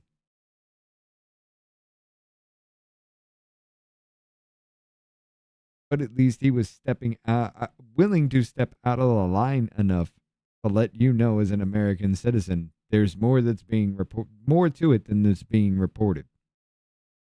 I will give you credit for that. You did that shit publicly. But stop this bullshit, because you know what you're doing is literally destroying America. I'm not even going to take it to that level with that time, but destroying America and our way of life. You are making sure that we have nothing and you give them everything, while you sit there and say Americans are pieces of shit. It's fucking weird. It's weird that you want to sit here and demonize the same people that you represent to bring in new people to this country for economic reasons. That never bodes well for any government that tries to do that in any way. It never bodes well for those people. Hopefully we can catch it in time, but I don't know. The left is getting violent again. It's just warming up. We may have a Summer of Love 2.0 happen again. When President Trump first left office, unauthorized border Where is crossings Mayorkas? I have no were idea. at a rise. Gotaways were on a rise, and synthetic opioid deaths were also on the rise. In fact, in those days, they were already calling it a crisis, and that was in the President Trump's. Muffin to the government. The militia is the military. Now that he's back in office, It's not you. I was hoping, Mr. Chairman, that we focus on oversight of what's happening now at the border. Yet it's hard to fix things when the administration, today's administration, refuses to tell our staff what's happening at the border. And I hope we'll have the administration here to answer some questions as we begin to address and continue to address national security. Mr. Chair, President Biden is gone. And let's focus today on the nuts and bolts of border security. For example, fixing severe staffing shortages at our ports of entry, stopping cartels from getting American-made weapons. Yeah, I don't Those are think the they changed issues the date when they we were need to setting up that focus on. JFK one. Yet today, I think that's the next new Tuesday, guys. administration is doubling down on cutting the federal workforce and gutting DHS in the name of efficiency and cost savings. Yet we're completely overlooking the fact that Secretary Noem just spent $200 million on TV ads praising the new president. We're also overlooking the fact that the administration spent $16 million to fly 300 detained immigrants to Guantanamo Bay in Cuba, just to send them back to the United States. And it's also my understanding that this new administration also directed our soldiers to construct tents and hold detained immigrants in Guantanamo at a cost of $3 million. New tents in Guantanamo for $3 million. But they weren't even built to DHS standards, so they were not even used. How's that for cost savings, Mr. Chairman? Another example, in one facility in Texas, we're spending thousands of dollars to detain a working family and their 6- and 8-year-old children. And I guess this is what America, safer America, looks like today. Let's not forget, with all the law enforcement agents like DEA, FBI, ATF, they're being forced to become deportation officers, away from their priority investigations of drug cartels, money laundering, child sex trafficking. Sadly, some of these cases may be going unsolved and will become cold cases. This administration's push to inflate ICE arrests and deportations, I don't hear DHS ended up rounding anything up coming through Venezuelan Discord or American anything families while the whose OBS citizen is children running. were recovering from brain cancer. That's right, a 10-year-old American with brain cancer was deported by this administration. Again, an American citizen, 10 years old. And by the way, parents had no criminal record and had been here for quite some time. Again, They were here illegally, though. Korea. I'm tired of this anchor baby shit. You know full fucking well that should never exist. We're the only country that does that. It's dumb. You know it. I know it. And it's a very cheap way for anybody to just sneak into this country, get pregnant by anybody. And now their child is an American citizen, so they get to stay. It is a direct smack in the face to the people who do that on a legal way. The money that they spend.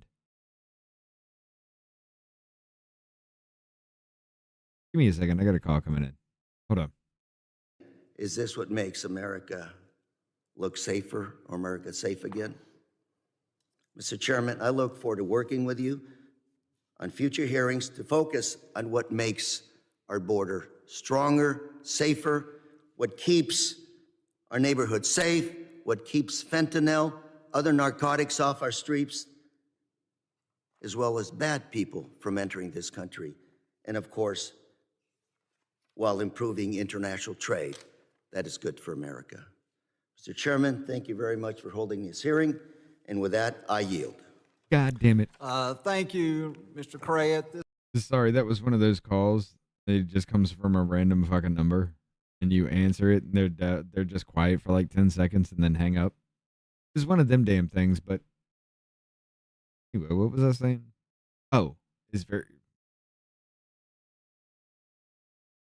You know what time? It's. I fucked it up. Well, that phone call fucked it up, but no point in going back to what my point was now. This time I would now recognize the ranking Bastards. member for the See what entire happened. committee, the gentleman from Mississippi, Mr. Thompson, for his opening statement. Thank you very much, Mr. Chairman, and I look Oh, forward that's not a to vote that's actually going to go working through. with you Muffin. as another Mississippian on this committee.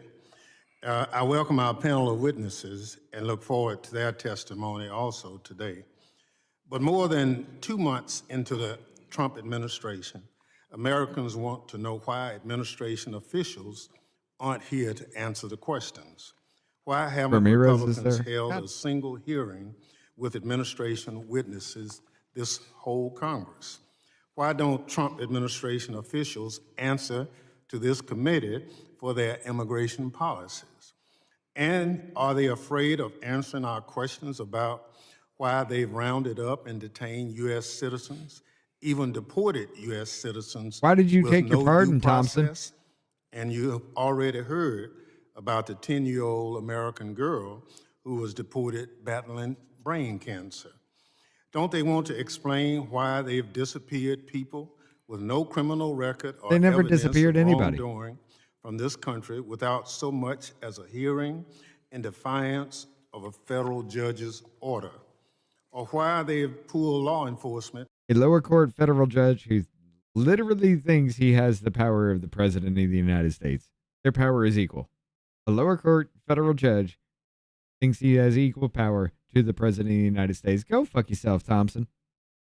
of cases targeting child abusers, traffickers, and smugglers to carry out immigration raids against people with no criminal history. And that's just what we know from the media reports. We've received next to no information from DHS on what's happening despite our inquiries. Why did you need your Administration pardon? officials want to go on Fox News and pose for photo ops, but they don't want to be held accountable by Congress. And congressional Republicans are complicit in helping them evade oversight. Today, my Republican colleagues want to talk about I mean, the Biden helped you evade oversight, yet didn't he? again, rather than the bad policies and abuses of the Trump administration. I guess it's to be expected. I understand many of my Republican colleagues are hiding from their own constituents, having been directed by their leadership not to hold town halls or to hear from constituents who are upset at Trump's policies. We should be I'm not gonna make that focusing joke. on the issues affecting our communities today. This administration, with the help of unelected billionaire Elon Musk, is ignoring laws passed by Congress. They are making Americans No, they're less not. safe while increasing prices for everyday goods. No, they're not. This committee It's should going be down. providing oversight on the Trump administration as they sentence people with no criminal record to hard labor in a notorious prison in El Salvador.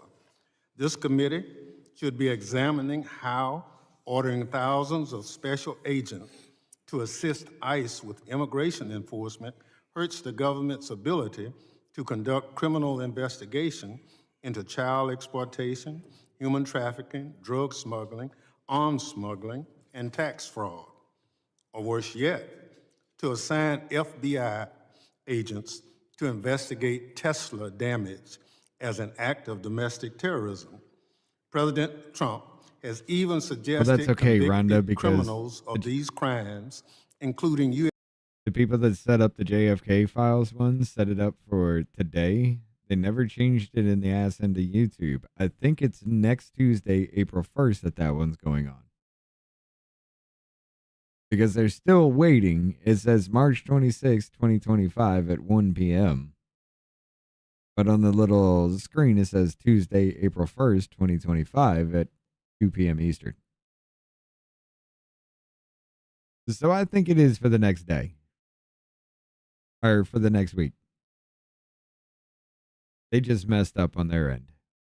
U.S. citizens should be sent to the notorious mega prison in El Salvador, the very same place he is disappearing migrants under the Alien Enemies Act. It doesn't make us safer when the administration pauses serious criminal investigation so that special agents can help ICE arrest people in communities who pose no harm. This committee should be conducting oversight of the Trump administration squandering millions in taxpayers' money to house migrants in inhumane conditions in Guantanamo. Trump said that the worst of the worst would be held there, but many of the detainees had no criminal records at all. One migrant sent there was riding his bike on the wrong side of the road. That certainly doesn't sound like the worst of the worst. We've also heard of U.S. citizens being detained and questioned by ICE. I'm sorry. He was riding his bike on the wrong side of the road and got stopped by the police. They found out he was an illegal immigrant and deported his ass. And somehow I'm supposed to feel sorry for the dude? Oh, because he wasn't a violent criminal. Ladies and gentlemen, he was just illegal. He shouldn't be here in the first place, right? Well, no, there's an argument to be made about that. They're just seeking asylum. Just stop with the bullshit. Stop with the stupidity of all this. I don't give a fuck if the motherfucker actually called the police himself and said, I'm an illegal immigrant. Get him the fuck out. Let him come back in the right way. Trump did even say if you self-deport, you can come the fuck back in if you do it right. But if we come and have to actually deport you, you ain't coming back in. And I agree with that shit. Self-deport, do it right, come back, cool. Got no problem. Fuck. CBP has detained and effectively deported U.S. citizens. That's not who we are as people. There are real threats to this country that we need to focus on. While the Trump administration is fixated on creating sound bites and photo ops, Democrats will remain focused on doing what's best for the American people. By creating sound bites and photo ops. Be here to answer our questions. I thank the witnesses for being here today, and I yield back.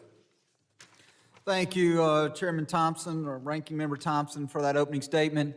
Other members of the committee are reminded that opening statements may be submitted for the record. I'm pleased to welcome our distinguished panel of witnesses, and I ask that our witnesses please raise their right hand and please rise.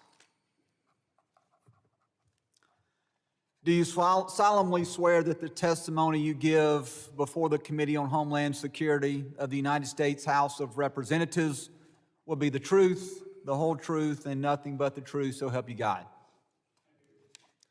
I'll let the record reflect that the witnesses have answered in the affirmative. Thank you, and you may be seated. I would now like to formally introduce our witnesses. First, I would like to start with Ms. Laura Reese. She is the director of the Border Security and Immigration Center. Sorry about that. Apparently, like I was saying to everybody else, they messed up. The JFK hearing is supposed to be Tuesday, April 1st, next Tuesday, but they set it up in the back end of YouTube to be for today. So yeah, we're just doing a Homeland Security. I was going to end it before I saw that, and then I was like, screw it, I'll stay on. And then we were looking at it and discovered, yeah, it's next week. So I'll just do this one, and then I'm jumping off here because I'm gonna spend the day with my wife today. At the Heritage After I'm done here. Foundation. She has nearly 30 years' experience in the immigration and homeland security arena. She twice worked at the Department of Homeland Security on management and immigration policy and operations issues, most recently as the acting Deputy Chief of Staff. Previously, she worked in the legislative branch as counsel for the United States House of Representatives Judiciary Committee Subcommittee on Immigration and Claims. Our second witness is Mr. Amon Blair. He is a senior fellow at the Texas Public Policy Foundation Secure and Sovereign Texas Initiative. Blair has over 10 years of experience as a U.S. Border Patrol agent serving in the Rio Grande Valley sector. He is also a 20-plus year U.S. Army veteran, serving both as an enlisted soldier and commissioned officer in various leadership and staff roles, including as an infantry platoon leader on Operation Lone Star. Our third witness is Mr. John Anferson. He serves as the Executive Vice President of the National Border Patrol Council, the labor union representing over 16,000 Border Patrol agents and support staff. In addition to his national role, he is the president of the local chapter, which covers the Del Rio, Texas area. He has been assigned as a Border Patrol agent for over 18 years. Throughout his career, he has been assigned to the Del Rio sector in Texas, where he has served in various capacities, including several years in the prosecution unit and 2 years as a liaison to the U.S. Attorney's Office in Del Rio. Our fourth witness is Mr. Aaron Reichlin-Millick. He is currently a senior fellow at the American Immigration Council. You've been listening He all morning. previously served as policy director and senior policy counsel for the organization. Prior to the American Immigration Council, he was a staff attorney in I the slept like a Immigration Law baby. Unit for the Legal Aid Society of I New went York to bed City. early. It felt good. I would like to personally thank all of our witnesses for being here today. The witnesses' full statements will appear for the record. I now recognize Ms. Reese for 5 minutes to summarize her opening statement. Good morning, Chairman Guest, Ranking Members Thompson and Correa, and members of the subcommittee. Thank you for the opportunity to testify today. The views I express in this testimony are my own and do not represent any official position of the Heritage Foundation. When trying to solve the mass illegal immigration that this country experienced the past 4 years, it is important to ask, how did we get here, to avoid repeating it in the future? The last administration used a number of policy tools that fueled the border crisis and facilitated mass illegal immigration to the U.S. In so doing, the Biden administration gave aliens coming illegally here the 5 things that they want.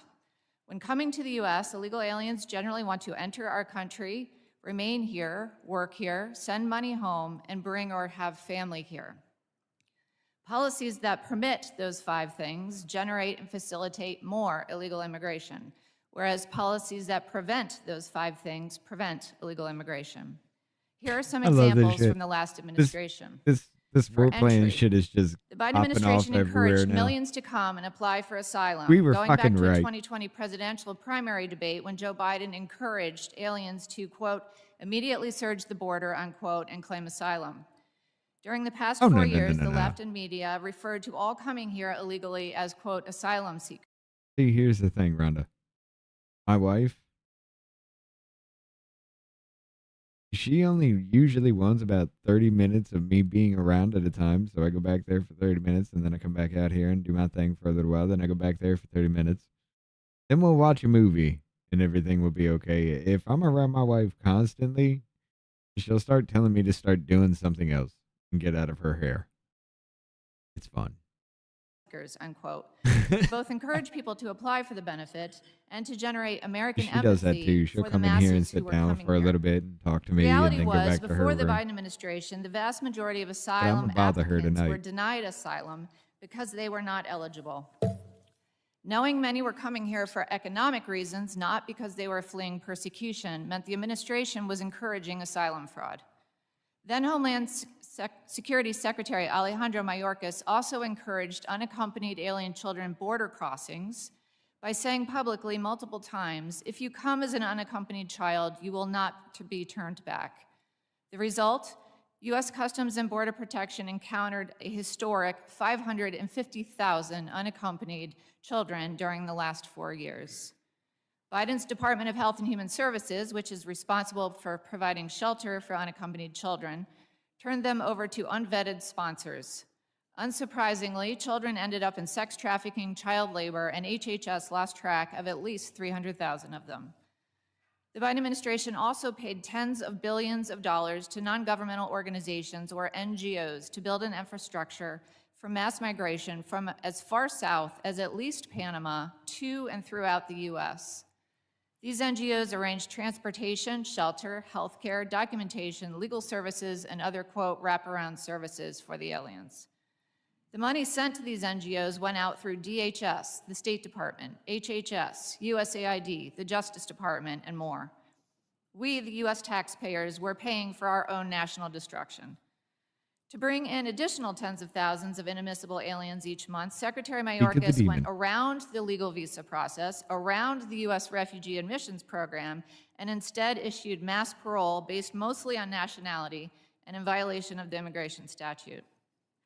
To allow the masses of aliens to remain in the U.S., the Biden administration severely restricted immigration enforcement, gave billions of dollars to sanctuary jurisdictions in conjunction with the NGOs to shield inadmissible aliens and provide them benefits.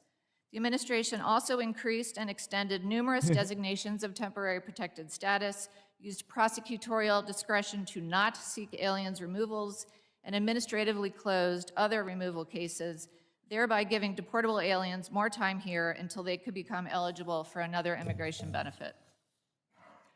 As for working in the U.S., Secretary Mayorkas issued employment authorization documents as a default. If the underlying immigration benefit, like merely filing an asylum application, already provided work authorization, Secretary Mayorkas accelerated it. If Congress never authorized work for an immigration benefit, like parole, Mayorkas issued work cards anyway. The Biden administration abused our immigration system, resulting in a historic 11 million CBP encounters in just 4 years. These bad policies brought unsustainable numbers of people to our communities, along with national insecurity, fentanyl, violent gang members, and other issues.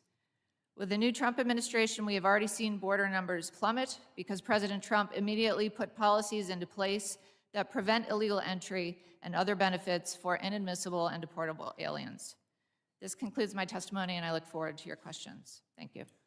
Thank you, Ms. Reese. I now recognize Mr. Blair for 5 minutes to summarize his opening statement. Dear Chairman Guest, Ranking Member Correa, and distinguished members of the subcommittee, good morning, and thank you for inviting me to testify before you. Over the last 4 years, the United States has endured a deliberately orchestrated invasion through weaponized mass migration. Millions of illegal aliens from over 170 countries have been funneled, often with cartel facilitation, into Texas and other border states, overwhelming state and local resources. This is not just a border crisis, it is a full-spectrum national security failure, manufactured by the Biden administration through the active subversion of U.S. immigration law, the construction of an illegal parallel immigration regime, and the forcible repurposing of our homeland security apparatus to serve foreign nationals rather than American people. Federal agencies once tasked with homeland security were repurposed into logistical arms for mass migration, tasked with processing, migrant care, and releasing millions of unvetted foreign nationals into U.S. communities. This myopic focus on the importation of foreign nationals left us blind to the current state of Mexico and the national security threats emanating from the border. Mexico is not a distant concern. It is the most strategically consequential nation to U.S. homeland security, and yet it remains one of the most underestimated and politically ignored threats in the American national security apparatus. While our defense establishment focused on the borders and sovereignty of foreign nations across the globe, Mexico devolved into a narco state on our doorstep, exporting violence, criminal governance, and its destabilization directly into U.S. territory. Yet despite the clear and expanding threat, the Biden administration ignored Mexico as a national security priority, treating the border crisis as a humanitarian management challenge rather than the gray zone conflict it has become. This deliberate misframing paralyzed the federal response and allowed Mexico to become a sanctuary state for enemies of the United States. Mexico today is more accurately described as a state where federal, state, and local governance has collapsed in key regions, and foreign terrorist organizations dominate political and economic life, much like Afghanistan. These cartels function as hybrid threats, closely resembling their Middle Eastern counterparts. They employ terror as a political weapon, control territory, corrupt or co-opt institutions, and use violence strategically to shape governance outcomes. Their war is not against a rival state. It is against the very concept of law, sovereignty, and national borders. Therefore, the security environment along the U.S.-Mexico border cannot be understood through the outdated framework of criminality alone. What exists is an intolerable strategic alliance between the Mexican state at the national and subnational level and the cartels, a relationship that has evolved into a coordinated, aligned partnership with direct consequences for U.S. national security. The Biden administration's failure to acknowledge or confront Mexico's authoritarian backsliding effectively greenlit a regime that tolerates narco-terrorism as a cost of just doing business.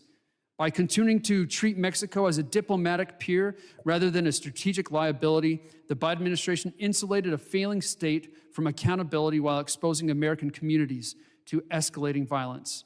Now, while Mexico is engaged in a non-international armed conflict where cartels openly battle for the state for control of territory and population, the spillover into the United States has taken a far more insidious form. Cartels do not seek to provoke a direct armed response from the U.S. military or federal government, nor does the Mexican state want to risk exposure as a complicit or tacitly cooperative actor. Instead, Mexican cartels have adopted their methods to achieve the same objective: territorial control through covert gray zone tactics that replicate their domination of Mexican society within U.S. border communities. In this model, operational control does not require military confrontation. It is secured through the systematic erosion of institutional integrity and the strategic compromise of U.S. governance at every level. Cartels act as de facto foreign intelligence services targeting federal, state, and local law enforcement, National Guard elements, and the legal system itself. Corruption, bribery, coercion, and espionage are tools of influence, not just within enforcement ranks, but among prosecutors, judges, and elected officials. A recent study found that the Mexican cartels are now the 5th largest employer in Mexico. That same model of parallel governance and economic capture is being exported across the border. In rural Texas border counties, cartel activity is so deeply woven into daily life that the state is rapidly losing functional sovereignty in these zones without a single shot being fired. The communities along our southern border were witnessing in real time their subordination, not just to the surge of illegal aliens or the ambitions of a progressive elite, but to the strategic designs of foreign nations, foreign terrorist organizations, and their vast transnational criminal threats. This is no longer a border issue. It is a national one.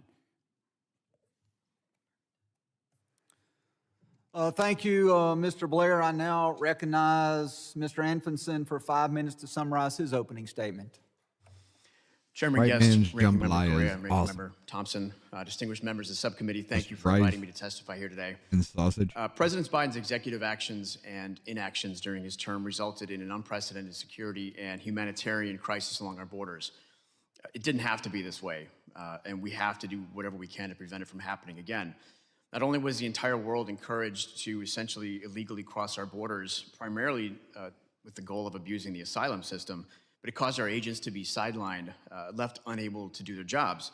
Our jobs shifted from that of law enforcement to that of processing asylum claims, sitting behind computers on a virtual assembly line while illegal aliens disappeared into the country because we weren't there to do it.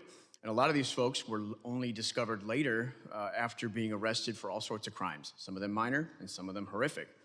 To put this in context, during the 12 years of Presidents Obama and Trump, there were approximately 1.6 million gotaways across all 12 years. During President Biden's 4 years, there were over 2 million. Now, this surge overwhelmed our resources and it led to tragic consequences. During President Biden's tenure, we saw an average of 690 deaths at the border per year, with FY22 being the worst, and there were over 900 deaths of people trying to cross the border. You compare that to an average of 370 deaths per year under President Obama and 280 under President Trump. And now all of these deaths are unfortunate, but it gives you an idea of how out of control things were or became over the past 4 years. I remember one incident in particular in Eagle Pass, Texas, in August 2022, where a toddler and an infant, they were siblings, had gone under the water when a family crossed the river. Agents on the boat patrol unit pulled the siblings out of the water. They performed CPR on them, doing whatever they could to save them. The toddler passed away right there at the scene, and the infant was taken to the hospital and died a few days later. The agents did their best to save them, and then they spent the rest of the day dealing with questions from CBP's Office of Professional Responsibility with questions like, how long did you do CPR? Who told you to stop CPR? Did you use an AED? Among others. And they asked this because Congress requires OPR to investigate in-custody deaths and deaths of people that we encounter so that they can provide a report to Congress within 72 hours. So that means agents who have dealt with traumatic events have to relive those events over and over right away so that OPR can figure out if they even need to report this death to Congress. The month after these two siblings drowned, 8 people died in one drowning incident just upriver, and they were swept away. And this just kept happening over and over. And the crisis strained local resources as well, with places like Maverick County, Texas, one of the areas that I cover. They had to bring in refrigerator trucks to store the unidentified bodies of people who died trying to cross the border. Our agents, including those who were trained as EMTs in the field, were often diverted from those field operations to process asylum seekers, which left non-EMT agents to do their best to handle rescue and recovery efforts. And this loss of life has taken a significant toll on our agents' mental health and morale. Since FY 2015, CBP has had 101 employee suicides, and in 2022, at what is probably the peak of the border crisis, there was a 50% increase in employee suicides compared to the previous 7-year average. And while the reasons for committing suicide are typically unknown, we do know that having to deal with objectively terrible and sad things at work, day in and day out without relief, does nothing to help anyone's mental health. You mean like having to be involved in human trafficking of children, knowing it's happening, that kind of thing? Kind of sounds like it's a problem that the federal government created, that these people couldn't live with the actions that they have committed. And the ones that are still living, you knew it was happening. You let it happen. You said nothing just for that paycheck. Yeah, prison for you too. Adding to these challenges, our agents faced unprecedented attacks and demonization. A prime example was the mischaracterization of an incident involving our Horse Patrol unit in Del Rio, Texas, during the Haitian migrant crisis in September 2021. There were 30,000 or so Haitians that crossed the border illegally, and these Horse Patrol agents were accused of using whips on some of them, and they were called racists. President Biden promised the agents would, quote, pay for what they supposedly did. I got a real And even though they were phone call. Give me a ultimately minute. cleared of misconduct allegations, this media frenzy and the administration's premature condemnation severely impacted the agents involved and the entire agency. And these factors and others have made it difficult to recruit and retain agents. We currently have about 19,500 Border Patrol agents. 2,500 of them could retire today. Another 4,000 become eligible within the next 4 years. And if all of that weren't enough, some of our basic resources are also strained. As of the end of FY24, over 50% of our vehicle fleet is also retirement eligible. It takes an average of 403 days for a new vehicle to be ordered and delivered, leading to increased costs, and on and on. President Trump has some ideas for this manpower issue by proposing to increase Border Patrol pay, offer retention bonuses, add recruitment bonuses, to bring in an additional 10,000 agents. We can only hope that there are enough people who still want to do this job. The bottom line is that the border crisis under the Biden administration severely impacted our ability to secure the border and strained our workforce to the breaking point. Thank you for your time. I look forward to your questions. Thank you, Mr. Anferson. I now recognize Mr. Reichlin Melnick for 5 minutes to summarize his opening statement. Chairman Guest, Ranking Member Correa, and distinguished members of the subcommittee. My name is Aaron Reichlin Melnick, and I'm Senior Fellow at the American Immigration Council, a nonpartisan nonprofit organization which envisions a nation where immigrants are embraced, American communities are enriched, and justice prevails for all. There is no doubt that President Biden's record at the border was mixed. As we have argued, Biden made measurable progress at restoring the asylum system while failing to lead on a national level to respond to the unprecedented rise in migration. True, the administration eventually settled on a strategy in 2024 that produced results, including a drop in border apprehensions of 80%. But the legality and long-term viability of this strategy was questionable, and it was ultimately too little too late. However, Joe Biden is no longer president, And while President Biden ordered DHS to focus on immigrants who are recent entrants or public safety threats, President Trump is focused on arresting and deporting all removable immigrants, including longtime residents, those with no criminal records, families, children, and undocumented workers. Trump has made immigration enforcement the top priority of federal law enforcement, above fentanyl trafficking, above terrorism, and even above protecting our children from predators. This obsession with draconian immigration enforcement will make us all less safe. If continued over the next 4 years, I got companies fighting over me. They're headhunter companies fighting over me for a fucking data center that is really interested in bringing me onto their fucking team. And why is it black again? Why? Why is this a thing? My screen. Properties. Bring it back. But yeah, I got them fighting over me now. They want to make that money off me. It may also impoverish us as a climate of fear and large-scale removals cause the economy to shrink and Americans to lose their jobs. Over the last 2 months, the Trump administration has reassigned thousands of federal law enforcement officers away from their normal duties to instead carry out low-level civil immigration enforcement arrests and prosecutions, including against many people with no criminal record. This has diverted resources away from serious public safety threats. According to Reuters, at Homeland Security Are we still investigations, doing this? which What the fuck, man? My screen, properties. Just flip it.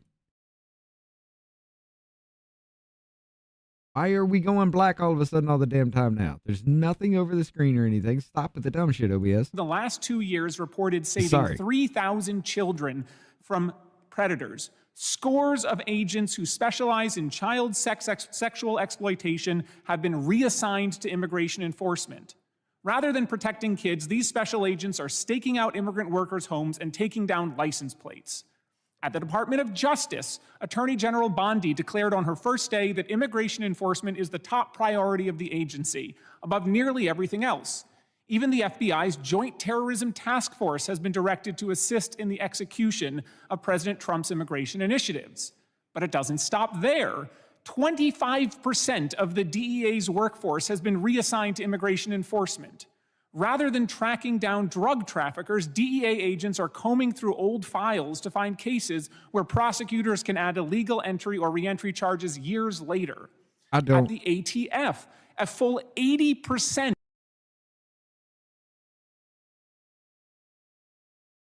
Are you kidding me? Properties? Why are you just going blank all the time? Fine. We'll put that one up there first. Go back to this one now. Are you going to stop? I'll just cut it. I'm done with that, Agents OBS. have been reassigned to immigration. Even the Don't IRS be a isn't dick. immune, with special agents trained in financial crimes being made to go after random immigrants instead. In a world of limited resources, diverting federal law enforcement to the mass deportation agenda will have an obvious effect. When HSI agents tracking online pedophiles are forced to stake out undocumented workers, our children are not safer.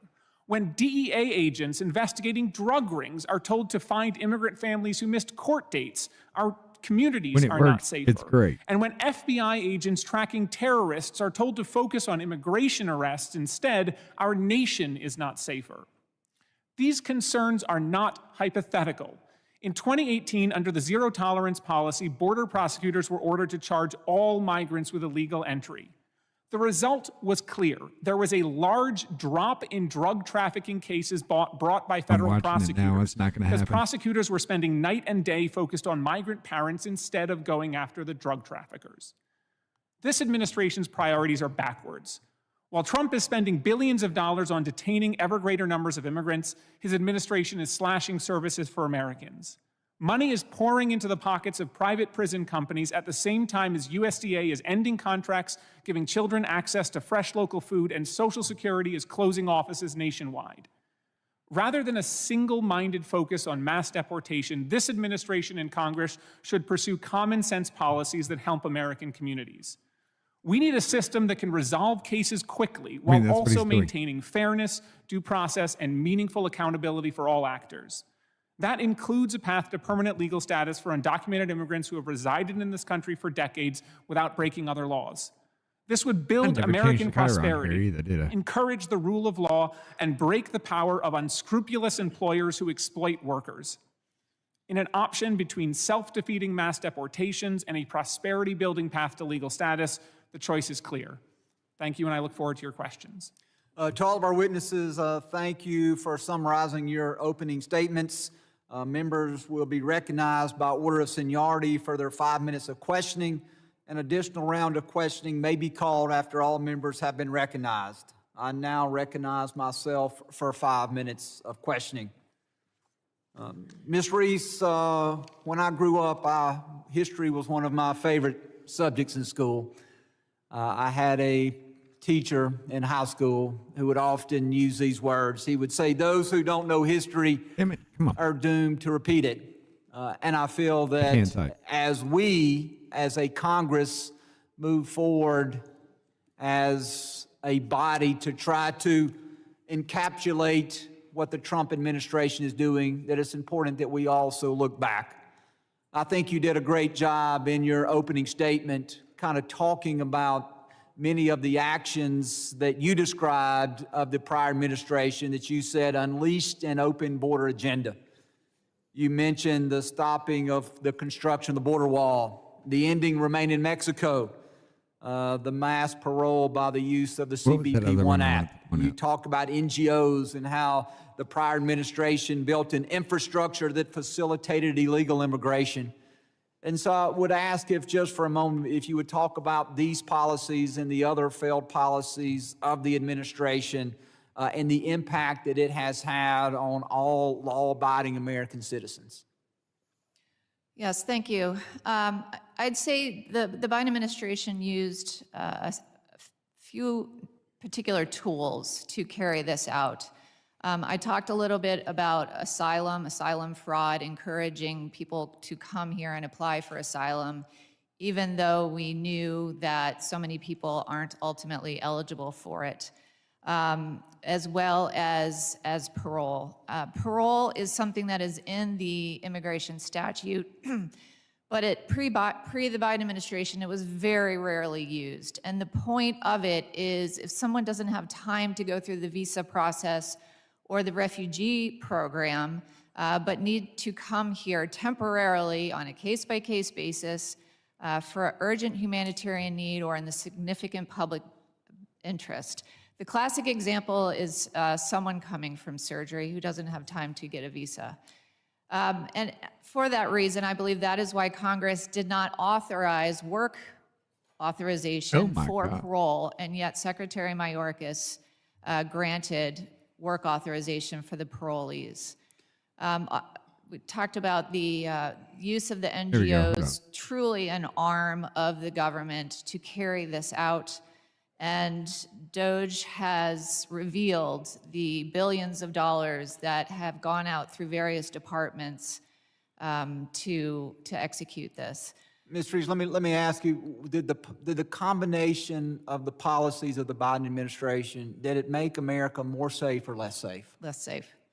Mr. Anferson, I want to ask you a couple questions. First, thank you for your service. I had a chance to visit with you a few minutes before the hearing. Not looking good. You actually shared with me a story that in the sector that you are assigned to, Del Rio, that back in September of 2021, that there will actually on one given day in a single sector, there were 15,000 encounters that day. More than the entire month of February along the entire southwest border. We've seen with the policies implemented by the Trump administration, just over 11,000 total encounters on the southwest border. You were telling me that you had 15,000 encounters on a given day just in a single sector along the southwest border. Is that correct? Oh, that's funny. correct. We had it's a funny what's been story. deemed the Haitian migrant crisis in Del Rio. We will talk about that tomorrow night. 30,000 people crossed over the span of about a week and a half, and the high water mark for one day was about 15,000 people below the Del Rio port of entry and in the brush to the left and right of it. So it was we've never seen anything like that before. Let me ask you about current morale. There was a statement issued in one of the opening statements, and I don't recall by Mr. Correa or Mr. Thompson, that the morale of the Border Patrol agents was low. How would you contrast the morale of the Border Patrol agents today versus the morale under the Biden administration? Complete 180 degree change. We're able to do our job again. We want to work. There's a lot of people bashing federal employees these days. We want to work. It's a very difficult job, and we want to be out there, and we're finally able to do it. And one final question, and I'll ask each of the witnesses just to answer yes or no, because my time is quickly expiring. It's been reported that there are roughly 1.5 million individuals who have final orders of removal that are currently at large within the United States. So that means that they've been through the process, their claims have been denied, and that a magistrate or a judge has issued a final order of removal for those individuals. And so my question is, should we be enforcing those orders of removal? Ms. Reese? Yes. Mr. Blair? Yes, sir. Mr. Yes. Anfinson? Yes, sir. And Mr. Reichlin-Melnick? It depends on the individual circumstances. So if a judge orders a person to be removed, we should not enforce the judge's order. Is that your testimony? Many of those orders were issued in absentia against people who did not receive government notice. In fact, 20% of in absentia orders are later successfully overturned, so I think each individual case is different. All right, so I'm going to take that as a no. With that, I Hashtag will fed now up. I like recognize that one. Mr. Correa for his 5 minutes of questioning. Thank you, Mr. Chairman. I do hope we have additional opportunity to delve into these issues. Mr. Affinson, I had the opportunity to travel from Texas to California, visit most of the ports of entry and areas between ports of entry, talk to a lot of your agents. Most of the employees right now at the border, green and blue uniforms, came on board after 9/11. So you're right, we've got a massive wave of retirements coming any day now.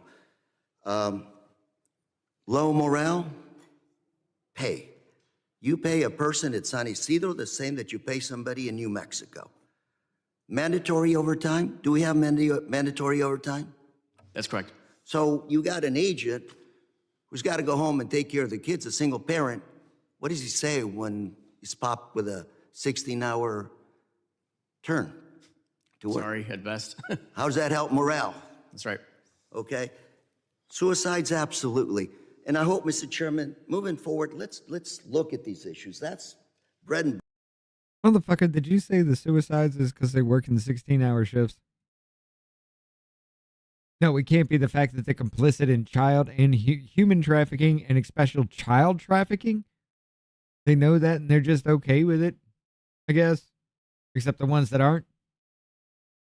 That can't be part of it too, right, Correa? No. It's because they're working 16 hours a day. butter stuff. Recruitment. The reason you can't bring in more people is because of the security background check. It's tougher than even the FBI's background check. These are the issues we got to look at, and we've been talking about for years. Now, Mr. Blair, you talked about the narcos. Yes, sir. You did. You're absolutely right. Very powerful. In New Mexico, people are scared to death to walk on those streets. Who finances those narcos? They finance themselves through their illicit commodities. The sale of drugs to our taxpayers, our constituents. Those are American dollars that are going to Mexico to finance the narcos. Is that correct? Yes or no? Yes, sir. We are one of their So largest. you're witnessing right now the biggest transfer of wealth in recent history. American consumers financing narcos that are killing people in other countries. Yes, no? Yes, as well as all the other 65 Thank you very much. I'd love to talk to you a little bit more, but I got a couple of minutes left. Maybe one of my colleagues here can indulge you a little bit more. But Mr. Reichlin-Melnick, let's talk about that a little bit. Trump administration pulling thousands of agents to the border, pulling FBI, DEA, ATF from investigating child abuses, sex traffickers, gangs, drugs. If you want to go after these issues, wouldn't you go after the pocketbook? Wouldn't you go after and investigate where these dollars are flowing, where they're coming from? I think so, yes. So how does this shift in personnel help the situation or not? I don't think it does. I think trained law enforcement that are focusing on very serious crimes like child sexual exploitation should stay on the job doing those jobs. I mean, if you want to punch a drug cartel, you want to go after their pocketbook, correct? So when you pull somebody from ATF, DEA, FBI from that investigation, what are we doing? I don't see how that helps. Let me come back to the issue of deporting individuals that don't have a criminal record. I'm from California. We're land of the nuts and fruits, many say. We're also the 5th largest economy in the world. We're also the biggest ag state in the United States, account for 60% of the nation's venture capital. We have more inventions, Silicon Valley.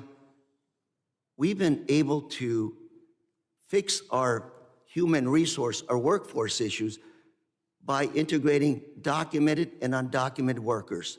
Most of our workers in the fields are probably undocumented. Is that a good bet for our economy, for lowering the prices of food? Yeah, certainly undocumented workers contribute significantly to the United States. Many of them are taxpayers. About half of undocumented immigrants pay taxes as well, putting billions of dollars into a lot of them pay into the Social Security system. We'll never see a dime off that system. And Mr. Chairman, I've got half a minute left here, but I'd love to delve with you into these issues. Nobody wants a murder or rapists in our neighborhoods, because by the time they're actually reported to the police, they ravage through our ethnic communities first, and we don't want that to happen. At the same time, we recognize the fact that we have a workforce shortage in this country and that we need legal pathways to work in this country. Look forward, Mr. Attorney, to addressing the real issues. And by the way, we didn't even talk about the fact that a lot of these crossings, illegal crossings, undocumented crossings at the border, are also a result of COVID. That's another issue. Mr. Chairman, thank you for indulging me. And if I can, before I give you the mic. It was a result of COVID for them to leave their countries so they don't die under COVID, to come here to infect people because you never even treated them, nor did you even screen them to see if they had COVID, to come over here in an area and propagate COVID into the American people. They came over here to infect the American people. Is what the fuck? Of course, that's not what he's trying to say. But that's dumb. You're dumb. Just stop with the dumb shit. I'd like to submit for the record, I'd like to ask for unanimous consent to submit an article from Reuters dated March 22nd of this year, entitled "Thousands of Agents Diverted to Trump Immigration Crackdown," that describes how special agents from HSI, FBI, ATF have been forced to put their investigations on hold in order to do immigration enforcement. Mr. Chairman. Without objection, it'll be admitted into the record. The chair now recognizes the gentleman from the great state of Texas, Mr. Gonzalez, for 5 minutes. Thank you, Chairman Guest. Appreciate your leadership on this. Thank you, everybody, for testifying before us. It's good to see you, John. I didn't even know you owned a suit. It's great to see you up here and not in the field. You know, I represent 2/3 of the Texas-Mexico border. A lot of the places that people talk about, we live it. Del Rio with the Haitians under the bridge, we lived that. Eagle Pass, thousands of people, we lived that. When these IAs rushed the bridge in El Paso, also in the district. But I want to start with one thing in particular that I don't think gets enough coverage. And I want to start with Ms. Reese. And this is a very simple question.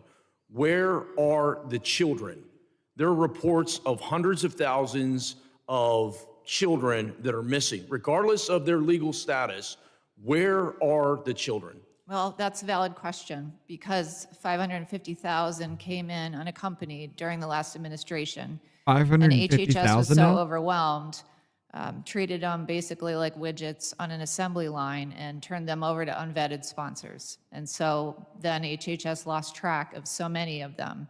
And unfortunately, some were subjected to sex trafficking, child labor, and God knows what else, but they need to be found.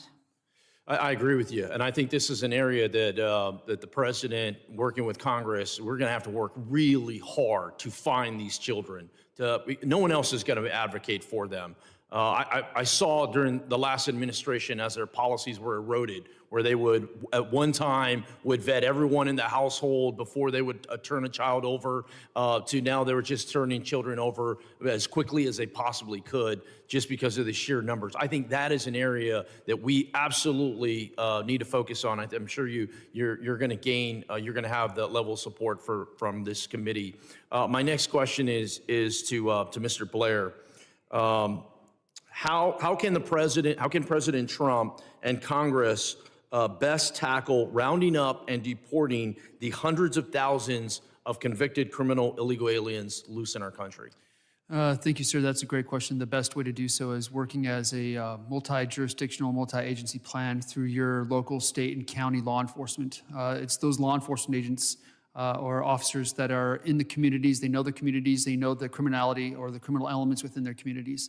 So the only way that President Trump and also Tom Homan are going to be able to go after all those hundreds of thousands that are currently on the non-disclosed docket for ICE that have criminal records is by going through a multi-agency, multi-jurisdictional plan led by the federal government. The federal government is just not big enough. Federal agencies are not large enough. And so they're going to have to go through that all the way down to the local level. Spot on. I couldn't agree with you more. Last year, I sent a letter to ICE asking how many convicted criminal illegal aliens are in our country.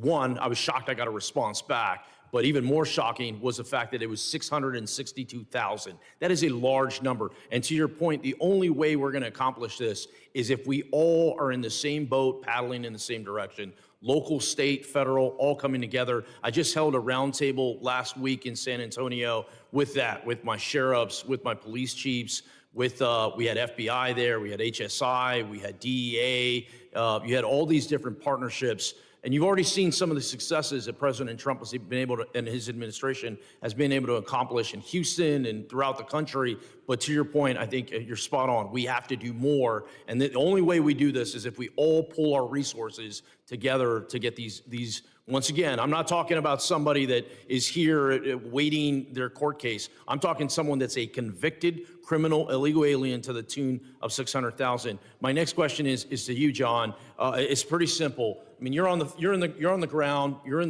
the field. What is the pulse of the Border Patrol agents on the ground after President Trump has initiated these policy changes? Well, they're doing the job that they were trained to do, so obviously they're happy about that.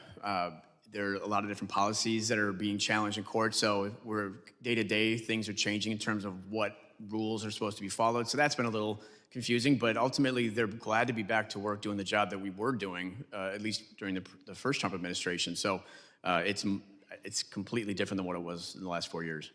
Yeah, I agree with you. I mean, I've been since the president has taken office, I've been at the border 6 different times, various different sectors. I have 4 different Border Patrol sectors. It is a breath of fresh air on the ground. One thing that I would add, though, I'm seeing a lot of agents, new agents that have been in the force less than 4 years that really don't know what their job is supposed to be. So I think a large part of it is how do we train our agents to get back to doing the jobs that they need to do. Thank you, everybody, again, and thank you, Chairman, for this hearing. Thank you. I now recognize the gentlelady from Illinois, Ms. Ramirez, for her 5 minutes of questioning. Thank you, Chairman. We spend a lot of time in this committee, subcommittee, obviously it's the border subcommittee, but the entire full committee talking about the border. But I really think that for us to understand the border, we also have to understand history and context. 2 things incompatible with Trump's administration of authoritarianism, white supremacism, and this white man's good old days. So I want to spend some time doing a little bit of history here. Let's consider Cuba, Haiti, Nicaragua, and Venezuela. Why do these countries get humanitarian parole? Because each face a humanitarian crisis. High numbers of asylum seekers cross the border, fleeing political, social, and economic instability that the U.S. played a role in creating. But last week, the Trump administration announced that individuals from Cuba, from Haiti, from Nicaragua, and Venezuela must leave the United States in the next month, not because the humanitarian crisis has passed, but because this administration is committed to an authoritarian agenda and consequences be damned. So let's clear some things together here. Mr. Raiklen, Melnick, I wanna ask you a couple of yes or no questions. First, let me start with, were any taxpayer funds used to bring these migrants into the United States? Absolutely not. Thank you. Can you explain how many people may lose their legal status under the Trump administration? When just the CHNV parole program, which the administration announced would be terminated earlier what's up, baby? last week, we're looking at hundreds of thousands of people. And so far with temporary protected status, 800,000 combined with another 300,000 likely in the fall. And very briefly, what types of jobs are people in the CHNV program and temporary protected status filling in our communities? They're filling all kinds of jobs in communities like Springfield, Ohio, where they were helping rebuild the manufacturing base. And in places like Florida and Texas and California, they're working legally. They're filling jobs that are open to any person in the country who's able to work legally. And without them, the economy will suffer. Thank you for your response. I want to talk about Guantanamo Bay. Mr. Melnick, let's just be clear again. Let's talk about yes it or then. no? Did detaining migrants of Guantanamo Bay improve our border security? Yes. Absolutely not. And yes or no, to your knowledge, did they send only criminals to Guantanamo? No. Yes or no, does the administration have the ability to hold the, quote, worst of the worst here in the United States? Absolutely they do. And yes or no, did they need Guantanamo to achieve that end? They did not. And quickly, what other problems did you see with this administration's use of Guantanamo Bay? There was the treatment of people at those facilities, in facilities that were clearly did not meet ICE standards, where people were held in solitary confinement, even people, again, with no criminal record. It was also extraordinarily expensive. So I want to talk now about Salvador. President Trump recently invoked the Alien Enemies Act. The last time this law was used was during a dark period in American history. Some of us just talked about if we don't know history, we're damned to repeat it again. And it was used to detain more than 100,000 Japanese Americans being in interment camps following the attack on Pearl Harbor. Trump has invoked it to target the Tren de Aragua gang, he says, and recently deported more than 100 individuals they allege are connected to this gang. These individuals were disappeared to a mega prison in El Salvador. Mr. Melnick, can you explain some of the problems with President Trump's use of the Alien Enemies Act? The number one problem is the lack of due process.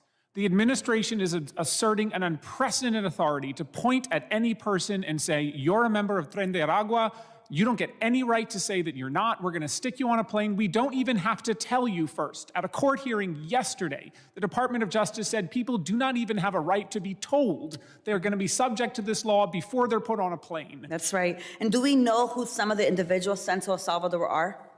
We do, and we know that many of them allege that they are not members of the gang, including Andre, a Venezuelan gay barber who is seeking asylum, a makeup artist who has said repeatedly he has been sent there by mistake. And has the Trump administration provided any evidence of gang ties? None whatsoever. So let me ask you this last question. Why should American citizens, permanent residents, law-abiding legal immigrants fear President Trump's invocation of the Alien Enemies Act? This country was founded on the rule of law, on the idea that no person could be held to account by the government without an opportunity to understand the charges brought against them and an opportunity to respond. That is not happening here. That's right. And I will say history does, in fact, repeat itself. And some of the worst parts of our past started with eroding people's right and making them the enemy. We can't let this administration continue to criminalize immigrants in order to be able to criminalize any dissent, which is exactly why I think Secretary Noem needs to come before this body and answer questions. I demand that, and with that, I yield back. Thank you. I now recognize the gentleman from Arizona, Mr. Crane, for 5 minutes. Thank you, Mr. Chairman, for holding this hearing today. I want to thank you all for joining us on this important subcommittee hearing. I only have 5 minutes, so I ask you to please keep your answers brief. I also have a service of unanimous consent request that I'll be entering into the record after my questioning. Mr. Antifson, on January 27, 2024, President Biden said a new, broader bill would grant him new emergency authority to shut down the border when it becomes overwhelmed. Okay, there we go. Additionally, on January 30th, 2024, President Biden said when asked about his actions on the border, "I've done all I can do. Give me the Border Patrol, give me the people who can stop this and make it work right." My question to you, sir, OnlyFans did for President criminals. Biden lie to the American people about his actions and authority at the southern border? He claimed there was nothing else he could do, and then he did more that summer with the executive orders. So clearly he wasn't telling the truth. Thank you.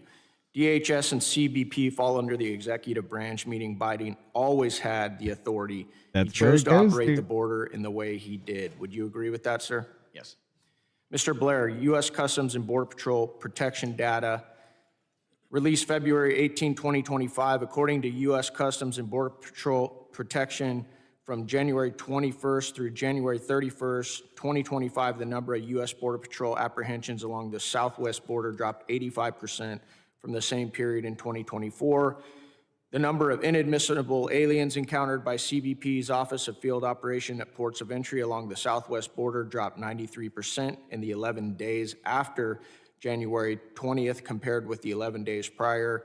Not to mention And the people list started goes on and self-reporting. on. My question is, and please answer yes or no, sir, would you agree CBP data suggests that President Trump's first 30 days in office was more effective at stopping illegal immigration than 4 years of Joe Biden? Yes, sir. Thank you. Ms. Rise, my question is, briefly explain what liberal states stand to gain from mass illegal immigration and unchecked parole. Part of it's head count. They're counted in the census, even though non-citizens can't vote and are not supposed to vote. And then those numbers are used for districting in Congress. And then in turn, those same numbers are also used for the presidential electoral college votes. Would you agree, ma'am, that redistricting is a major political outcome for Democrats welcoming migrant caravans into their local communities? Yes, it gives them more head count and therefore more districts. Would you agree illegal immigration for redistricting is not what the founders intended under Article 1, Section 2, Clause 1 of the Constitution regarding congressional districting? I agree. I'd like to play a 20-second recording of a former Homeland Security Committee member. Can we go ahead and play that?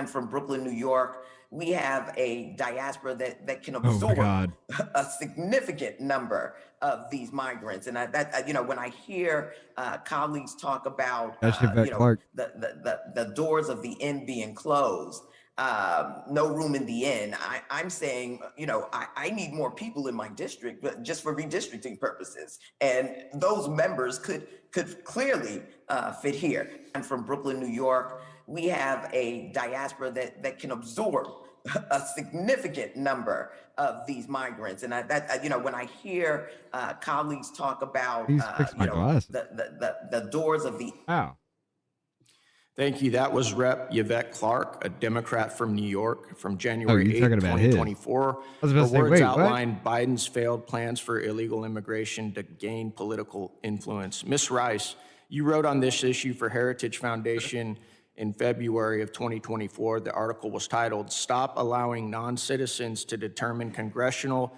and Presidential Representation." It was a great piece, and I plan to introduce the article into congressional record at the conclusion of my 5 minutes. The last thing I want to say to Mr. Reichlin Melnick is I find it interesting as I sit here and listen to you blame President Trump and attack President Trump, for saying to the American people that he was going to protect the American people, he was going to put them first, and he was going to implement policies to fix the mess created by the Biden administration. And I just find it rich that you're attacking President Trump for doing exactly what the American people wanted, not the individual who caused this problem. And sadly, if you guys don't figure this issue out, you're going to lose the next election as well. Thank you. I yield back, Mr. Chairman. Are you intending to enter something in the record? Yep, I've got several. If you'll just give us a brief descriptions so that we can do that at this point. Yep. So this is an article, Biden promises to shut down the border if given the authority in a partisan bill. Without objection, be entered into the record. Number 2, Biden has the power to end the border crisis. He doesn't want to. Without objection, be entered into the record. I don't know how you would go CBP about releases doing that, but January you know 2025 that nobody's monthly going to update. vote for that. Without objection, be entered into the record. Stop allowing non-citizens to determine congressional and presidential representation by Ms. Rice. Without objection, be entered into the record. And the last one, Brooklyn Congresswoman wants migrants to fill up her district. And without objection, that will also be entered into the record. At this time, the chair would recognize the gentleman from Tennessee, Mr. Ogles, for his 5 minutes of questioning. Thank you, Mr. Chairman, and to the witnesses. My colleague invoked history, and so let's start there. Article 2, Section 1, the executive power shall be vested in a president of the United States. Section 3, the president shall take care that the laws be faithfully executed. The take care clause allows the president to issue directives and executive orders. And so as we look at how President Trump is addressing the issue of illegal immigration, whether or not he chooses to grant or deny humanitarian parole or amnesty, Require a constitutional amendment. Sanctuary is his prerogative per the Constitution. And staying on the idea of On an history Article for a 1, moment, Section let's not 6, forget Clause all 1 of of those the folks that Constitution entered in provides this country did members of Congress and their aides with immunity from civil suits and criminal prosecutions from their legislative activities. This clause is considered a key pillar in American separation of powers, designed to protect the independence and integrity and effectiveness of the legislative branch. So you'd have to amend the Constitution to get rid of it. Behind them and are not subject to inquiry by, Repealing the speech and debate clause would be a complex and challenging process requiring a constitutional amendment and overcoming significant political and legal hurdles.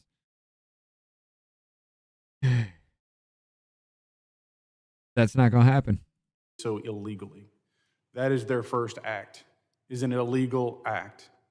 It should also be noted, and if there's one takeaway from my questions or testimony in this committee, is that they should be deported. There should be no pathway. There should be no amnesty. This is our country. We get to decide who comes in, and we get to decide who leaves. You're right. It's that simple. If my friend and colleague from Arizona and I want to travel overseas, we'd have to do so on a visa. We'd have to do so legally. If it were that if we easy, entered a country, whether it's in the Middle East or Europe, wouldn't be a illegally, thing. they would kick our butts out. I don't think anyone can deny that fact. And yet we try to hold ourselves to some higher standard, and we point to other issues or complaints about, well, it's stressing the FBI or it's stressing the long laundry list of moaning and groaning. And we're forgetting the very fact that they entered this country illegally.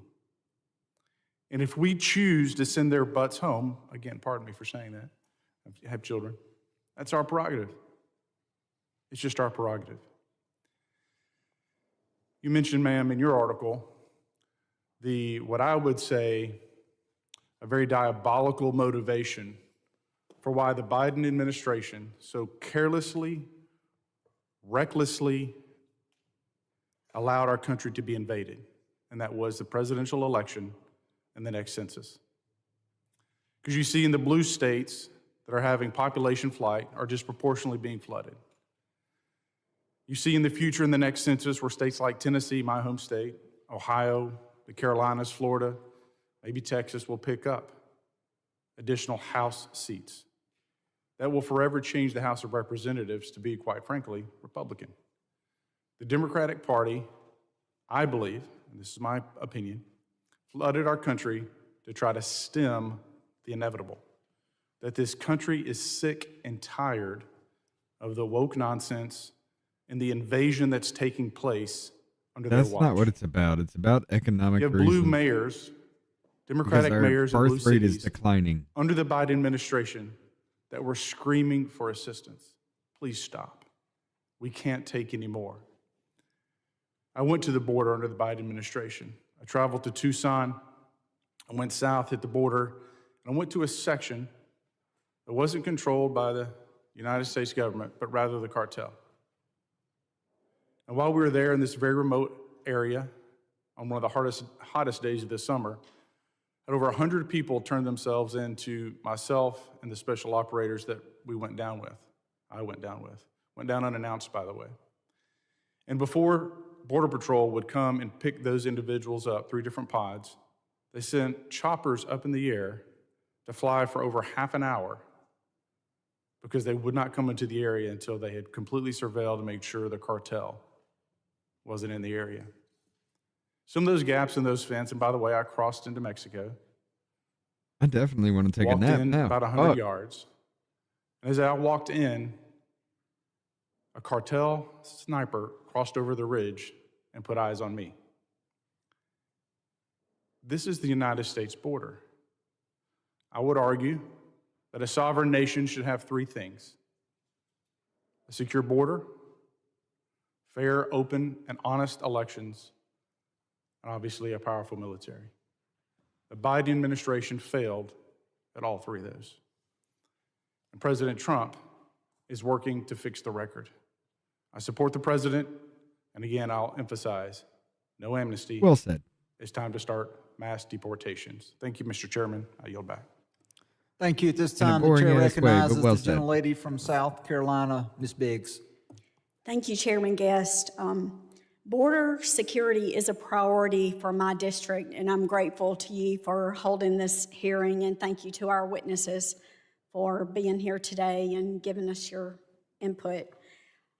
The Biden administration border crisis inflicted historic damage on our nation, and I think that is relevant to today. Under his failed leadership, illegal crossings reached record highs with over 300,000 in December 2023 alone, and more than 9 million over Biden's 4 years as president. The illegal population is now estimated I'd to agree with that, exceed KB. 15 million. Meanwhile, American families, like those in the 3rd District of South Carolina, were left behind. Tat that says I love KSAC. After Hurricane Helene, our community struggled to pick up the pieces Make it while a tramp illegal stamp and you immigrants got a were deal. placed in luxury hotels. Mr. Chairman, I would like to enter into record this article entitled Clawed Back. DHS Chief Nome secures eye-popping sums sent to New York for migrant hotels. Can that be considered cruel and unusual punishment, though? Asking for a friend. Your statement will be entered into the record without objection. Thank you. This article demonstrates how the Biden administration abandoned the American people in favor of spending $59 million in taxpayer money on illegal immigrants She does in look New like York Tina City. from Bob's In New Burgers. York City. She doesn't sound That's like just her, but unfair, and it's un-American. Under President Trump's leadership, we are already seeing a return to law and order and Linda, national that's it. Yeah, sovereignty. Linda. In just 1 month Tina was back the in girl with August, the skirt. border encounters dropped to just 11,000, proving that strong leadership, Louise was not my luck, favorite. solves crisis. So my question is to Ms. Reese. We've talked about a lot here today, but what impact did this have on average American families? And I'm talking about like housing costs or strained school systems, longer wait times for health care, when the last administration put illegal immigrants ahead of our U.S. citizens. Well, communities were very strained, and they weren't notified in advance that large populations were coming to their communities. So they didn't have time to prepare for more teachers or expanded classrooms. So schools were overcrowded, hospital rooms, emergency rooms were overcrowded, not enough shelter, so the prices of housing went up. And that is why this was a #1 issue for Americans voting last fall. Okay, and the second part of that question, now that we're back under strong leadership, how do we ensure that future administrations never repeat the failures You of need the to change your Biden glasses, man. era Jesus. and always put America first?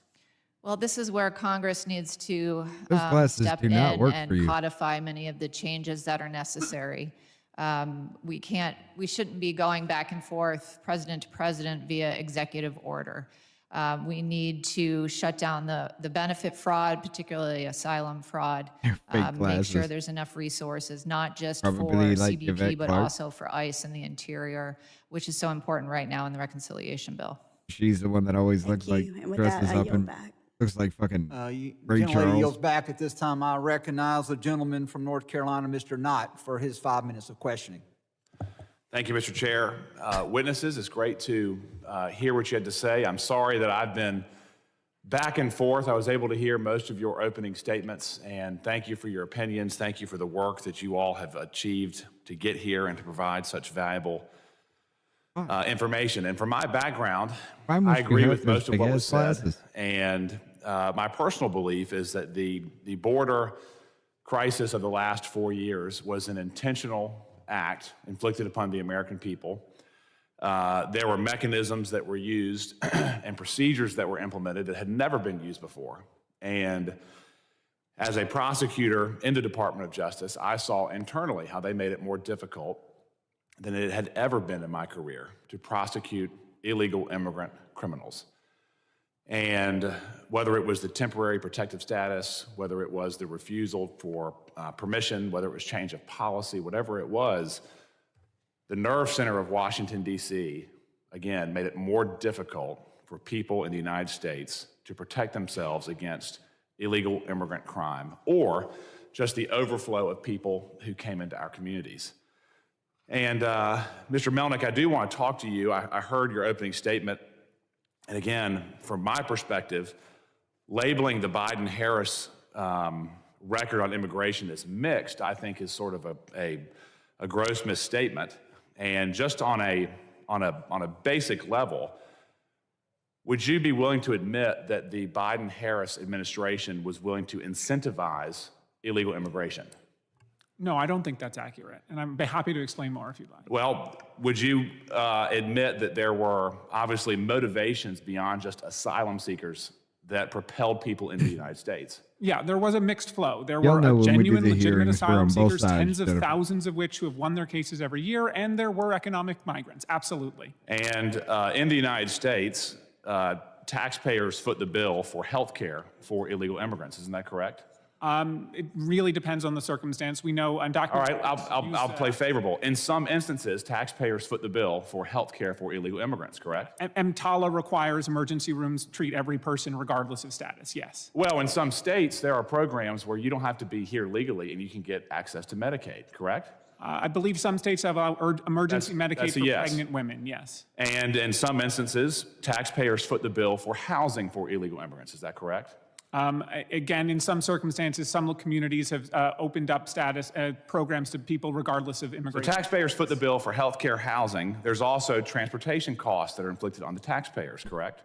I'm unaware of what you're referring to there. Well, people were flown into the country illegally. Once they were here illegally, they were bussed all over the country. They arrived in New York City, California, North Carolina, Texas, Illinois, at the taxpayer's expense, correct? Yes, Governor Abbott chose to run that program. And, well, he's not the only person that ran that program, correct?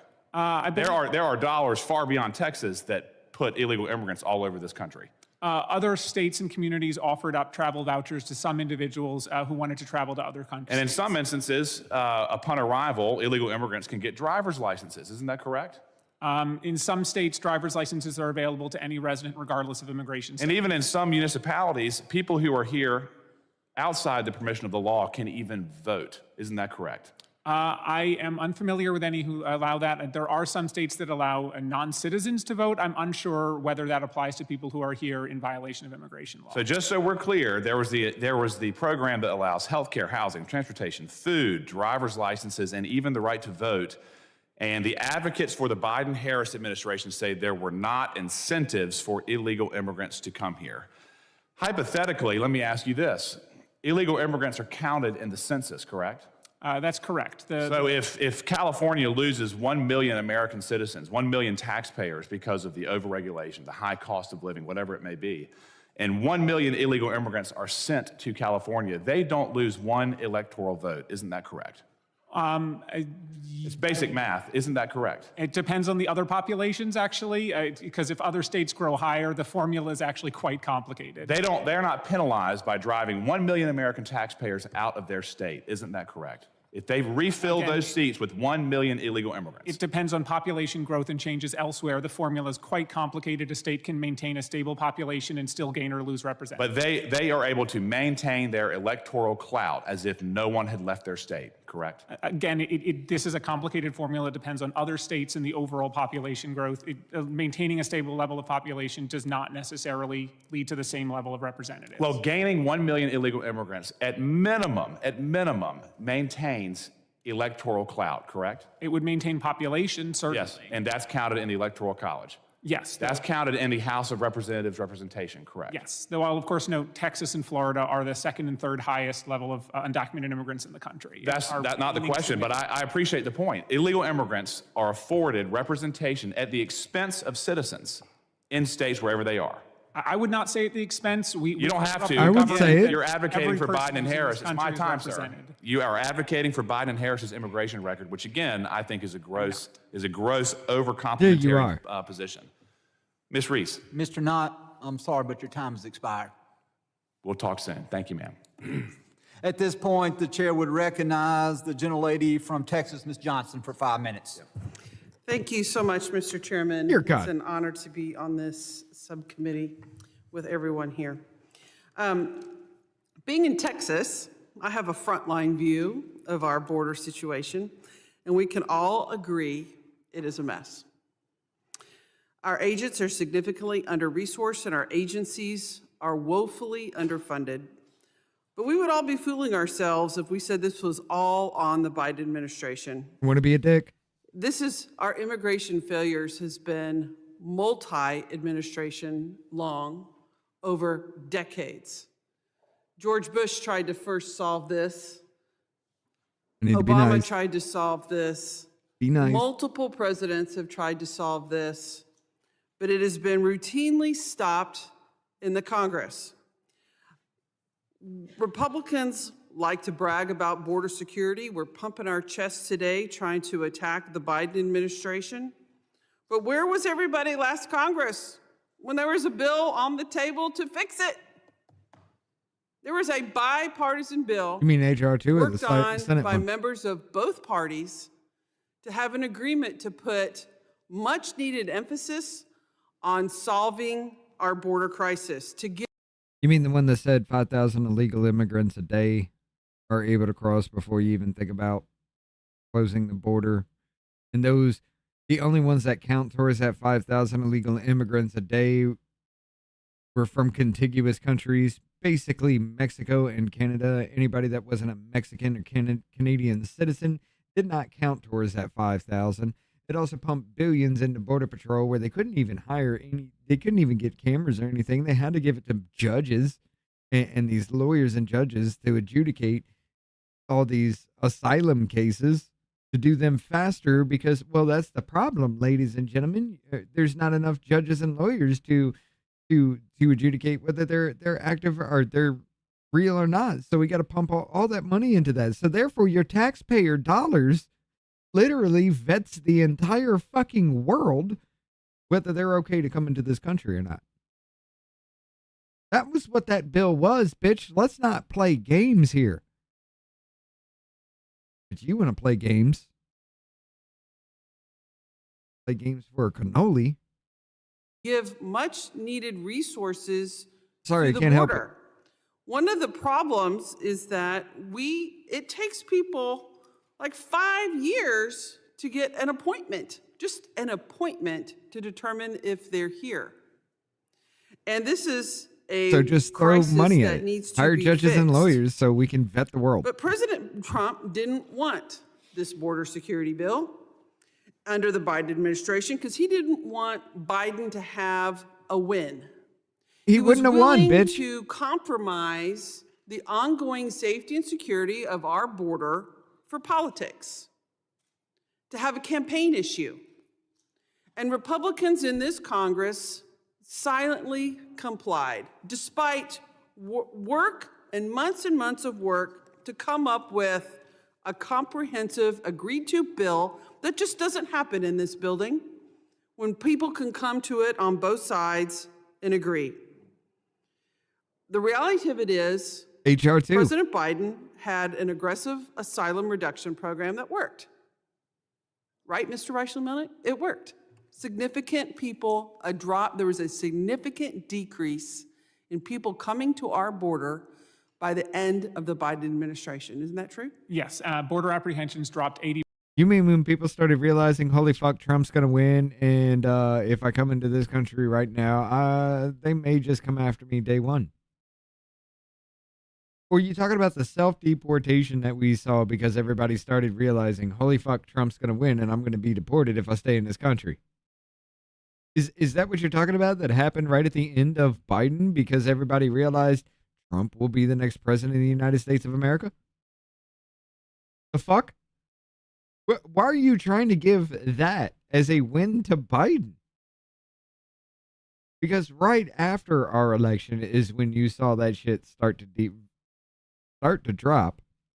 When we got closer to January 20th, you saw a massive fucking drop. People were self-deporting themselves before Trump took office. And you're talking about that being a Biden fucking win. Y'all are too dumb for this. Like, seriously, this dude, like, whoever the fuck this little gremlin looking dude is right here, I don't know. I wasn't listening to the bullshit, but god damn, dude, eat a cheeseburger. 80% from December 2023 to January 2025.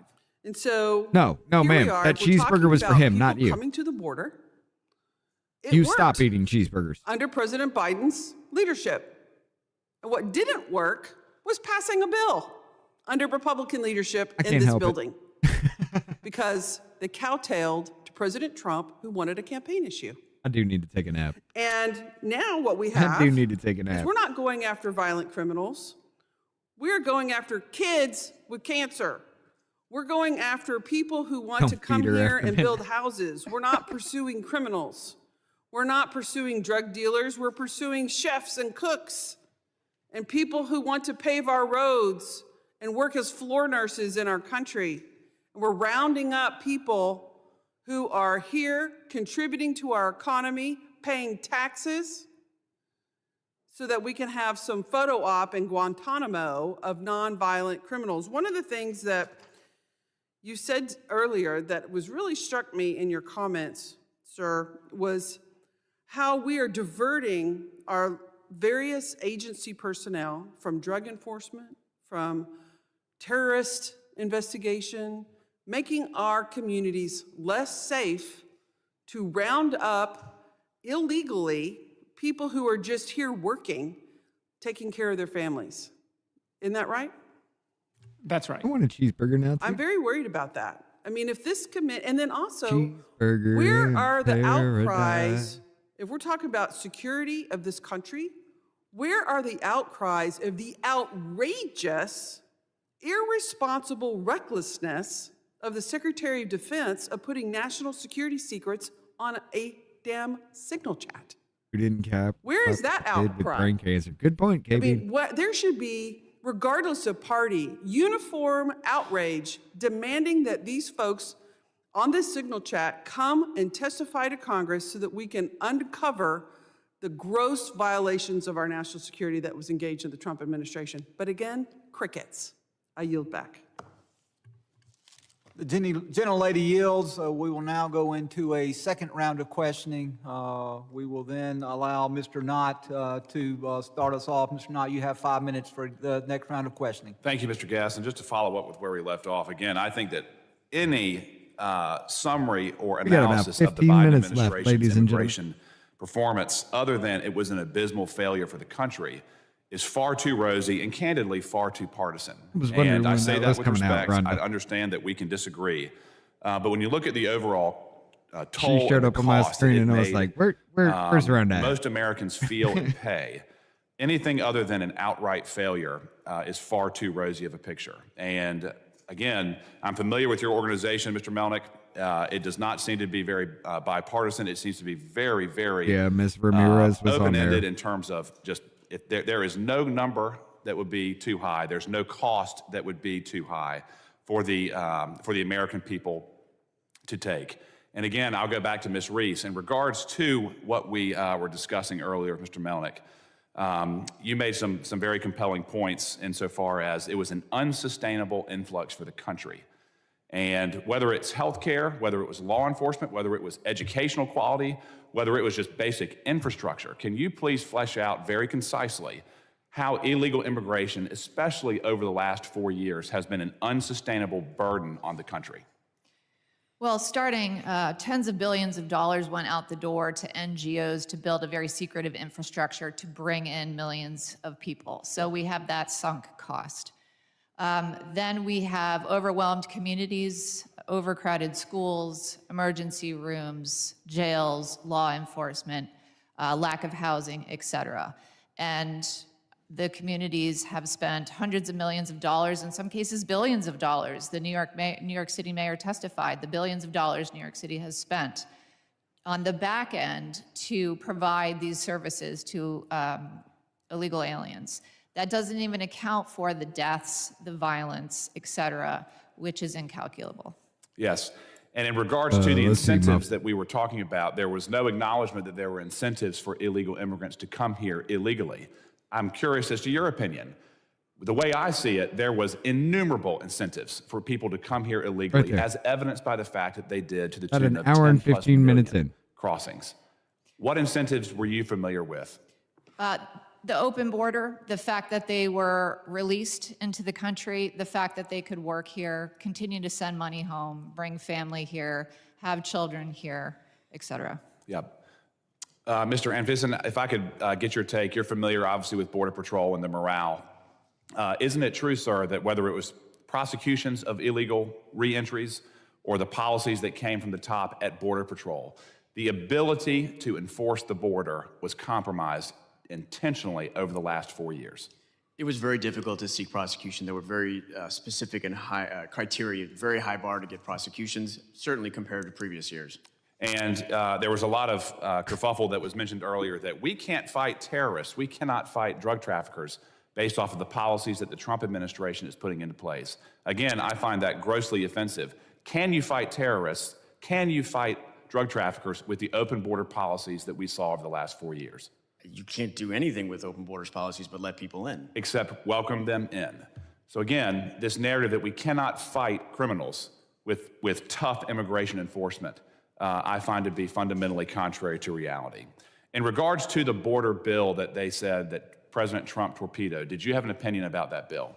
As an organization, we were in favor of it to a degree. I call it sort of like a Stockholm syndrome. At that point, we had been used and abused for so long that anything seemed good. But in the long run, it had a sunset clause. It was going to go away, and then it wasn't going to change anything in the long run. And there were obviously portions of that bill that would have codified in terms of tools that you had. It would have made it more difficult in some respects to enforce the border. Ultimately, yes, sir. Mr. Blair, in regards to your experience, are you familiar with the way that that bill that was referenced by my colleague on the other side of the aisle would have hurt the ability to enforce the border? Yes, sir. It would have codified illegal immigration to the sum of a few thousand. Yep, and it would before the border was closed, it would have welcomed roughly 2 million in before it was an automatic closure, correct? Yes, sir. And in regards to the exact language, it legalized, codified, catch and release, correct? Yes, sir, it did. I'm again running short on time. Mr. Chairman, I will yield back the balance. Again, I thank the witnesses for their testimony, and we appreciate any commentary on how to make immigration work for the American people. Thank you. Thank you, Mr. Nod. It's amazing how quickly 5 minutes goes by, is it not? At this time, I yield to the gentleman from California, Mr. Correa, for his 5 minutes of questioning. Thank you very much, Mr. Melnick. I want to quick questions and answers. Have U.S. citizens and legal permanent residents been caught up President Trump immigration raids? Yes. Have veterans who've served honorably and have been discharged honorably, have they been affected? Have they been deported? A veteran in Newark was arrested, but of course, veterans have been deported for years. In fact, we've long called on Congress to provide Has better due process been afforded to individuals detained? We have serious concerns about the process that's going on, including multiple allegations of violations of settlements and violations of detention standards. Mr. Chairman, I got to tell you, great issues here. And Ms. Reese, I heard you talk about census, redistricting, a little bit of my political history. I started out trying to represent an area whose registered voters, Actually, U.S. you're right. citizen voter registration participation was very low. Heavily immigrant community. Never wanted to vote. It's called voter suppression. They would get letters saying, anybody who's not eligible, legally registered to vote, you are subject to a felony. When you get a letter like that at home, guess what people do?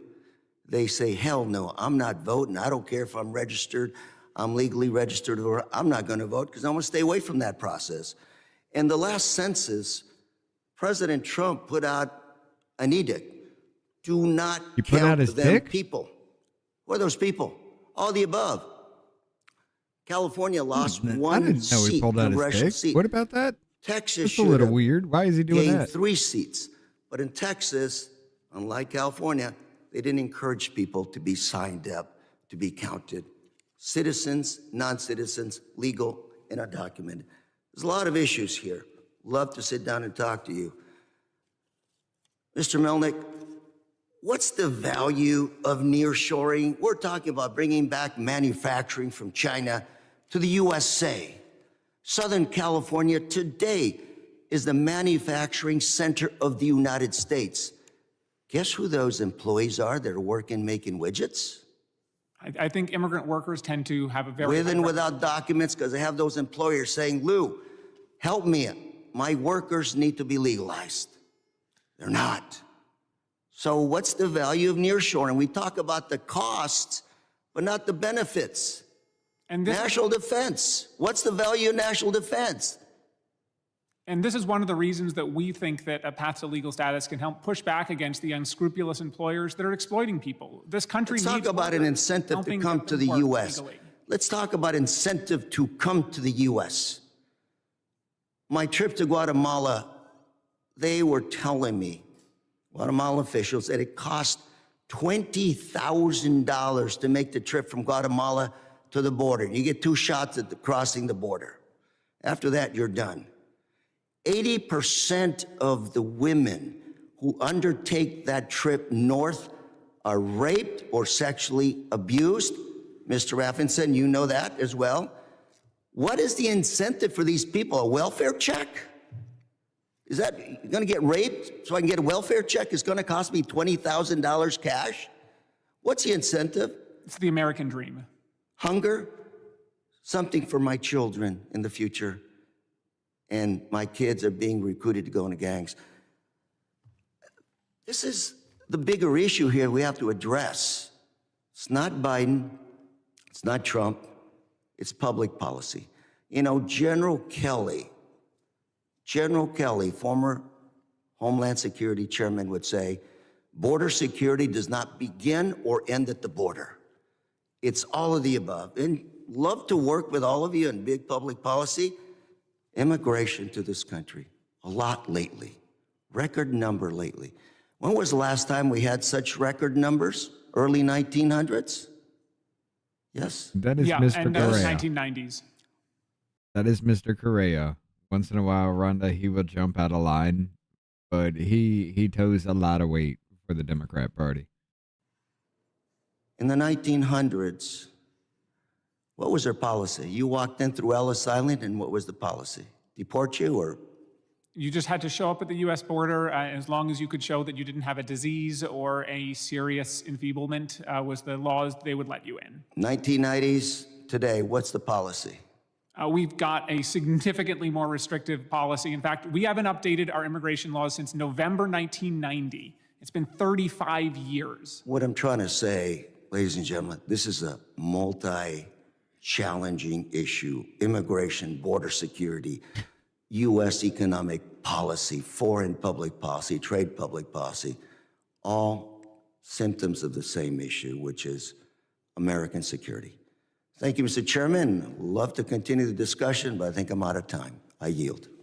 Thank you. At this time, I recognize myself. Mr. Melnick, in your opening written statement, you say that over 18% of individuals held in ICE detention who were arrested by the Interior by ICE had no criminal record.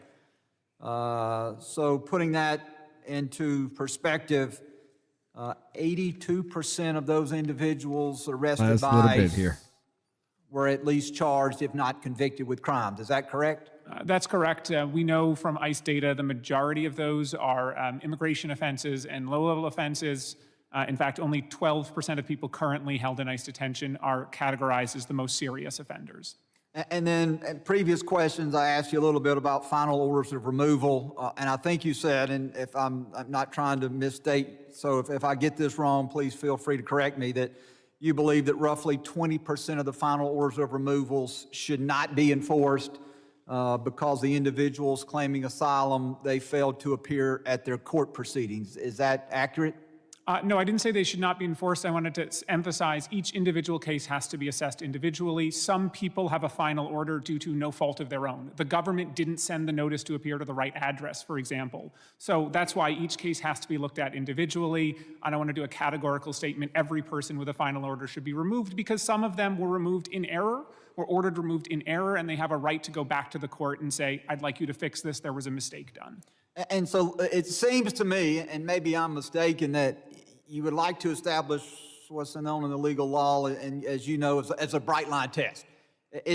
Are you trying to say that the bright line test of this administration should be that no individual who has not been charged with a crime should be removed from the country? No, but in a world of limited resources where we have nearly 4 million people in immigration court, it is important to focus on those with the most serious offenses first, not just take a scattershot approach to everybody. All right, and to the Trump administration's credit, over 8 out of every 10 of the individuals that they have apprehended have been charged with some crime. Now, we can argue whether or not we think that crime is serious enough that they should be apprehended or not, but over 80% have been charged with crime. And so there's not this roundup where we're out there seeking to bring in large numbers of people that have not been charged with crimes. You've not seen that, have you? We have seen a significant increase of arrest of people with no criminal conviction. And we've also seen a significant increase of those arrested that have criminal convictions. Yes, overall, and the overall numbers have grown over 600% from the same numbers a year ago. And so if your numbers are growing by 600%, you're going to see a larger increase of those with criminal convictions than those without. But then when you look at the overall percentages, we're still talking that 82% of the individuals arrested by ICE that they are seeking to deport have some sort of criminal convictions. And then you throw into addition to that, those that we talked about earlier with final orders of removal. And so I think it is unfair for you to characterize the fact that this administration is out going seeking to just round up anyone that they can find on the street, because that is not supported by the documents, is not supported by the numerical information that you've provided. Well, I think the ratio has changed. When President Trump took office, about 6% of people in ICE detention arrested by ICE had no criminal record. So it's 18% now. It's tripled. So certainly arrests overall are going up, but the portion of those arrests that are people with no criminal record is rising faster than the portion of the arrest of those people with a criminal record. Thank you. To close on a high note, Mr. Anderson, I want to ask you if you would do myself and Representative Correa a favor when you return back to the men and women that you serve with. Please tell them that we thank them for their service. We thank them for their sacrifice. I pledge to you for the work that they do. So with that, I would like to thank all of our witnesses for being here today. We had a distinguished panel. I believe that while we had a very robust discussion at times, I believe that it was an important discussion. Again, we appreciate you giving of your time to enlighten us and other members of this committee on the important decisions that we have facing us. And with that, the hearing will be adjourned. Thank you. All right, ladies and gentlemen. I do apologize. The JFK thing is Tuesday, next Tuesday. We will be covering that one as long as I am able to wake the fuck up in that morning. But yeah, We got some other things. What other one? I'm not finishing those 10-hour ones. I'm sorry. Let me go through the list. Let's see what we got. If they've done anything as far as load up more. Just to see if they're actually going to bring things yet or not.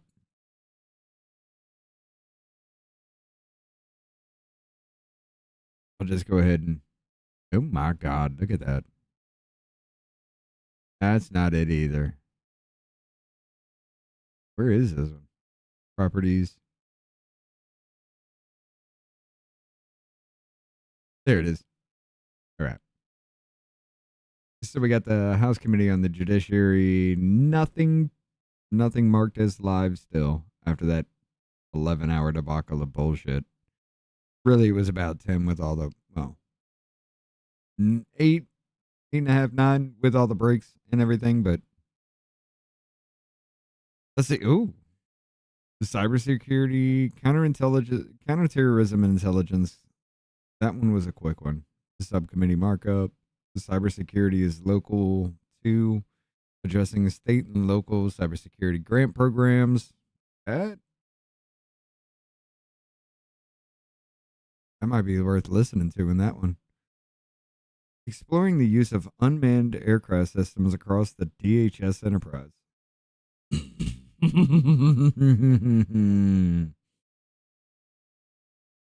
Are you kidding me?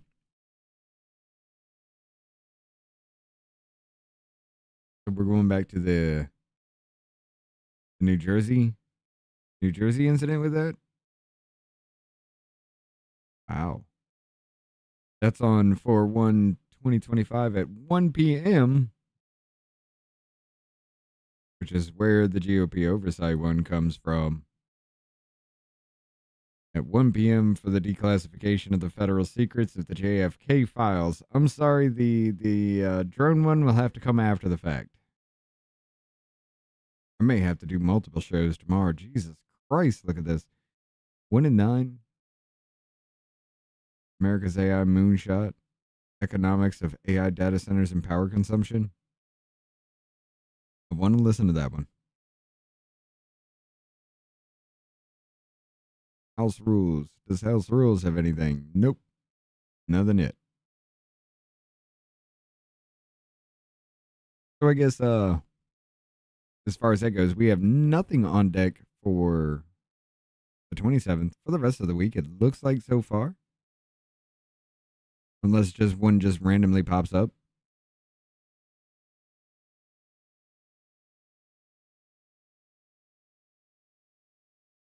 Let me check one more time. Homeland Security has nothing on deck for tomorrow. They're next week. House Rules only pops up then. Ways and Means. It's worth to listen to, but Jesus Christ, it's hard to. Let's see. House Foreign Affairs. Let's see what they got. Oh, my Jesus. They got a good little bit coming up here. 327. INL should fight crime, not fight conservatives.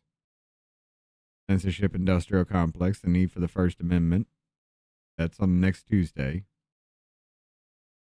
Return to maximum pressure. Countering Iran's regime.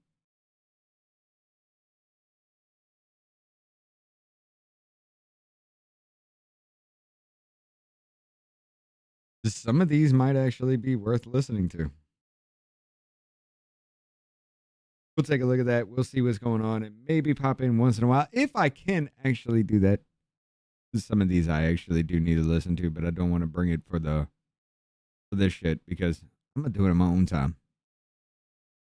Sitting here all day just does kill. So, ladies and gentlemen, I'm just gonna go ahead and end it right here. I'm gonna spend the rest of the day with my wife. Tomorrow, screw it. No daytime show. We're just going to have a nighttime show. I'm going to use the day to kind of prep for the show, relax, and get some things done. I got to do a reading with Rhonda and a little interview as well. But other than that, I ain't doing shit tomorrow until we do our show. Ladies and gentlemen, appreciate the hell out of every single one of you that followed through this debacle mess I had going on my screen here. But until tomorrow night, y'all have a good night, and I'll see you around in some of these chats. Comes a president We can't start our own little I have a business here. dream, that's all I need. I'll make it happen with some work and belief. Know what I want, so I'll take it on. I'll make mistakes, but mistakes make you strong. Let's break it down for a minute. I want the crown, I'm gon' get it. You hear me loud, man, I'm winning. Yeah, Charlie Sheen will be grinning. These ladies know that I'm sinning, and this is just the beginning. I'm closing in the night inning. There ain't no point in resisting. Living life like a dream, live it right, that's the thing. Every night got a team, I've been tied to the scene. Out on stage, here on screen. Okay, it's a dream, and I pray as a team. One day it'll be me. If I want it, then I'll get it. Head down, don't regret it. Push myself to the limit. If I play it, then I win it. I'm just saying, I'm just living for today. For a minute, I don't stay, I just visit. Have no shame, I admit it. Looking to see if I succeed, to see if I believe. They're looking up to me. They want the best of me now, best of me now, best of me now, best of me. They want the best of me now, best of me now, best of me now, best of me.